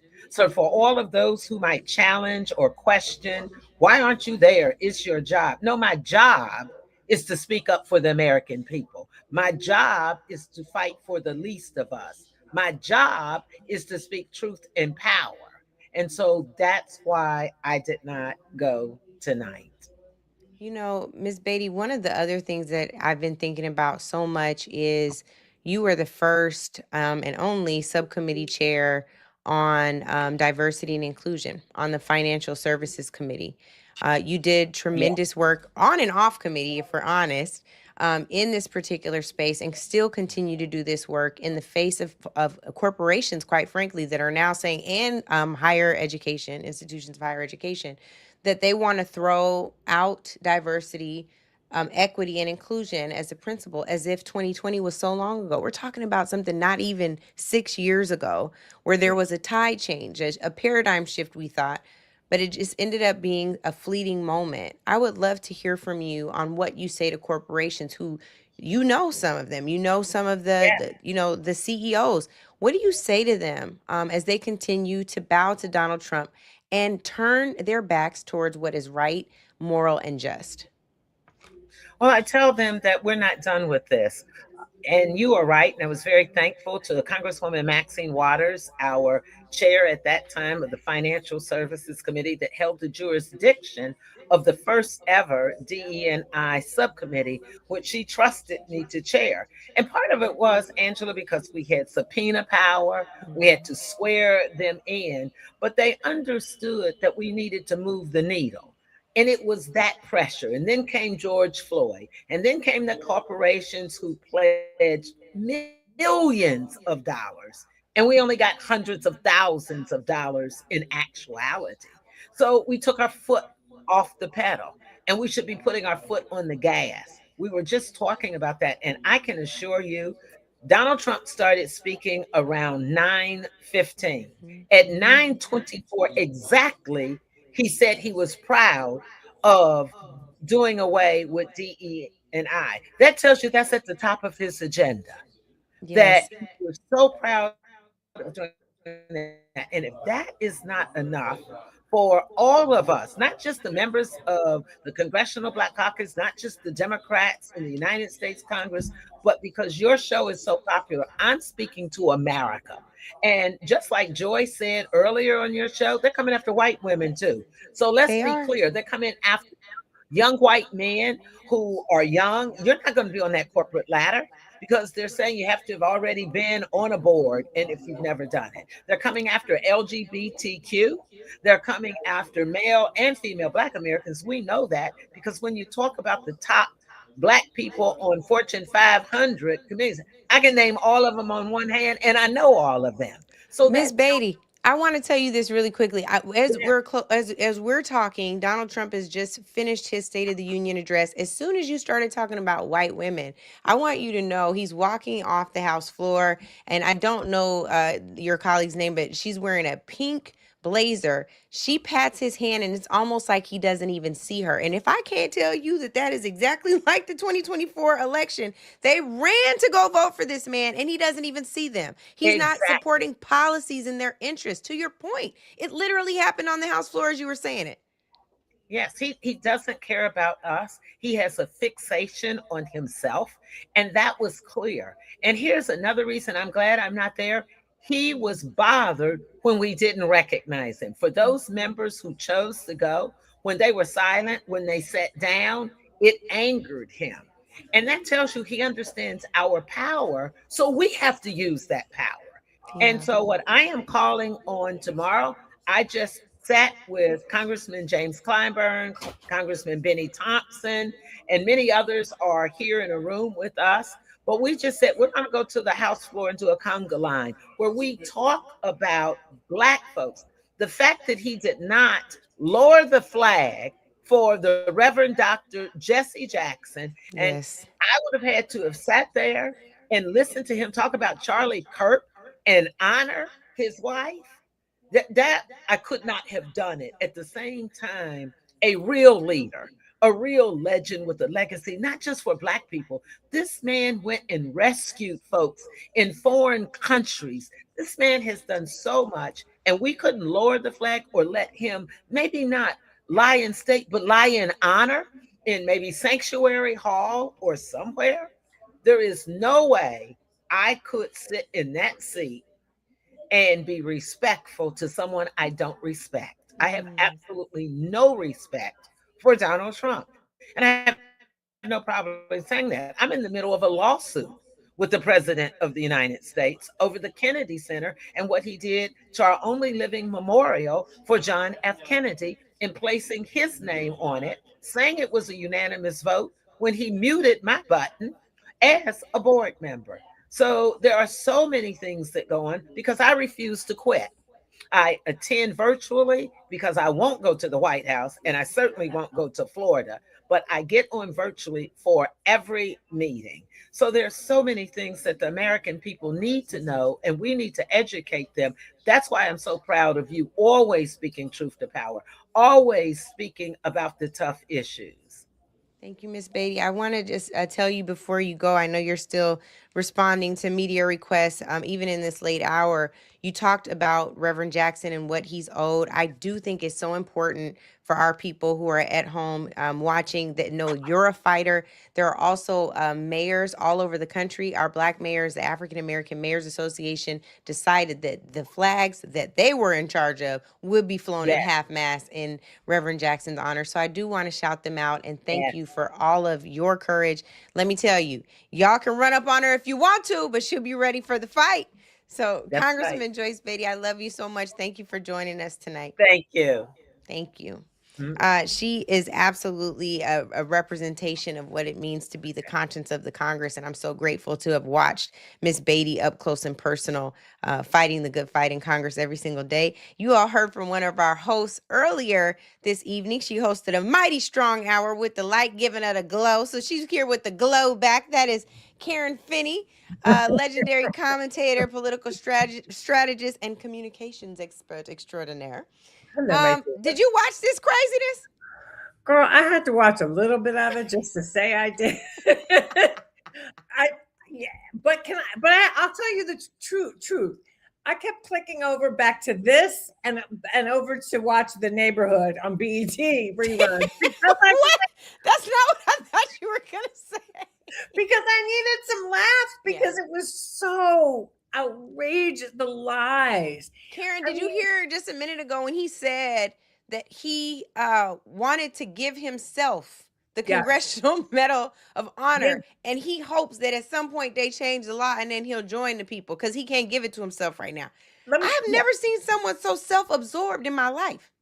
And you know what, Angela, it's such an important point because so much of this speech, I mean, they had to infuse stories of real Americans to get the applause and to get the speech off of him, because every other thing he talked about, how great he is, how much he's done, how, better than ever in the history of ever, which is all of it, just lie after lie after lie. And I will tell you, I bet you he will try to change the law to give himself the award before this is over.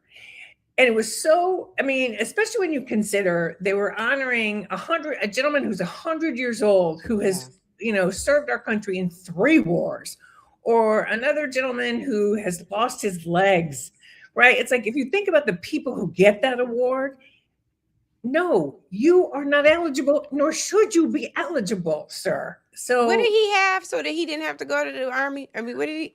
Bone spurs in his foot. Come on. Meanwhile, I should stop playing because I got some tendonitis in my Achilles even right now. I'm scared. I hope the thing don't snap. But let me ask you this too. There was a moment in the speech where he talked about, he said, well, this should have been my 3rd term. Yes. And the people start chanting 4 more years. I'm calling them the people because they don't deserve to be called representatives in this empty ass House chamber. Now, here's the thing that I want to point out.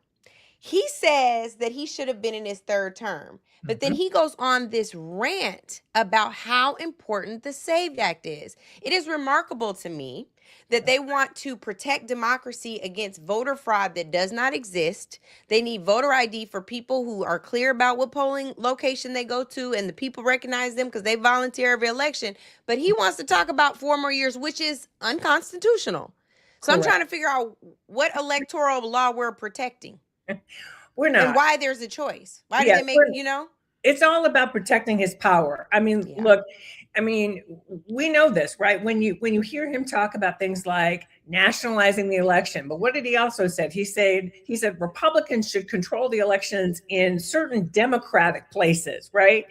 When we see what he did in Georgia, going, full scale, going into Fulton County and taking all the records, when he's still got this 2020 grievance. And I said this earlier tonight, the lesson that he learned after January 6th was that he needed to essentially overwhelm the system so that he could get corrupt and get more power. I mean, that's really what this is about. He's not trying to protect anything. He's not interested in, like you said, I mean, the Heritage Foundation's some of their own records show there's no voter fraud. That's right. It's not real.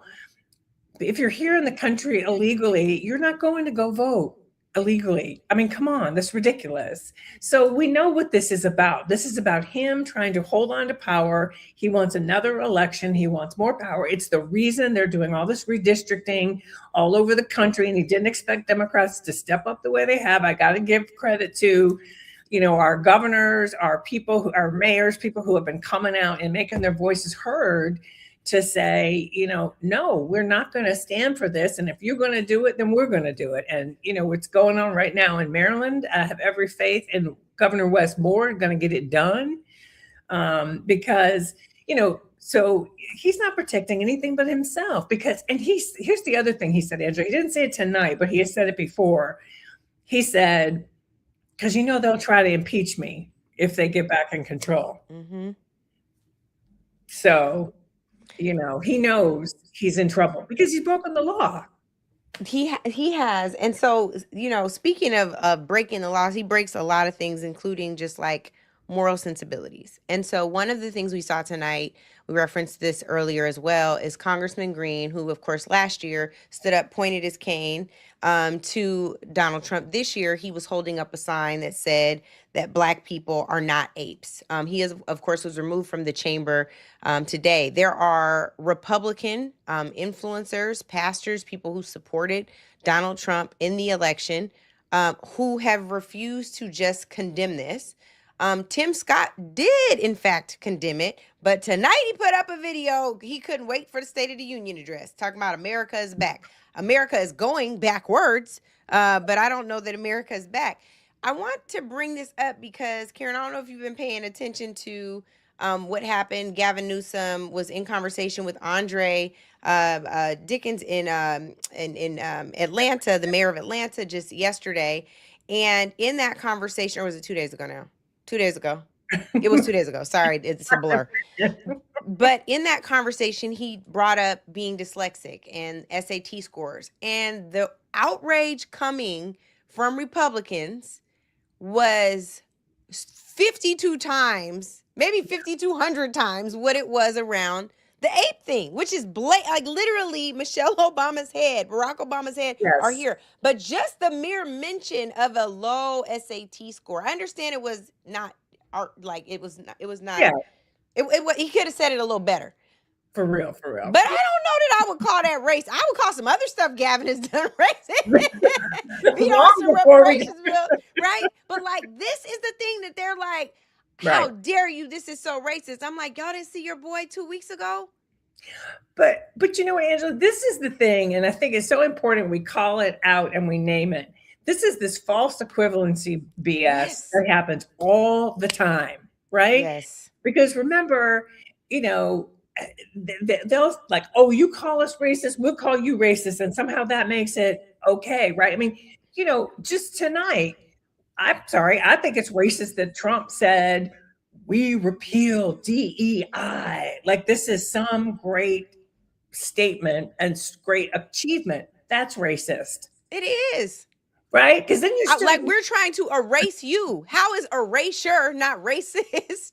That's racist. So, you may not have liked the way Gavin made his point. I didn't. I was like, oh, I might not have said it that way, Yeah. but no, they're always just looking for any moment that they can try to say, aha, you know, because they know they're wrong. I really believe the reason they keep doing it is they know that they're wrong. You cannot defend what Trump did. You cannot defend, you know, comparing the former president of the United States and his wife, by the way, who is beloved. Trump will never be loved the way they are loved. That's what really a lot of this is about.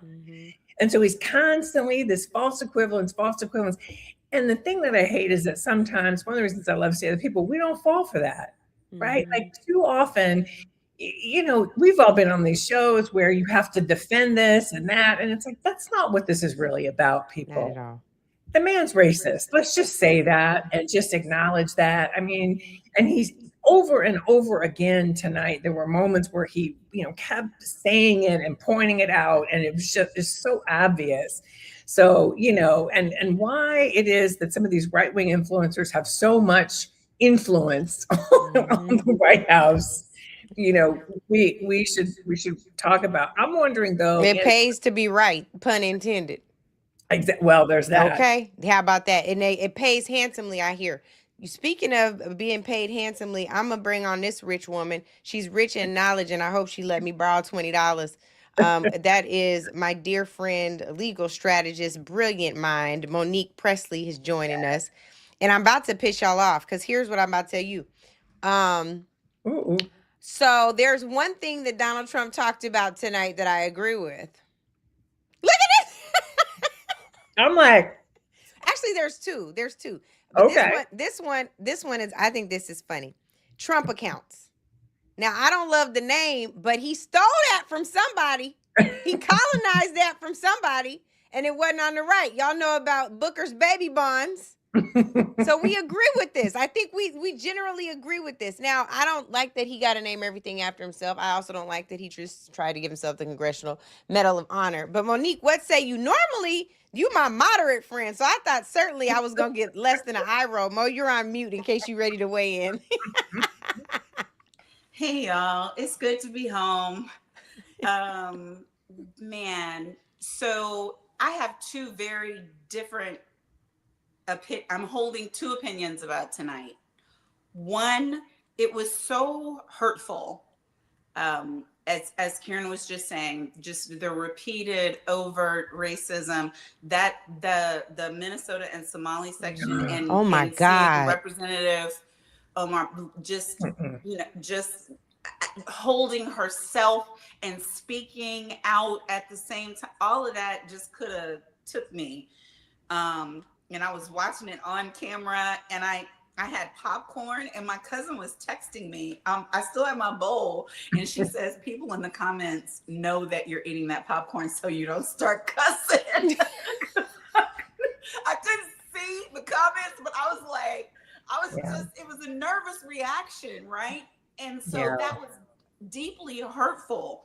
But then watching not just him, but his team roll out that reality show, game show, you get a car, Enrique is here in person, 3 gold medals, Olympic program, let me know. They are very clear about how much trouble they are in.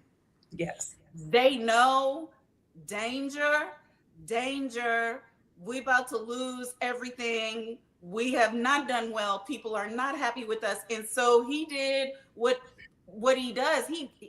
Let me entertain you. Let me make you smile. Let me give you this show. And the bigger the show got, I was like, oh, that's all they have.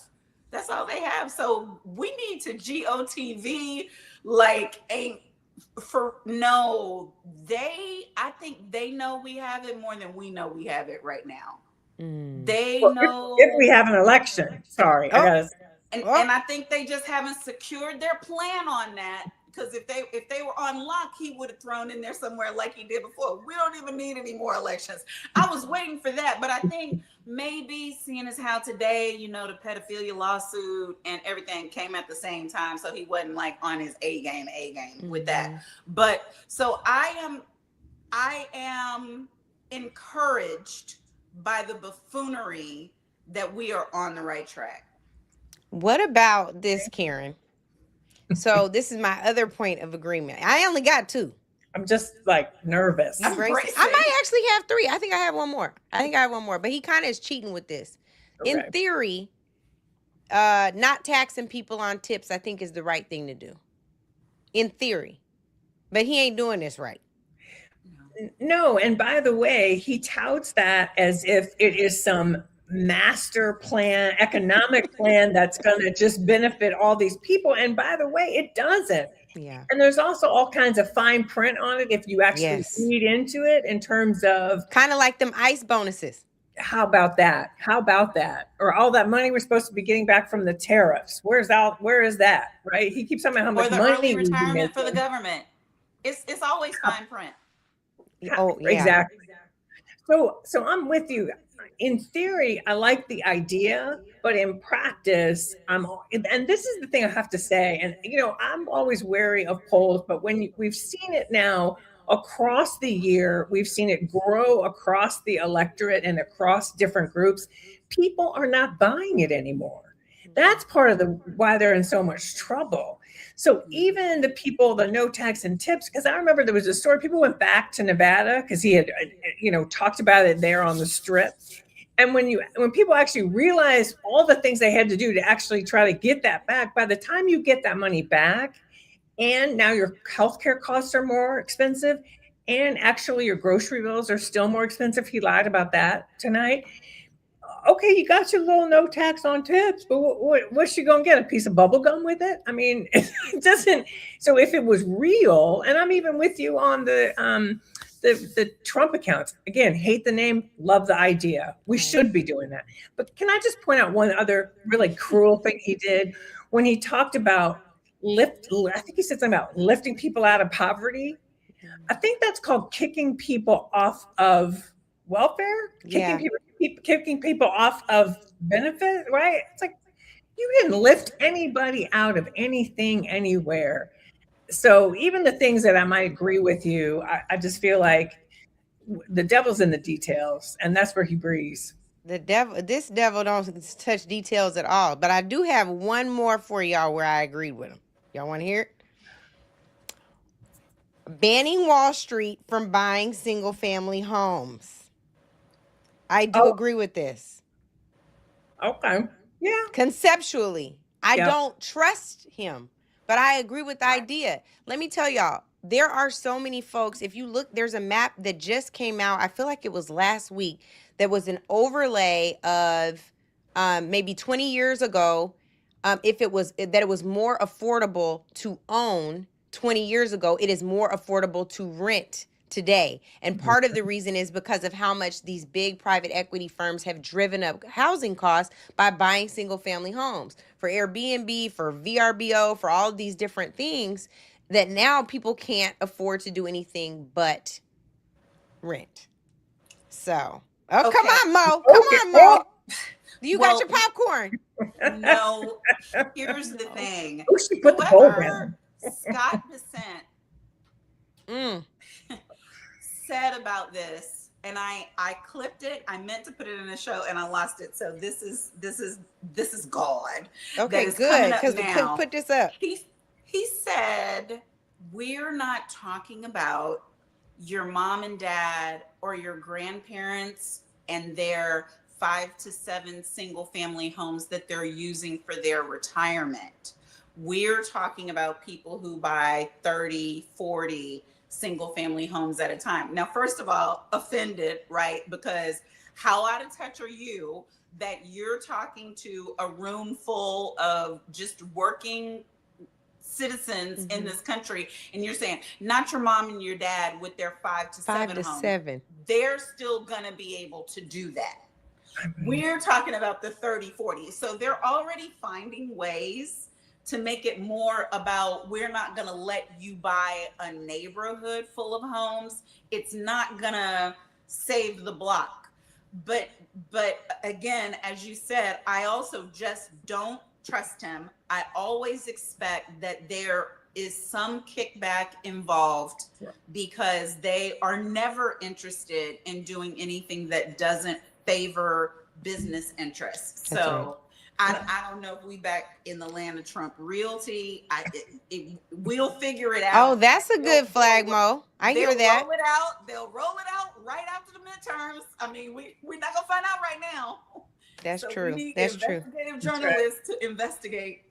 Well, y'all, we have been joined by two members who we love, our dear sisters, Congresswoman Robin Kelly, who represents Illinois 2nd District, also a candidate for Illinois Senate. Look at her. There she is. Can you hear us okay? Yes, perfectly. Okay. Oh, you sound good too. You right there. I can't wait to hear what you thought of this craziness. And then our another dear sister, Congresswoman Clark. She represents New York's 9th District. She is also the incredible Congressional Black Caucus chair. She was with us last year too, so I'm so happy to see my sisters, my big sisters, back in the building with us. So I can clearly see Congresswoman Clark said, I'm not going. Robin Kelly said, I'm going. So I want to hear the reasons why you all decided to take the paths you took and what you thought of what happened tonight. Well, we both went. Oh, you Actually, did? Miss Clark, you got somewhere quick. I was there, and it was as horrific as I thought it would be. Did you leave early? Absolutely. It was like an award show. You get a medal. You get a medal. You Yes. get a medal. That's literally, Mo just said, you get a car, you get a car. Y'all are on the same page. Is there something to you that felt, to both of you, that felt overtly and incredibly offensive being in the room? Well, it was a toxic environment to begin with, and I knew that was going to be the case. Ironically enough, I think word went out that most of or a significant number of Democrats would not be in the room. So the traditional setup of having Republicans seated on one side of the aisle and Democrats on the other was breached. This evening, we had a number of Republicans seated in what has traditionally been the Democratic section. And I think that was because they wanted to preempt the fact that we were not going to applaud the madness of Donald Trump. And they wanted to drown out any dissension that would come from Democrat to what was being said. And so much of it was, just full of lies and untruths. Donald Trump clearly was disturbed by the fact that Democrats would not stand and applaud him this evening. He really lost a lot of his composure throughout his speech as a result of that. That is so true. You could notice it very easy because they kept commenting on it.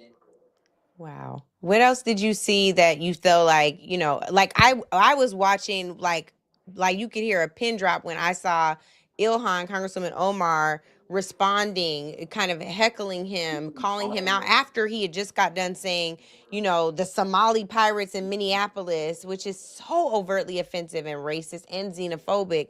She's having to sit through that, and she finally had enough and said, you should be ashamed. And I was saying earlier, Rashida Tlaib, as people began to chant USA, was saying KKK.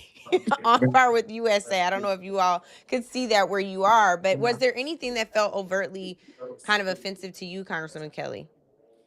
Well, when he said, what did he say? That we were frauds and cheats, and he was going to stop us from making money with the stock thing. You know how much money he, his family, and friends have made this past year alone? Over $1 billion, and he's talking about us. And that doesn't even include that little crypto coin, does it? No. They've just made so much money. Every foreign deal that he's cut, he's gotten something out of it. Airplane, from Qatar. I mean, he's just made so much money. It's just horrible. There's no word for him. There's no word. It's as though the emoluments clause never existed. It's not a part of the ethos of our nation. And these are things they're going to be held accountable to once Democrats get the gavels. The American people have some very important choices to make here.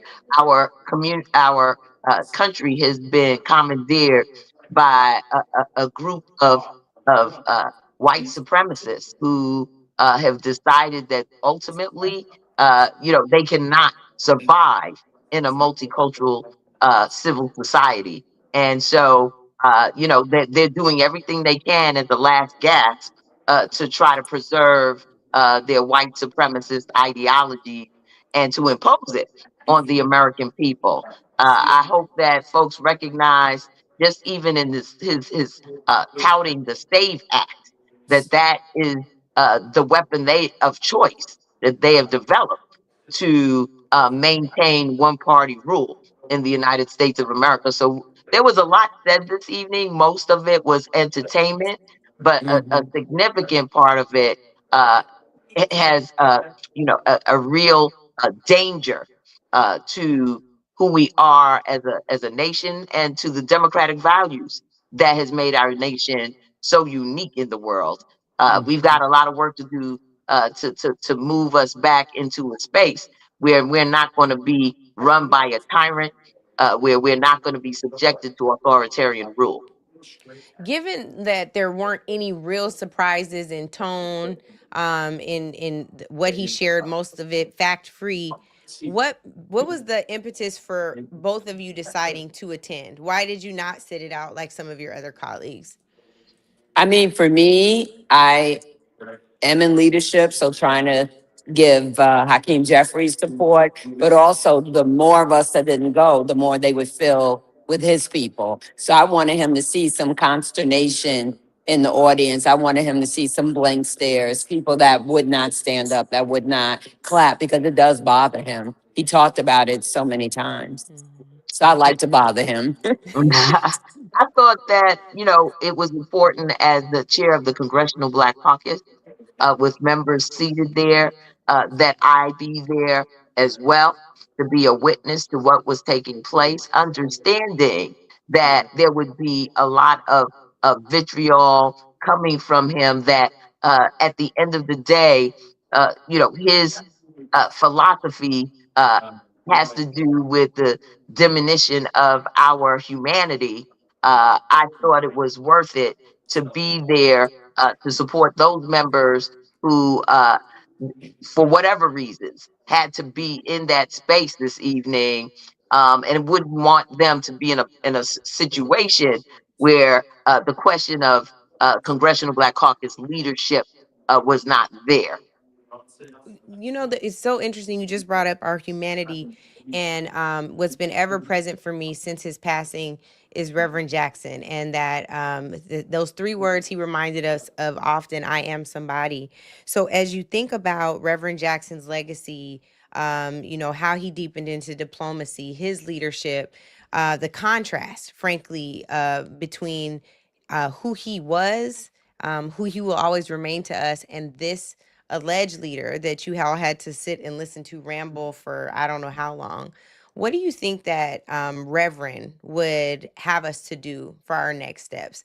Ms. Clark, as well as me, I was joking about this on the podcast last week, saying he's the only non-CBC member who could come into a CBC meeting, no questions asked, and start talking. Absolutely. So, as an unofficial member of the CBC, maybe official given he was a shadow senator, DC, He's the shadow senator, right? What do you think that he would be calling us to do in this moment?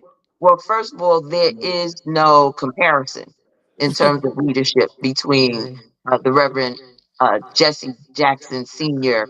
and Donald Trump. They're not even in the same class with one another.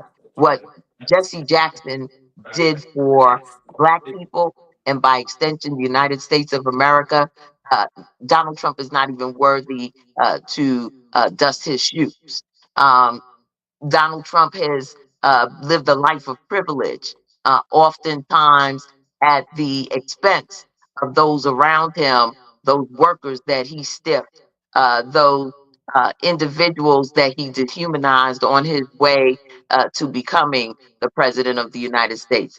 On the other hand, you have the Reverend Jesse Jackson, who put his life on the line so that we could enjoy the freedoms that we enjoy today, who traversed this country and this world, lifting up the humanity of others, and very successful in organizing and registering voters across this nation. What he would want us to do is register voters like crazy.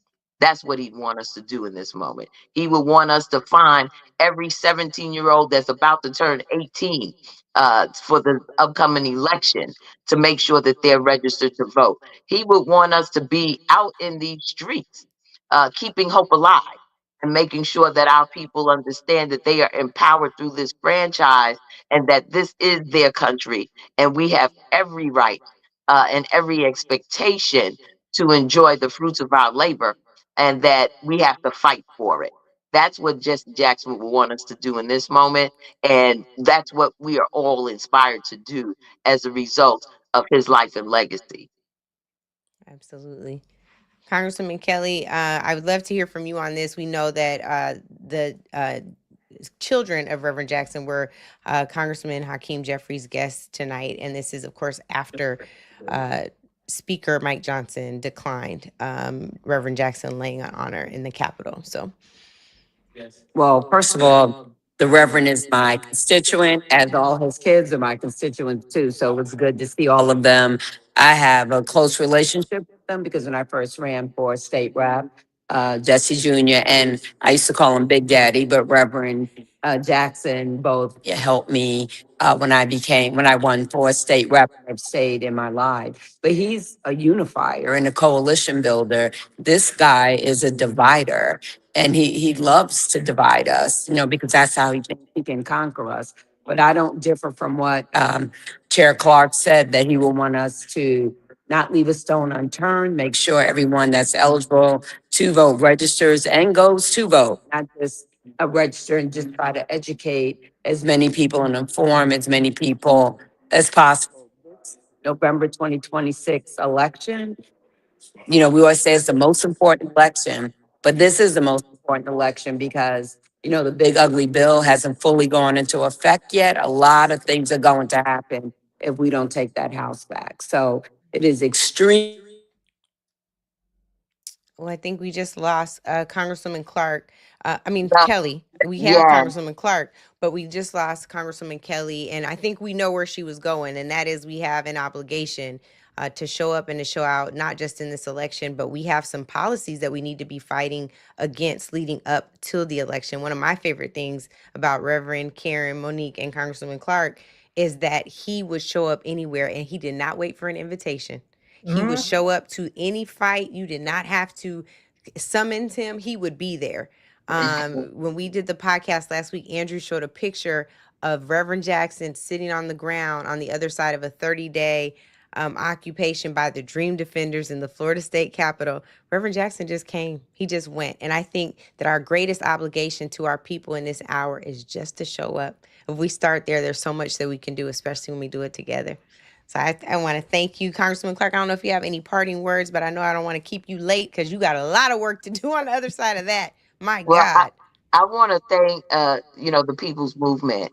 You all have continued to inspire our people, to motivate, to activate. And that's the important part of this movement that we are part of.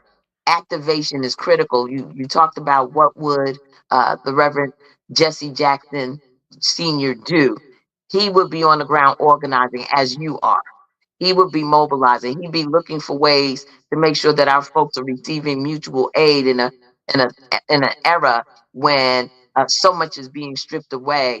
I think about the unemployment rate for Black people in this nation right now as a result of the purging of the federal government and the threats leveled against corporate America for so-called DEI practices. And Donald Trump had the nerve to bring up DEI during his speech this evening.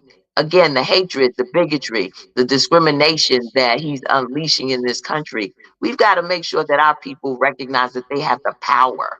They have the power to change all of this. And that's what our job is between now and the midterms and beyond that.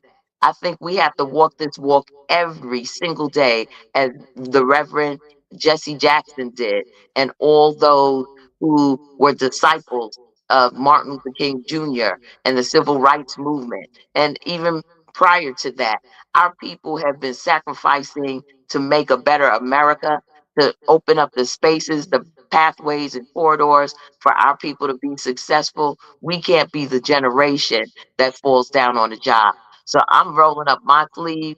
I'm getting in these streets, and we all need to do that and make sure that we're talking with people. We are feeling their lived experience and absorbing it to the point where we are strengthened by the power that they have through what they're experiencing in their lives, and that we convert that into political power, which is what the Reverend Dr.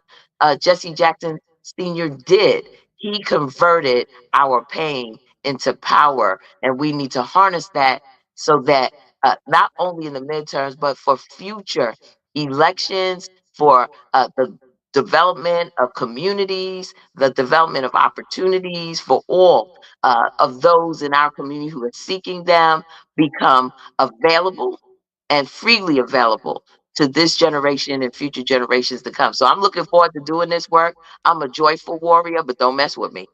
Don't mess with me. She means that. From Brooklyn, okay?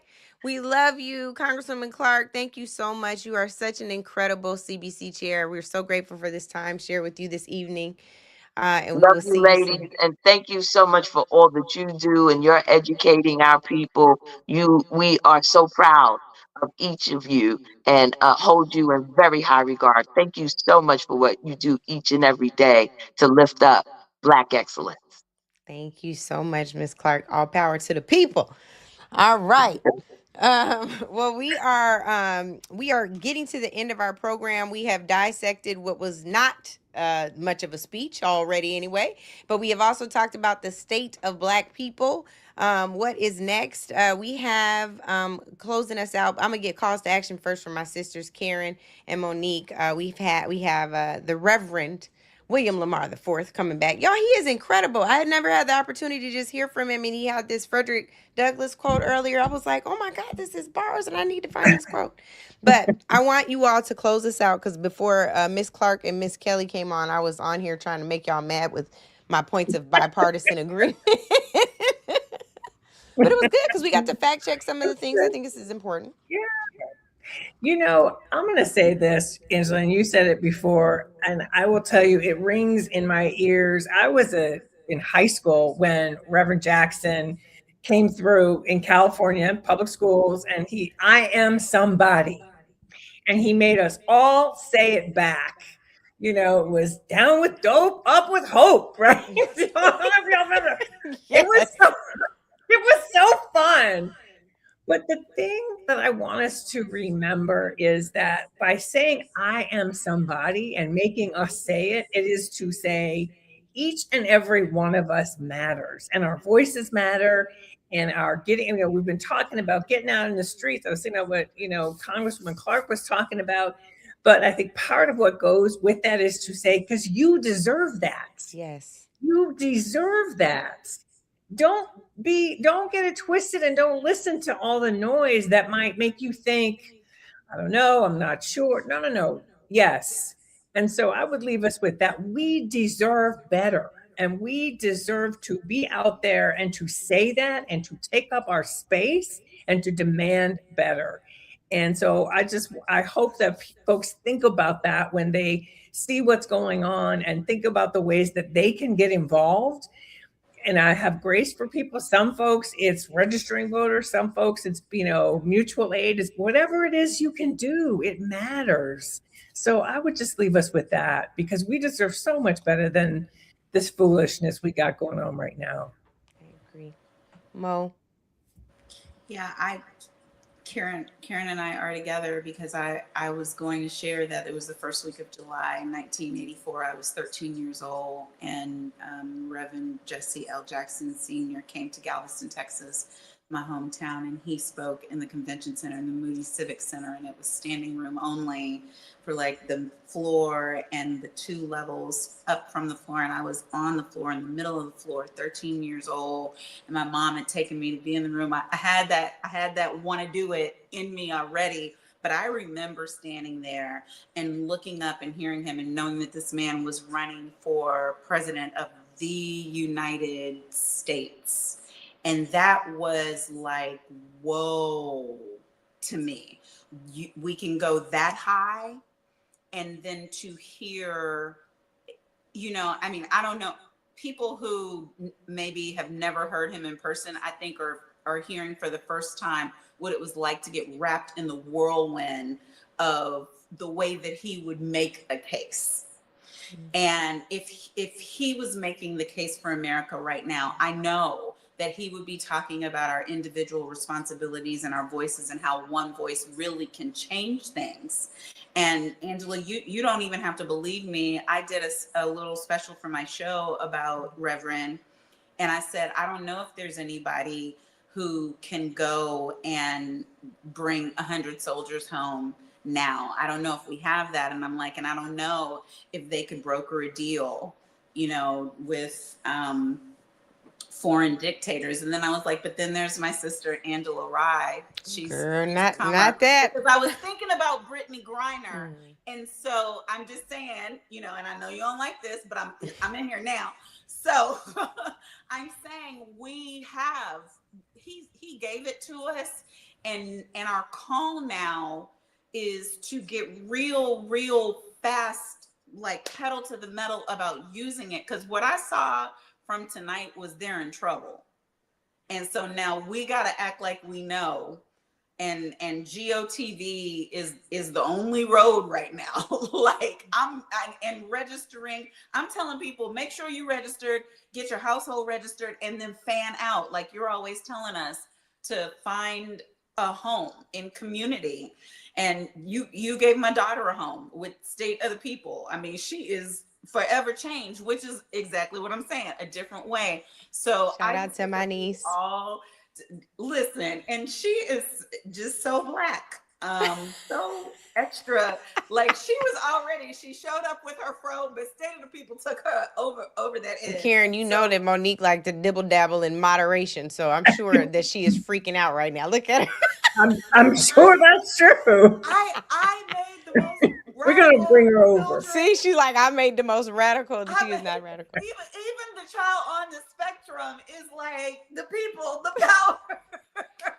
Well, and for good reason. Because I think one thing that is important for, people see you put together all the time, but you have been in this mighty fight advocating for your child who deserves full unfettered access to healthcare. While I'm sitting here with you all now, my mom had to make me come do this tonight because she is in the hospital. They found a blood clot last night. She was just did a run of the mill routine CT scan, just to see how the cancer is responding to treatment. They call us back and are like, y'all need to go to the emergency room right now. I'm supposed to be in Chicago. But I'm like, I'm not leaving my mom checked into the hospital. We can talk about as fractured and as jacked up as this healthcare system is, and it is. Yes. But it can get worse if this administration continues to have its way. And so the thing that I appreciate about you, Mo, is you have been unabashed about this fight. Unafraid, clear, courageous, not just for your child, but for all the children who don't have moms who are as brilliant as you, as articulate as you, as fearless as you, to go and fight for their children and for the kids in their neighborhood who need that type of advocacy. That is our most reasonable service, to fight for one another. So we can GOTV all day, but if those people don't see reason or see themselves represented or see themselves having their basic needs taken care of, they're not going. And so as frustrating it is to take it back to square one, it's still our obligation.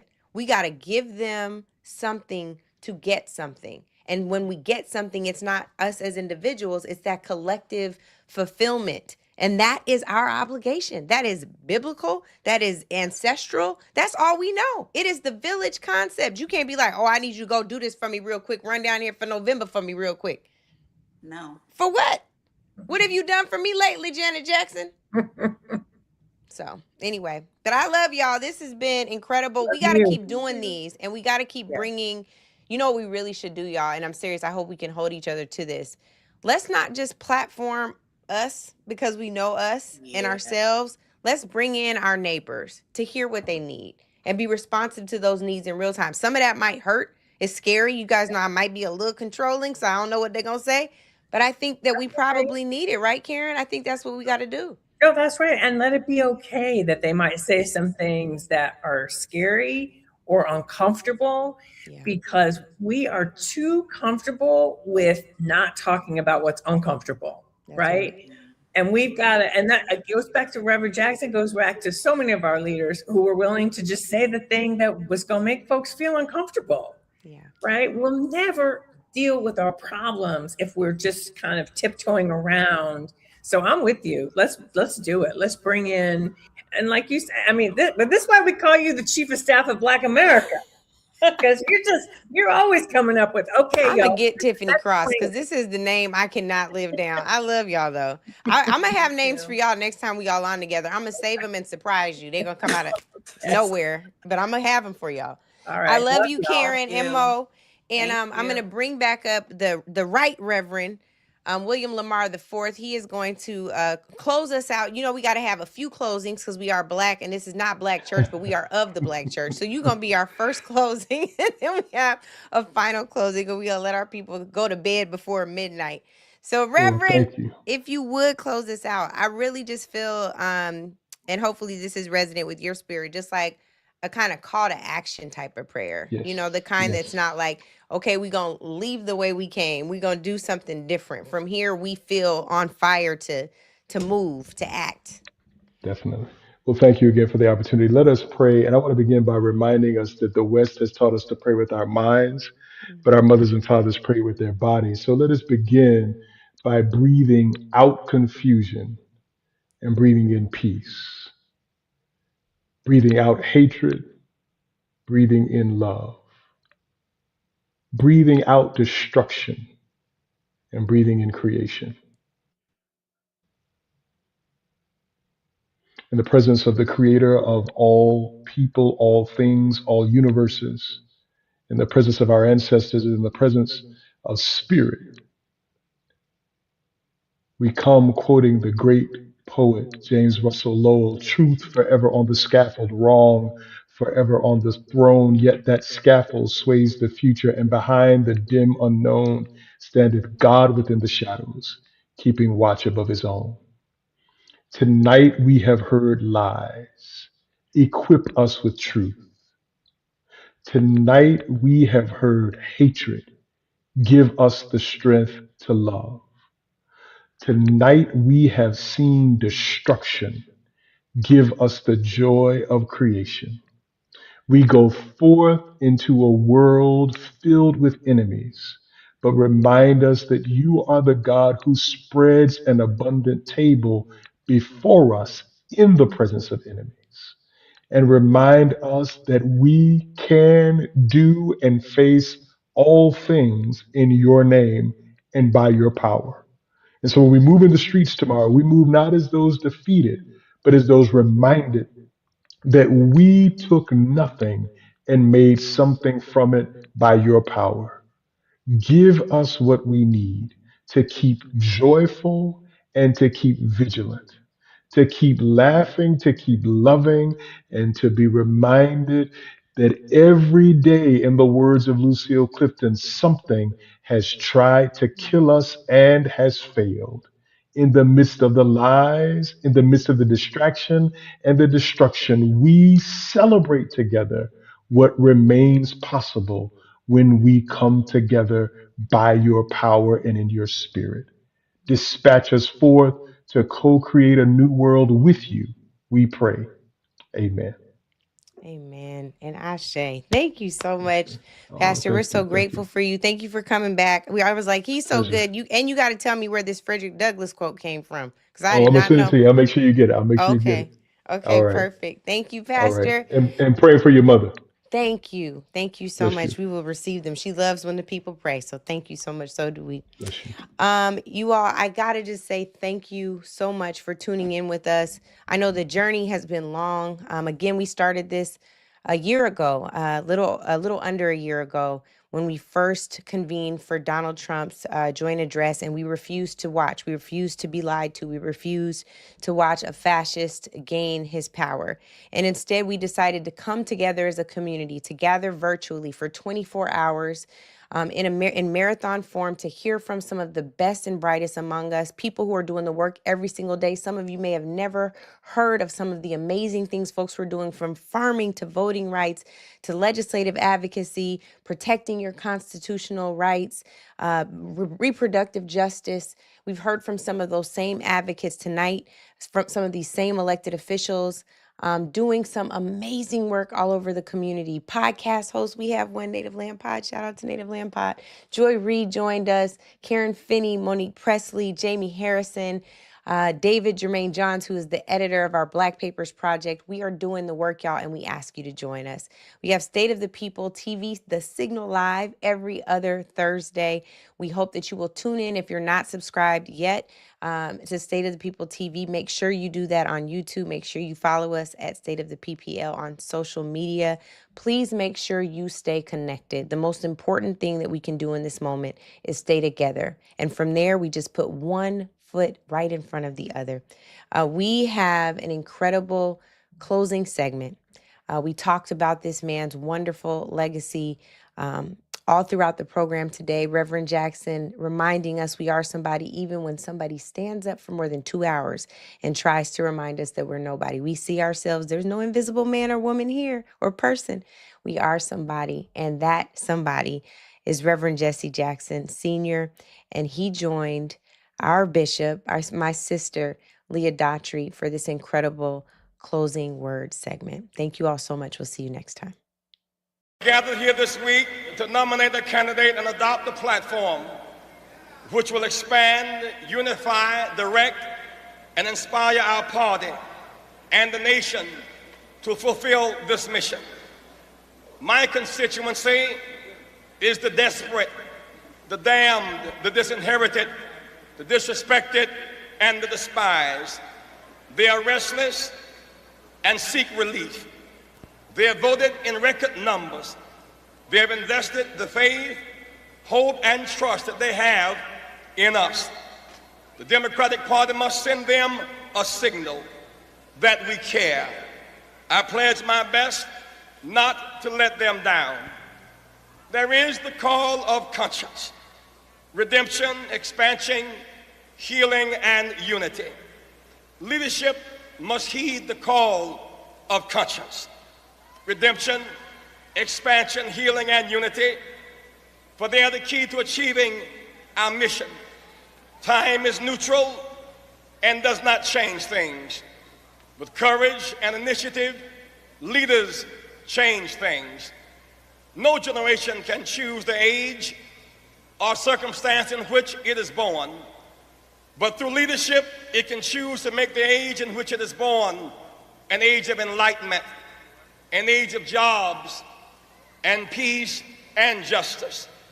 Only leadership, that intangible combination of gifts, discipline, information, circumstance, courage, timing, will, and divine inspiration, can lead us out of the crisis in which we find ourselves. Leadership can mitigate the misery of our nation. Leadership can part the waters and lead our nation in the direction of the promised land. And that was a word. The Reverend Jesse Jackson giving his speech at the 1984 Democratic National Convention in San Francisco, following his historic, groundbreaking run for the presidency. Reverend Jackson changed a nation, changed a people, changed a party, and we are grateful. We thank God for his life and for his legacy. Well done, good and faithful one. Well done.